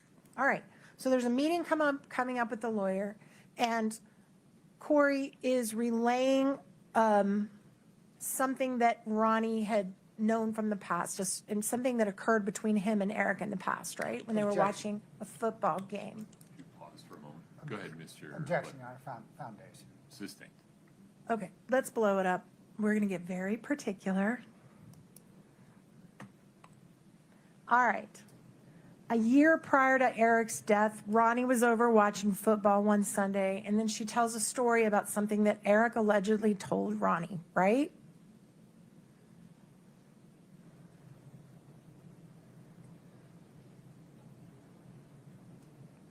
And just by the way, if you could go up just a little bit above that. Wait for the answer. Wait, before let me rephrase.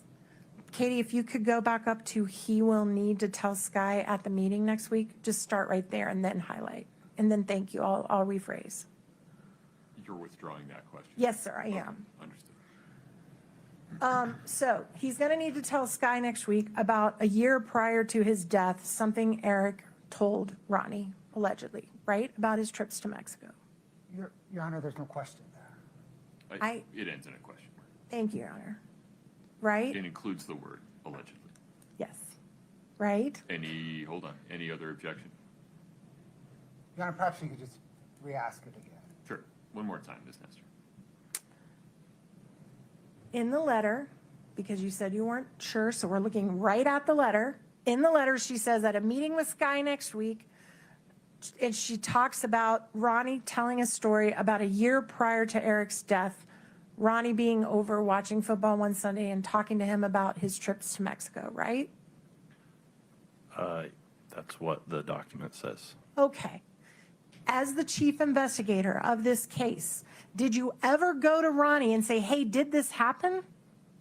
I believe investigators reached out to Ronnie. I don't think it was me, but I believe one of the other investigators reached out to Ronnie for interview and were not able to talk to him. So the answer is You were never able to confirm or deny with Ronnie whether this actually happened.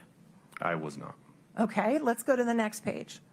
Then she tells a story about Eric putting drugs in her bag at the airlines right before they board. You see that? Can you highlight it, please, Katie? Now, that story has been verified by Allie Staking, her friend that testified before this jury, correct? Objection, Your Honor, foundation. Have you been sitting in this? The objection's overruled. Thank you, Your Honor. Is that right?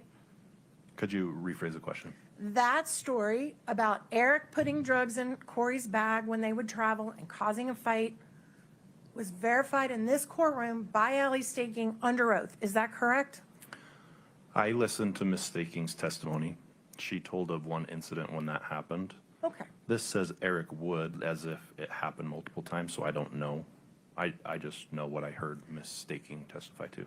Did you ever ask any of Kouri's friends or family if they knew of situations where it had happened before? Where what had happened before? Where Eric had put drugs in Kouri's luggage when they traveled? I don't recall asking that specific question, but I think I heard about it coming up. I don't remember who the conversation was with, but I think I had heard something to this effect before. Was it involving a trip to Mexico? Not specifically, no. Okay. Do you remember where the trip was involved? I don't. Sorry. So at least someone in your investigation did at least suggest that they knew of another situation besides Hawaii where Eric did this. No, I don't know if it was a separate one or if they were referencing the same one. I don't Okay. know for sure. All right.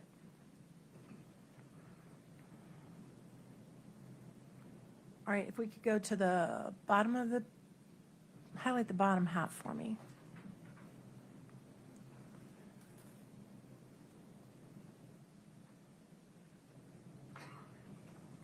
All right, there's references in here that Ronnie will have messages on his phone to prove Eric confided in him about getting high, right?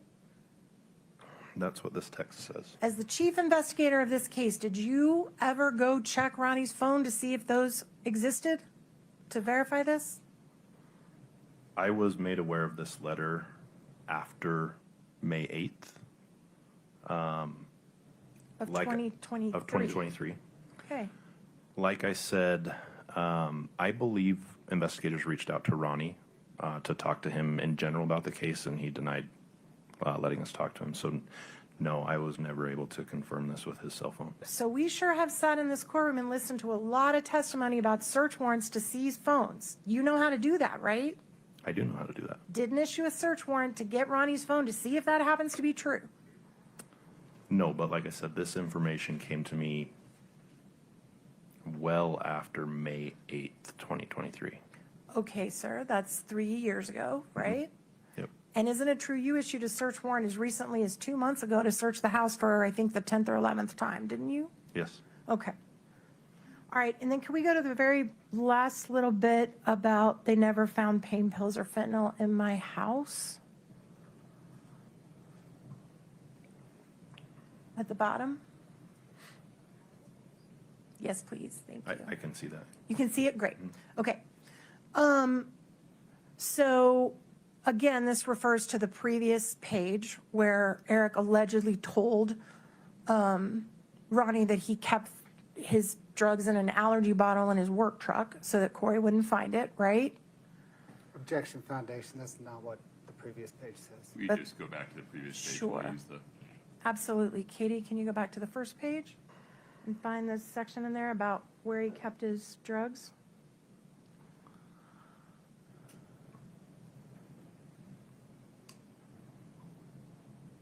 Let's see. Yep. Eric told Ronnie he keeps them in an allergy pill bottle in his work truck so I wouldn't find them. Isn't that what that says? The whole sentence says Eric told Ronnie he keeps them in an allergy pill bottle in his work truck so I wouldn't find them. And by the way, this was seized September 14th of 2023, correct? I believe so, yes. And at that point, Had you revealed to Kouri that you had found an empty hydrocodone bottle in Eric's nightstand the day of his death? Had you ever revealed that to her or her lawyer at this point? I personally didn't find the bottle. Okay. It was located on the night of Eric's death and was transported with his body to the ME's office. There's no way for Kouri to know that when she wrote this, right? Objection, Your Honor, speculation. Sustained. Okay, that's fair. All right, go back to what we were just talking about, to the bottom of the second page. All right. They never found pain pills or fentanyl in my house because Eric hid it in an allergy bottle in the work truck, right? So that connects to what we just saw on the first page of what he allegedly told Ronnie, right? What is your question? Yes, I can see that this document says that. And the next sentence says, and Cody I'm sorry, it's cut off on my screen, but not that one. I'm going to share a screen with the jury. And Cody emptied out work truck within a week. We've heard that verified by Cody in this courtroom that he said to the jury under oath, correct? While you were sitting in here. Objection, foundation. I don't think that's what he said. Sustained. You got to rephrase. Did Cody come pick up the work truck within a few days of Eric's death? I'm not personally aware. Did you sit in this courtroom and hear him testify to that? I believe so. Okay. Yes, I sat in the courtroom. Yes, I heard his testimony. I don't remember exactly what he said, but And just in case the jury has been so focused on that witness box that they don't notice what's happening back here, you've actually been in this courtroom every single day, every single minute, listening to every single person testify, right? nearly, yeah, Almost. almost. Maybe a bathroom break here and there, which you're entitled. Okay. All right, let's take that down. Now, I want to go back to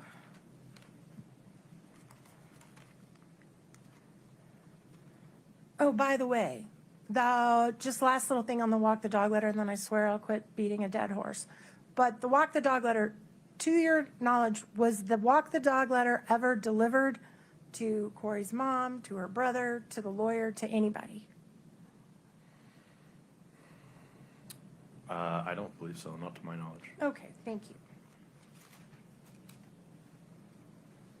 All right. Now let's back up just a little bit to your entry into this case. Oh, Your Honor, I left my notes. May I please return to the table?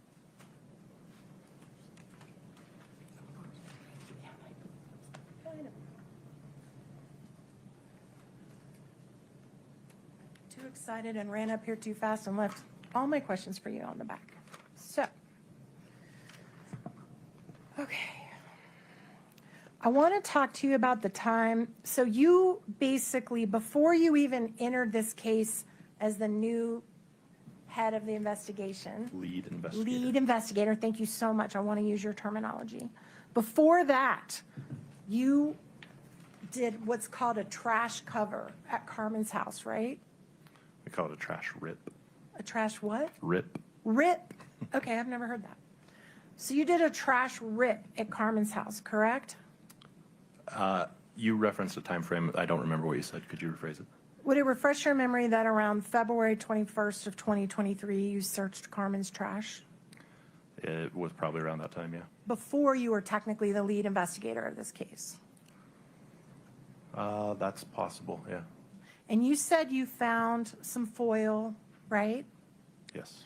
And that's usually an indication that someone's been maybe freebasing, heating it up in foil and then smoking it typically?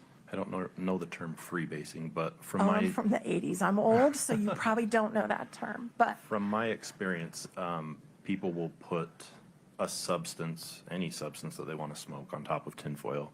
They'll heat it from underneath with a lighter or torch, and then they'll smoke the fumes that come off of the substance. okay.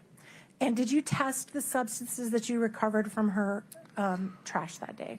I believe we submitted some of those pieces of paraphernalia to be tested, but I don't remember if we ever got results for them.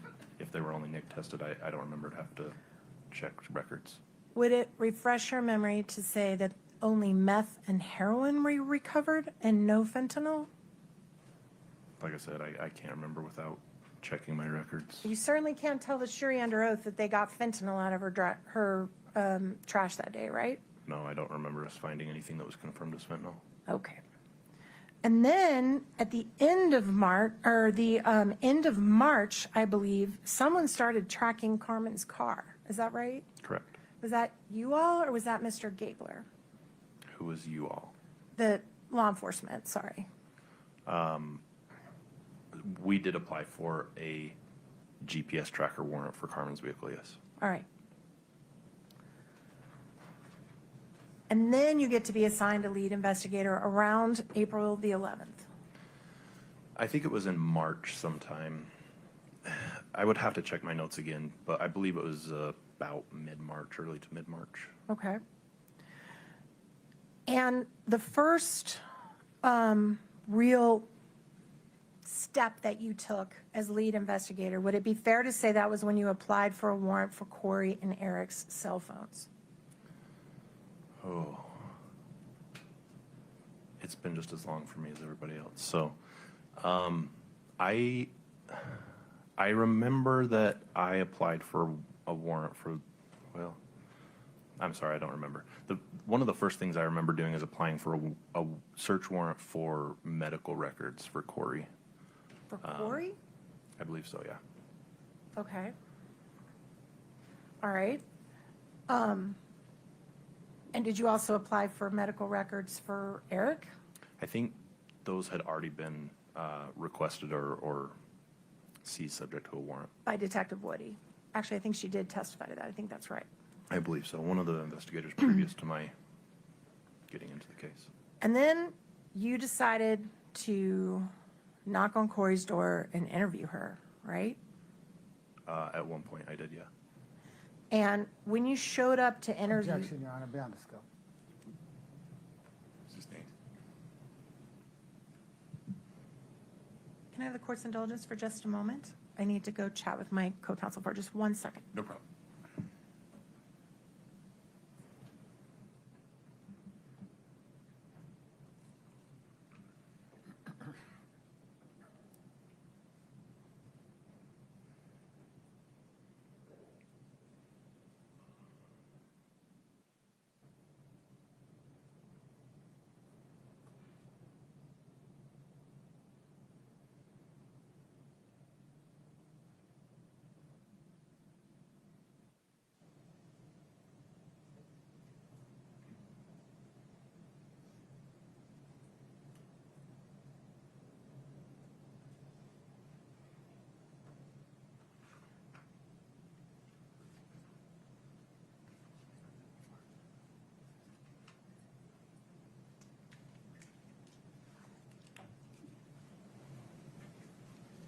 So we are going to leave that topic alone and we're going to move forward, okay? Okay.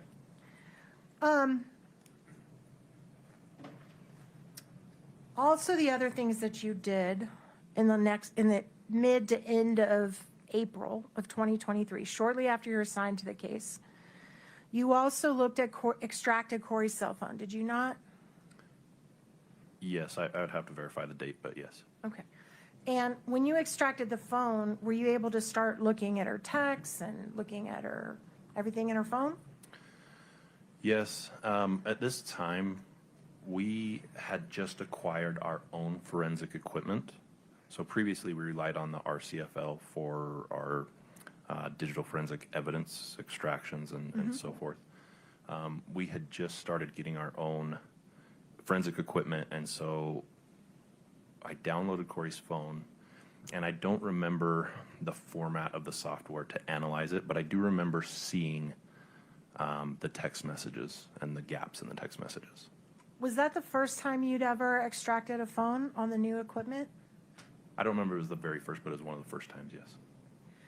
And was there anybody who assisted you in doing that extraction? Yes, Miss Gibson did. And are you or Ms. Gibson certified on Celebrite or the extraction gray key, whatever you use to extract it? Miss Gibson is, I'm not. All right. And then, after you extracted Corey's cell phone, you interviewed Chelsea Barney, did you not? I did. And Chelsea's testified here. Chelsea was Ms. Richins' dear friend from junior high, right? That's what I understood, yes. And when Chelsea came in to be interviewed, didn't you tell her that you had evidence that she and Kouri had spoken the night of Eric's death? Chelsea did not come in anywhere when I interviewed her. I interviewed her in her home in Heber. Oh, were you present when she did the interview at the sheriff's department? No, I was not. All right.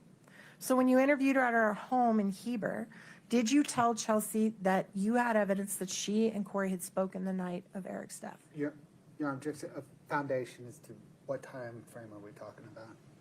Can you? Lay a little foundation Sure, I'm for it. glad to. Can you tell us when you interviewed Chelsea in Heber? I can't give you an exact date. My best guess is it was probably April sometime of 2023. Before Kouri's arrest date. Correct. And when you interviewed Chelsea in April of 2023, did you tell her, did you represent to her that you had evidence that she and Kouri had spoken the night of Eric's death? I don't think it was phrased that way. So we had some interest in the timeline of their communication between Chelsea and Kouri the night of Eric's death. Because when we looked at what was available on the phone, it appeared that Chelsea and Kouri texted every single day. Like, they were always talking with each other. And then there was a gap, I believe, between March 2nd and March 4th. So that stuck out to me as unusual. And I did bring that up with Chelsea and just asked her if she knew of any reason that there would be that gap. And then she was actually able to produce some documents from her cell carrier that we went over together, and it looked like that matched up. So you originally suspected that maybe she had deleted a conversation with Kouri? That's what it looked like initially, is that there was an unusual gap in communication between these two best friends that I understood them to be. Okay. And it turned out that was incorrect, right? From what I'm remembering, yes. So there's some confusion because there were just personal direct text messages between just Kouri and Chelsea, and then there was a group chat of all their friends. Right. And it was hard to distinguish in the beginning which occurred when, and I think that's where some of the confusion came from. But ultimately, you were able to agree with Chelsea that she did not speak with Kouri the night of Eric's death and did not delete any messages with Kouri, correct? I couldn't find anything that suggested otherwise. Right. And then was Chelsea unhappy with the way that you all handled her interview? I don't know. To your knowledge, were you aware that she filed a complaint that she had been misled about her phone when she was being interviewed by your office? I was a... Your Honor, just objection foundation. I think timing's important here. I think counsel's confused about two different interviews, so I think we need foundation on timing. Would you just be more specific about the complaint or what it was about with some month and year? Yes, Your Honor. signposts? Shortly after Chelsea was interviewed, the time with you and the follow-up time, did she file a complaint against your No, office? that's the problem. Can you break it down one at a time? They're two different events. Just a moment.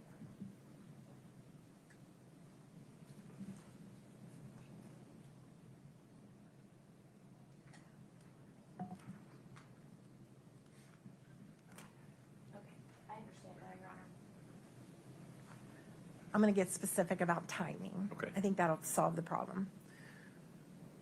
Prior to your interview of Chelsea, was Chelsea asked to come in by Detective Woody? When you reviewed the file, were you aware that there had been a previous interview with Chelsea?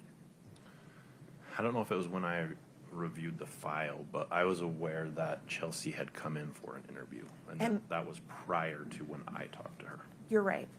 And after that interview with Detective Woody, did Chelsea file a complaint about being misled when she was brought in? Objection, Your Honor, relevance. Help me out. I'm not sure where we're headed. Your Honor, I do think it's relevant. Why don't you approach for a moment? Okay.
Ms. Nestor, if you'd ask your next question, please. Yes, sir, thank you.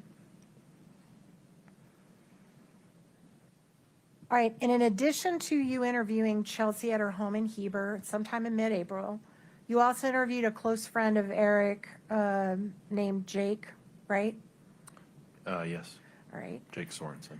And then you, at the end of April, is when Mr. Bloodworth said on April 26th, when you got the warrant and executed the warrant on Carmen Lobber's house, right? We executed a warrant on Carmen Lobber's residence on April 26, 2023. Right. So between April 11th or end of March, when you first joined the case, and April 26th of 23, you possibly got a warrant for cell phones. You extracted Kouri's phone, interviewed Chelsea and Jake. And then that's when the seizure happened at Carmen's house, right? I'm not sure what you're referencing about the April 11th date. That's the date on your report when you were assigned to the case. So that's the date I've been using. But if you remember it earlier. That's the date that I wrote the report? No. I mean, it doesn't matter to me. It's not, if you remember it was the end of March, we'll go with that. That's fine. I'll use the end of March. But Okay. And then you search Carmen's house, and then the next day is when we saw the interview that you had with Carmen at the jail, right? yes, so Carmen's home was searched on April 26th. That same day, she was arrested for driving on suspended license. And then the next day was the first time that we spoke with her at the Wasatch County Jail.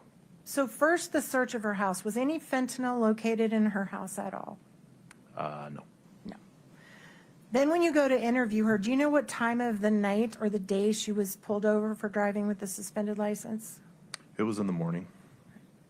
And what time of day did you see her on the 27th? I don't remember. I would have to look at the timestamp on the video of the interview. And I watched the interview, but I never saw anyone ask her if she was under the influence while you were interviewing her. Did anyone ever ask her that question? I don't remember. I don't think so, but I don't remember. And is it fair to say in that first interview, before any promises had been made about leniency or anything, Carmen denied ever being asked for fentanyl by Kouri Richins? Yeah, I testified earlier that drug dealers, in my experience, when you interview them, will initially... Well, let me stop you. I'm asking about Carmen, not other drug dealers. I'm asking about Carmen Lobber. Did she deny ever being asked by Kouri Richins for fentanyl? Yeah, as most other drug dealers also do when I interview them. And did she share with you a personal tragedy that her daughter had OD'd on fentanyl? Yes. And did she tell you that because of that, she didn't mess with fentanyl? Objection, Your Honor, hearsay. I think she's asking about statements from the prior interview. Let me ask a more specific question. Do you mind approaching for a moment?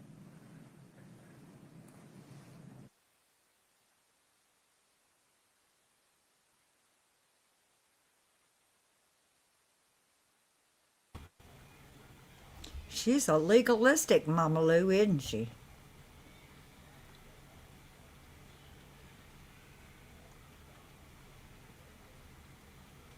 People do. And plus, people don't trust the police at first. It took time for the police to get her to trust them enough to tell them anything. I don't think that's not normal. I think that would be normal.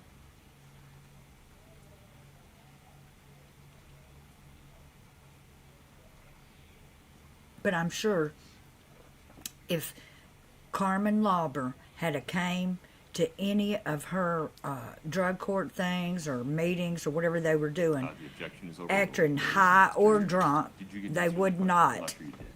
I'm not sure I did either, so let me ask it again. Did Ms. Lobber tell you that because of what happened to her daughter tragically, that she did not mess with fentanyl? She didn't deal with it? I believe those were her words, yes. Right. And as a matter of fact, the first people that ever injected the word fentanyl into any conversation with Carmen Lobber were you and the other investigating officers, correct? Came out of y'all's mouth first, not hers. Objection, Your Honor, argument. Overruled. If you understand what she's referring to by y'all, go ahead. I'm sorry. Sorry, I did it I'm still again. focused on the previous question because I thought there was going to be a follow-up question about No. my impression. No. So the first people that mentioned fentanyl in the interview were law enforcement, not Ms. Lobber, correct? Yeah, I believe so. Because I think we told her in that first interview that while investigating Eric Richins, we told them that we were investigating Eric Richins' death and that he had died of a fentanyl overdose. And then you went back and interviewed her again and again and again, right? 5 more distinct separate interviews. And I believe that I wrote this in quotes because I try to be precise. I believe that when we were listening to the recording, and the jury will, I trust the jury's memories on this, but the phrase, "you're the biggest piece," right? That was said. Yep. And that meant you're the biggest piece of this puzzle, right? In context, I'm trying to remember what was said before that.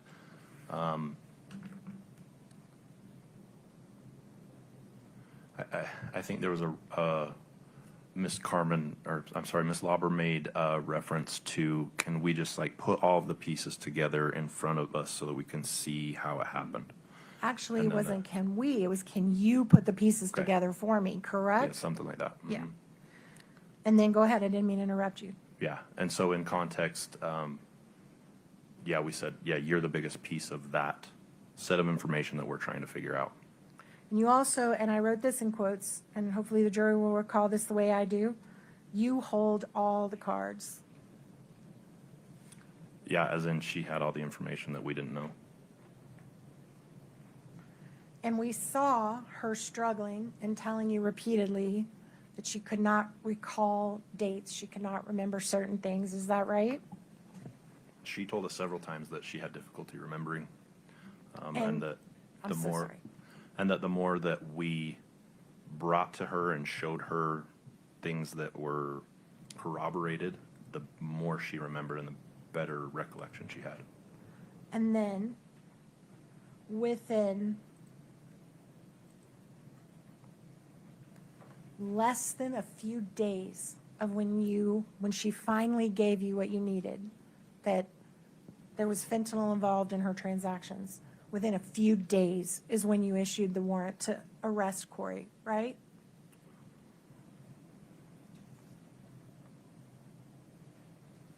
We interviewed Carmen between April 27th and May 13th. The warrant for Kouri's arrest was issued by 3rd District Court on May 8th. But when was it requested? May 3rd? Does that refresh your I memory? don't request arrest warrants. You signed, you're right, that's done by the county attorney's office, correct? They filed charges in the case and requested an arrest warrant. We were made aware of it on May 8th. Within days of Carmen Lobber agreeing with you that fentanyl was involved.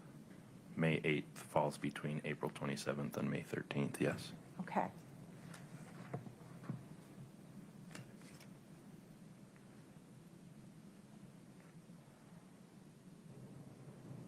I want to talk about your investigation into, oh, by the way, let me back up. Since you have become the lead investigator in this case, have you ever located the hydrocodone bottle that was found on the nightstand next to Eric? Can you define located? I know where it's been at certain points throughout the investigation. Okay. But we don't currently have it in our possession right now. That's all I need. I want to talk about the Valentine's Day investigation, all right? Okay. Katie, can you bring up, just for the witness only, Your Honor, Exhibit 3-13D as in Delta?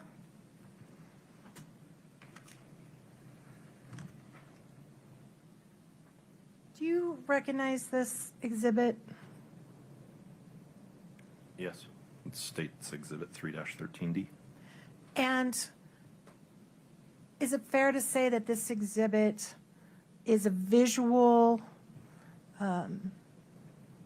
clip of the locations where Eric was on February the 14th of 2022 based on geolocation in his phone? Objection, Your Honor. Foundation.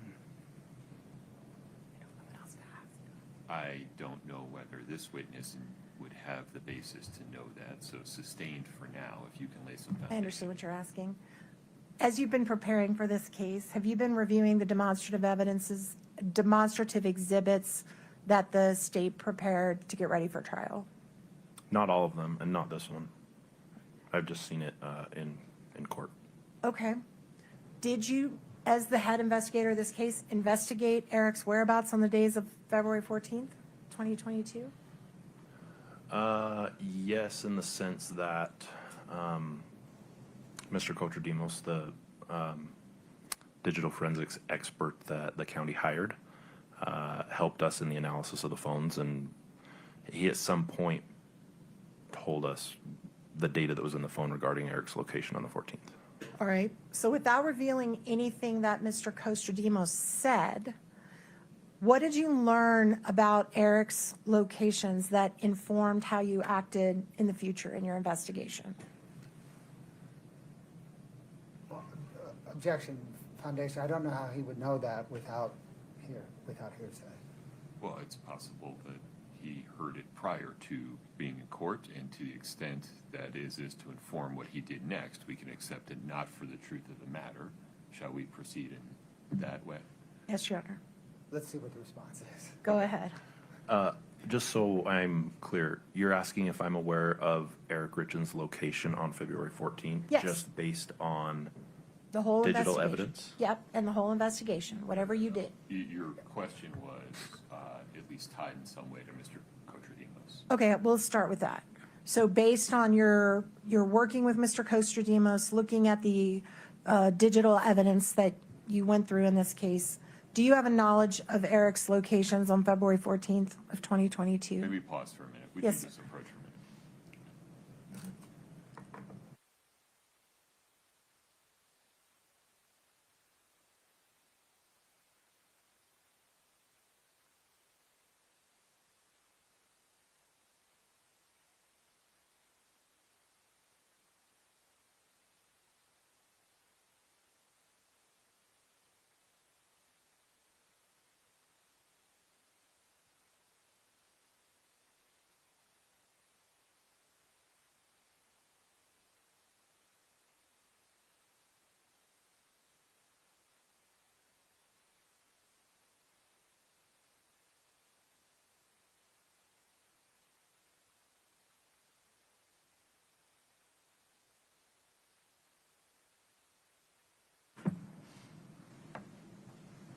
May it please the court? Please.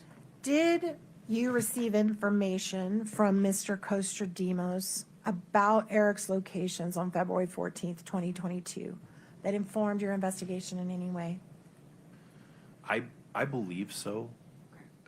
The truth is, I don't remember 100% for sure if and when I knew about location data from Eric's device throughout the investigation.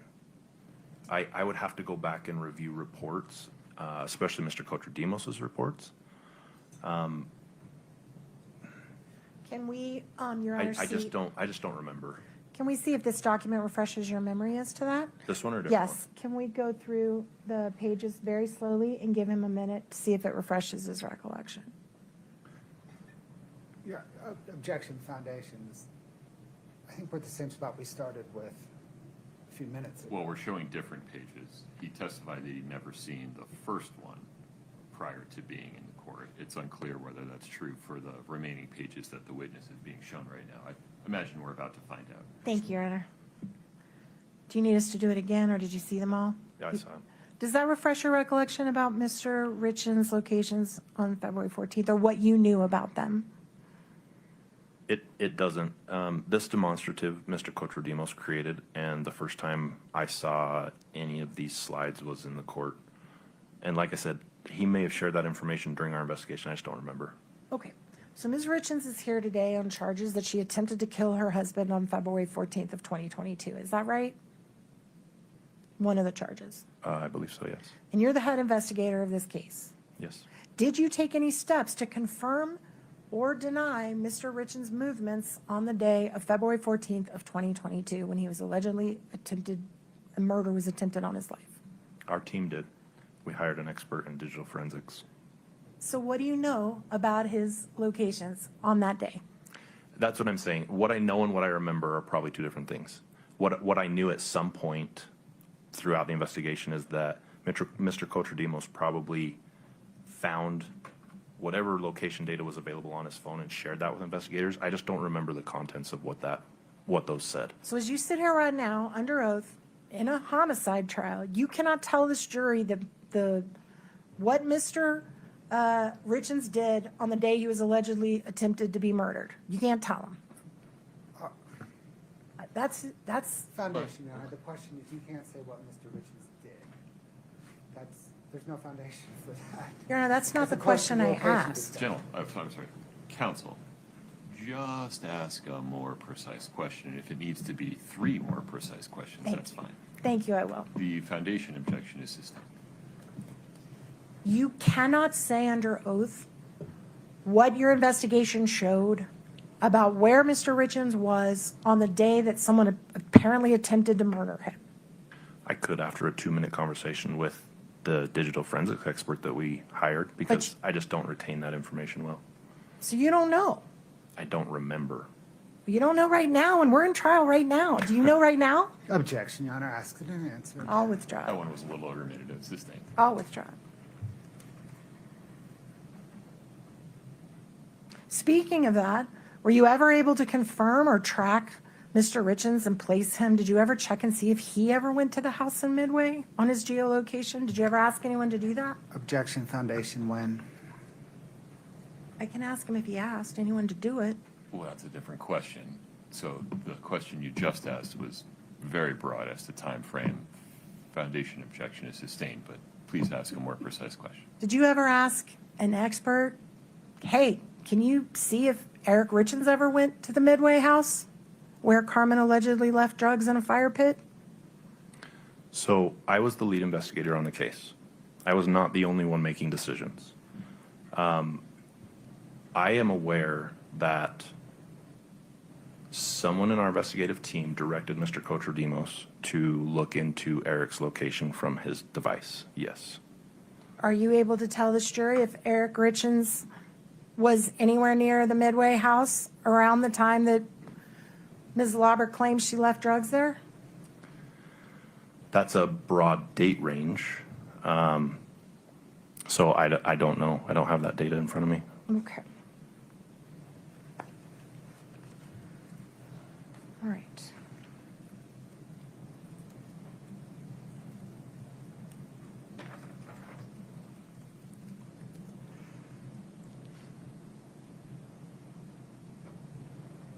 Is it true that through all your interviews with Carmen and your attempts to corroborate what she was telling you, at least one of the times that Carmen allegedly purchased drugs from Mr. Crozier and brought them to Kouri was after Eric was dead? Her testimony was not that. She didn't remember it that way. We found digital evidence that suggested that. So after Eric died, it is your understanding that there's still drug dealing going on between Kouri and Ms. Lobber? I am aware that Ms. Lobber conducted a similar transaction to ones prior to Eric's death, after his death with Ms. Richins. On that's the occasion, I believe, and you were here, if I'm wrong, please correct me, but that's the occasion where Ms. Lobber claims that Kouri had to write her a check, right? Yes. And the check was written out on the Kouri Richins Realty checkbook, right? As you recall from your investigation. Yeah, I believe it was K. Richins Realty check. Did you do any corroboration or investigation into whether or not Carmen Lobber did actual work for Kouri Richins Realty that week? Yeah, I mean, we talked to Carmen about her relationship with Kouri in all ways. And she said she had done some work for Kouri in several different capacities. As far as that week, I don't know that we ever got into those details. That was the week that they were about to close on the Midway Mansion, is that correct? What date are you referring to? The date that, oh, I'm sorry, strike that. That's fair. The week before she got the check is the week that the Midway Mansion closing allegedly happened, right? Right after Eric's death. Your Honor, objection. The air quotes, this is testifying. The air quotes were for the Midway Mansion. That's why I did that. I understand. That's what I call it. But for the house on Legacy Drive, I won't do that again. The house on Legacy Drive. Sorry, can you restate the whole question? I've forgotten it already. The house on Legacy Drive had closed in between Eric's death and when Ms. Lobber allegedly got this check, correct? Between Eric's death and when she got the check? Right. As far as my understanding, yes. Did you ever talk to the realtor and say, hey, did Carmen Lobber clean up that house the week before it closed? Which realtor? The realtor for the Legacy house. I'm not aware who that is. You don't even know who was selling that house? No. So I guess the answer is no, you never made any attempt to corroborate whether Carmen did work that week. I don't know that the realtor would know the answer to that question, but I never talked to them. Okay. And speaking of the Midway Mansion closing, we've had some testimony here about some closing documents that were signed and dated either the day after Eric died or a couple of days after Eric died. Did you hear that testimony? I believe so, yeah. Did you ever go to the people that conducted the closing and confirm whether Kouri was present at that closing in person? No. Are you aware that you can do closings on houses without being present in person? I know nothing about realty. Okay, well, then I'll let you have a pass on that. Did you ever do any determination as to whether those documents were signed through what's called DocuSign electronically? I'm sorry, can you say the question again? The closing documents for the Legacy property, did you ever do any confirmation or investigation into whether those documents were signed via DocuSign or electronically without being with a wet signature and a pen? The investigation into the signing on the house and the other financial documents, I wasn't a part of. That was through the prosecution's office's investigator and their experts, their forensic accountants. I wasn't really part of that. As lead investigator, you can't testify that that was ever done here today. I can't, I have no knowledge of it. Okay. You did, you were involved in at least 8 of the 10 search warrants that were issued on this house? Because I think the first 2 were Detective What do you Woody. mean by involved? You were lead investigator once those warrants were being executed? I think the first 2 were Woody, so I don't want to credit those The to you. title of lead investigator doesn't necessarily mean what I did in those circumstances. I guess I would ask you to be a little more specific about what you're asking. How many warrants are you aware were executed on the house, on the Richins home? I believe around 10. I don't remember the exact number. And in 10 different times of searching, was there ever any fentanyl recovered?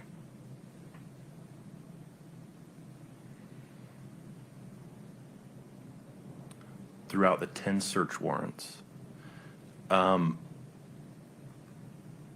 anything that was recovered during those search warrants that we suspected may contain fentanyl, have traces of fentanyl, were sent to the state lab.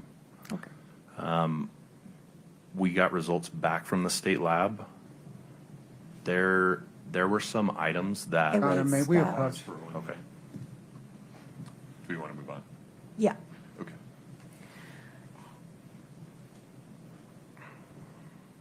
In the 10 search warrants that were executed on this house, did you ever find any cups, glasses, straws that contained any traces of fentanyl on them? Let me be clear. I wasn't present at every single time that the house was searched. So the answer is investigators in my team or investigators from the Summit County Sheriff's Office did not find cups, straws, the things you mentioned that contain fentanyl, no. As you sit here today, can you even tell this jury the exact time that Eric Richins died? I don't know that anybody can. Can you tell this jury how fentanyl got inside of Eric Richins? Based on evidence, not speculation or theory, but evidence. I know it was orally ingested. And that's all you know, right? That's not all I know, but I know it was orally ingested.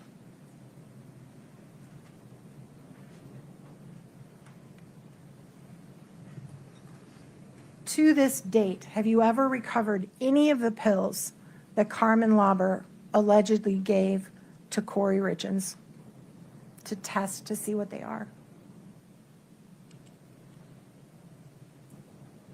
That I can confirm for sure are the pills that passed from Carmen's hand to Kouri's hand. Correct. No. Okay.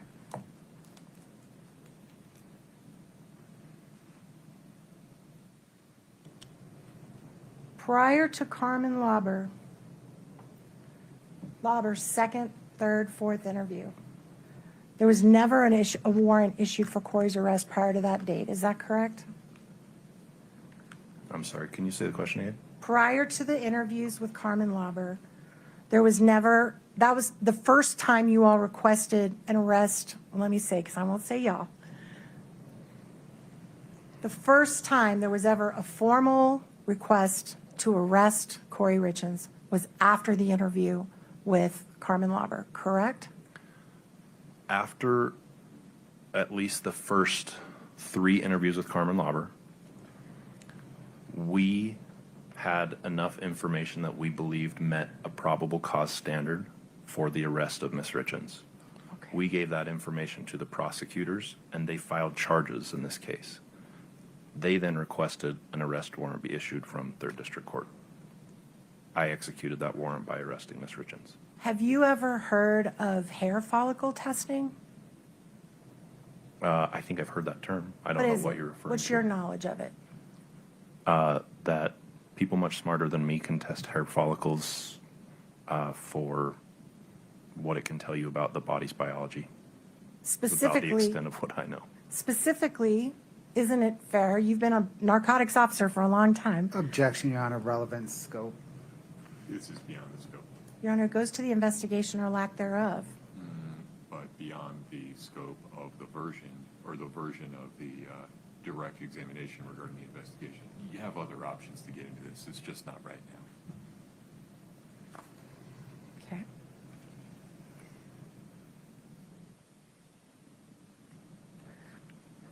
Court's indulgence for just a moment, Your Honor. Of course.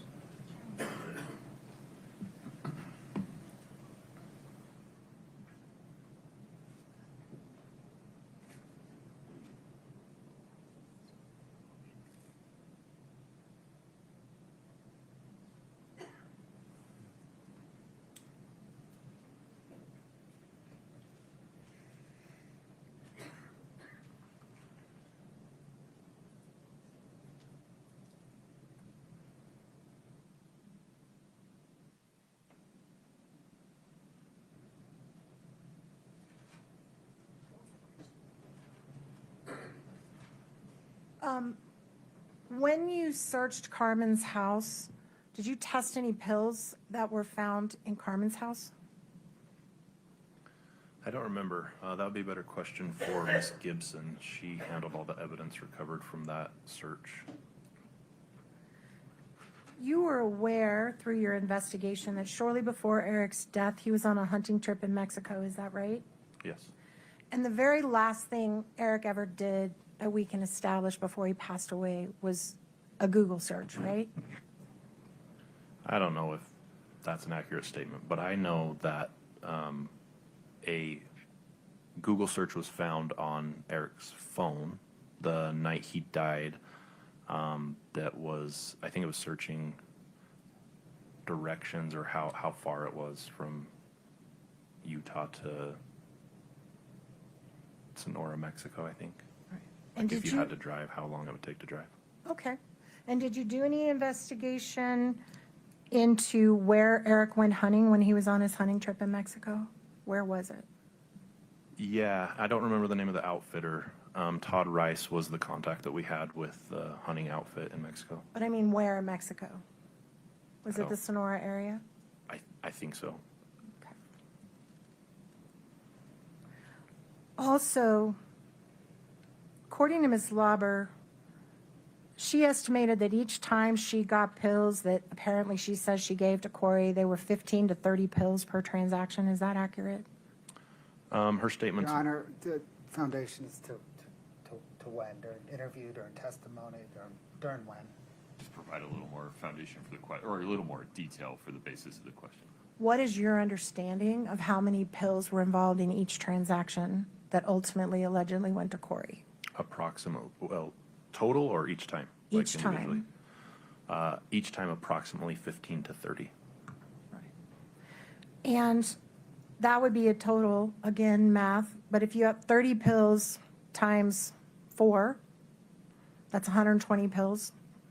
That maths for me. And you were in the courtroom when strike that.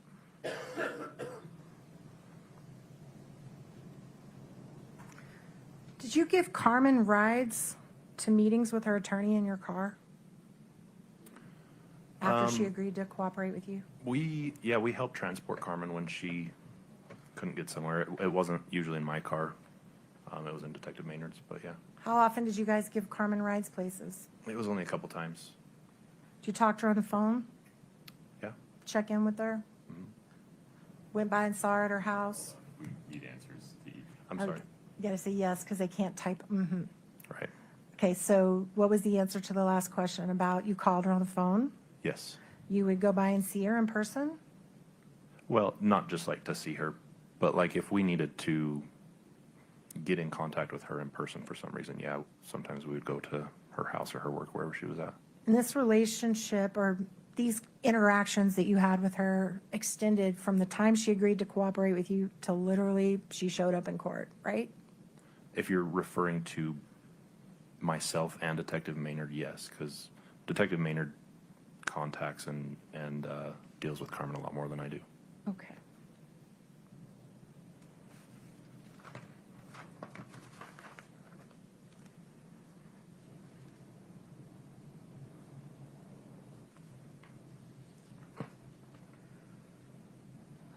Getting close, I'm sorry. Thank you for your patience. Oh, okay. I want to talk about the, Lord, if they're GIFs or GIFs, I don't know, but GIFs that have come in, those pictures of the goofy pictures that they said that Kouri accessed the morning of the 4th, right? I'm sorry, who's they? All right, I'll be more specific. The GIFs, you saw them come up on the screen. They were like joke GIFs, right? That it was testified to that Kouri's phone accessed them all at the same time the morning of March 4th, the morning Eric died, right? What I understand about the gifts is that there were, I think, 3 different ones, and that they were somehow accessed on Kouri's device. The technical jargon of the digital forensics is whatever Mr. Cochradimos testified to. I'm with you on that. So clearly, I would imagine, as the lead investigator, if you're investigating a potential homicide, would it be important to you to look at the very last conversations that the decedent and the suspect had right before the death? It could be part of it. Did you do that? I believe I did. I don't remember what the contents were, but Katie, can you please pull up JO11? JO11? And this is only, okay. And make it a little bit bigger so that that Detective O'Driscoll can see it clearly.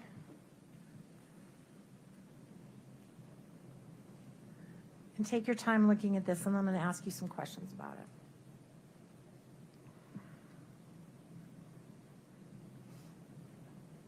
Do you recognize these texts? Keep going, Katie. I recognize that they are from Eric's device, yeah. All right, and they're between whom?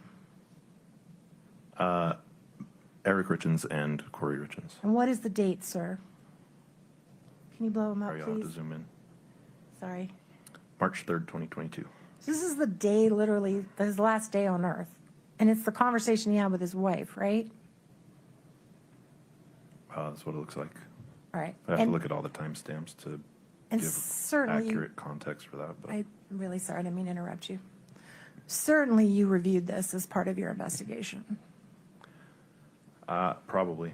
I'm not remembering them, but Your Honor, this, I have not looked at every single text message on Eric's phone and on Corey's phone. sure, but like the day he died would be in a kind of an important day to check out, right? Yeah. Okay, so do you Like recall? I said, that's where we got the information about the hunting guide in Okay. Mexico. So yeah, we were looking at that information. So then, Your Honor, may I please admit this as Defense Exhibit 300, I don't even know what we're on yet. 3010. Is it 10? 3015. We're a little behind. Thank you, Ms. Brittany, I appreciate that. We move to admit it. Well, objection, foundation, or authenticity. I'm also looking at maybe approach. Yeah. Yeah. Can we go to is this the first page, Katie?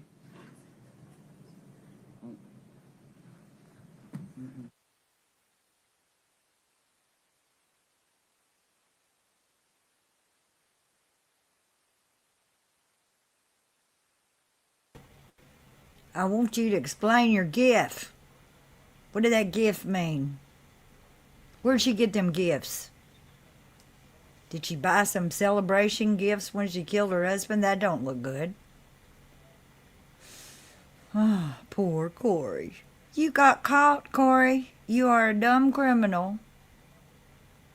You don't do good at this. You are as bad at being a criminal as you are at being a real estate lady.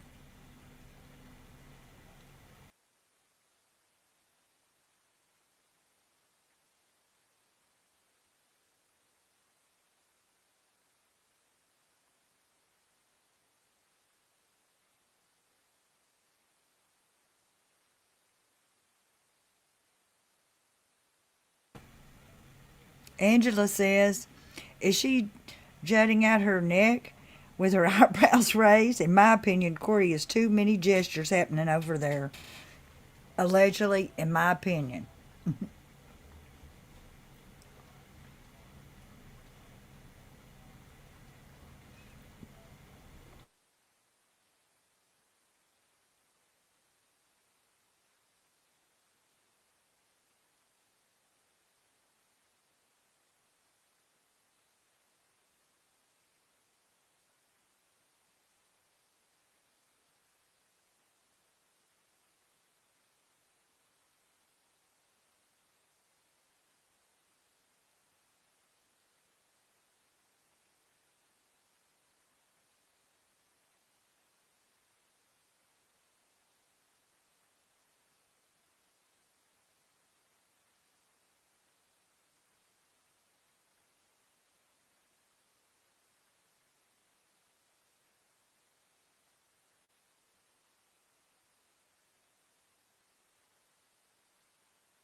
Well, Macy, you better take that dog out.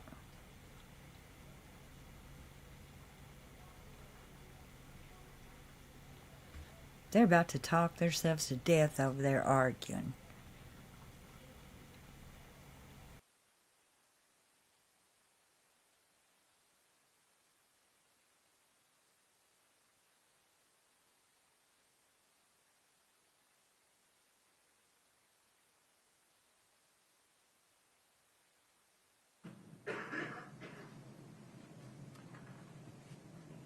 let's pause there. There will likely be additional questioning of Detective O'Driscoll tomorrow morning from both defense and the state. That additional questioning we do not have time for today, so we'll be recessing for the day. Between now and tomorrow morning at 8:30 a.m., as always, please don't talk about the case with anyone. Please do not allow anyone to talk about it with you. Please do not read, watch, or listen to any coverage of the case. Please do not do any research about the case. Please travel safe.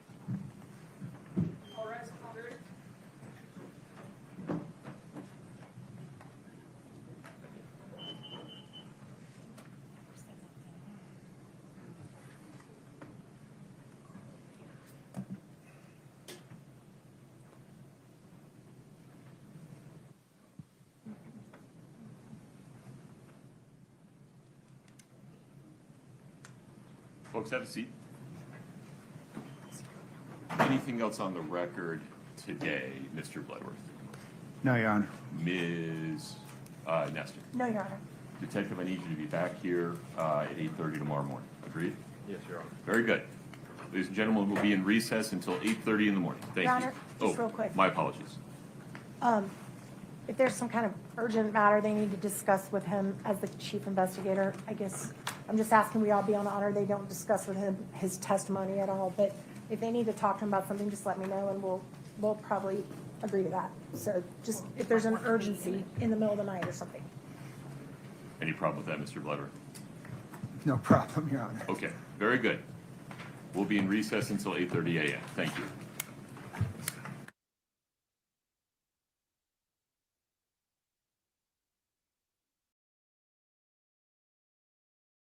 Can you imagine? Let's turn that off. I should have done it a little different around here. Because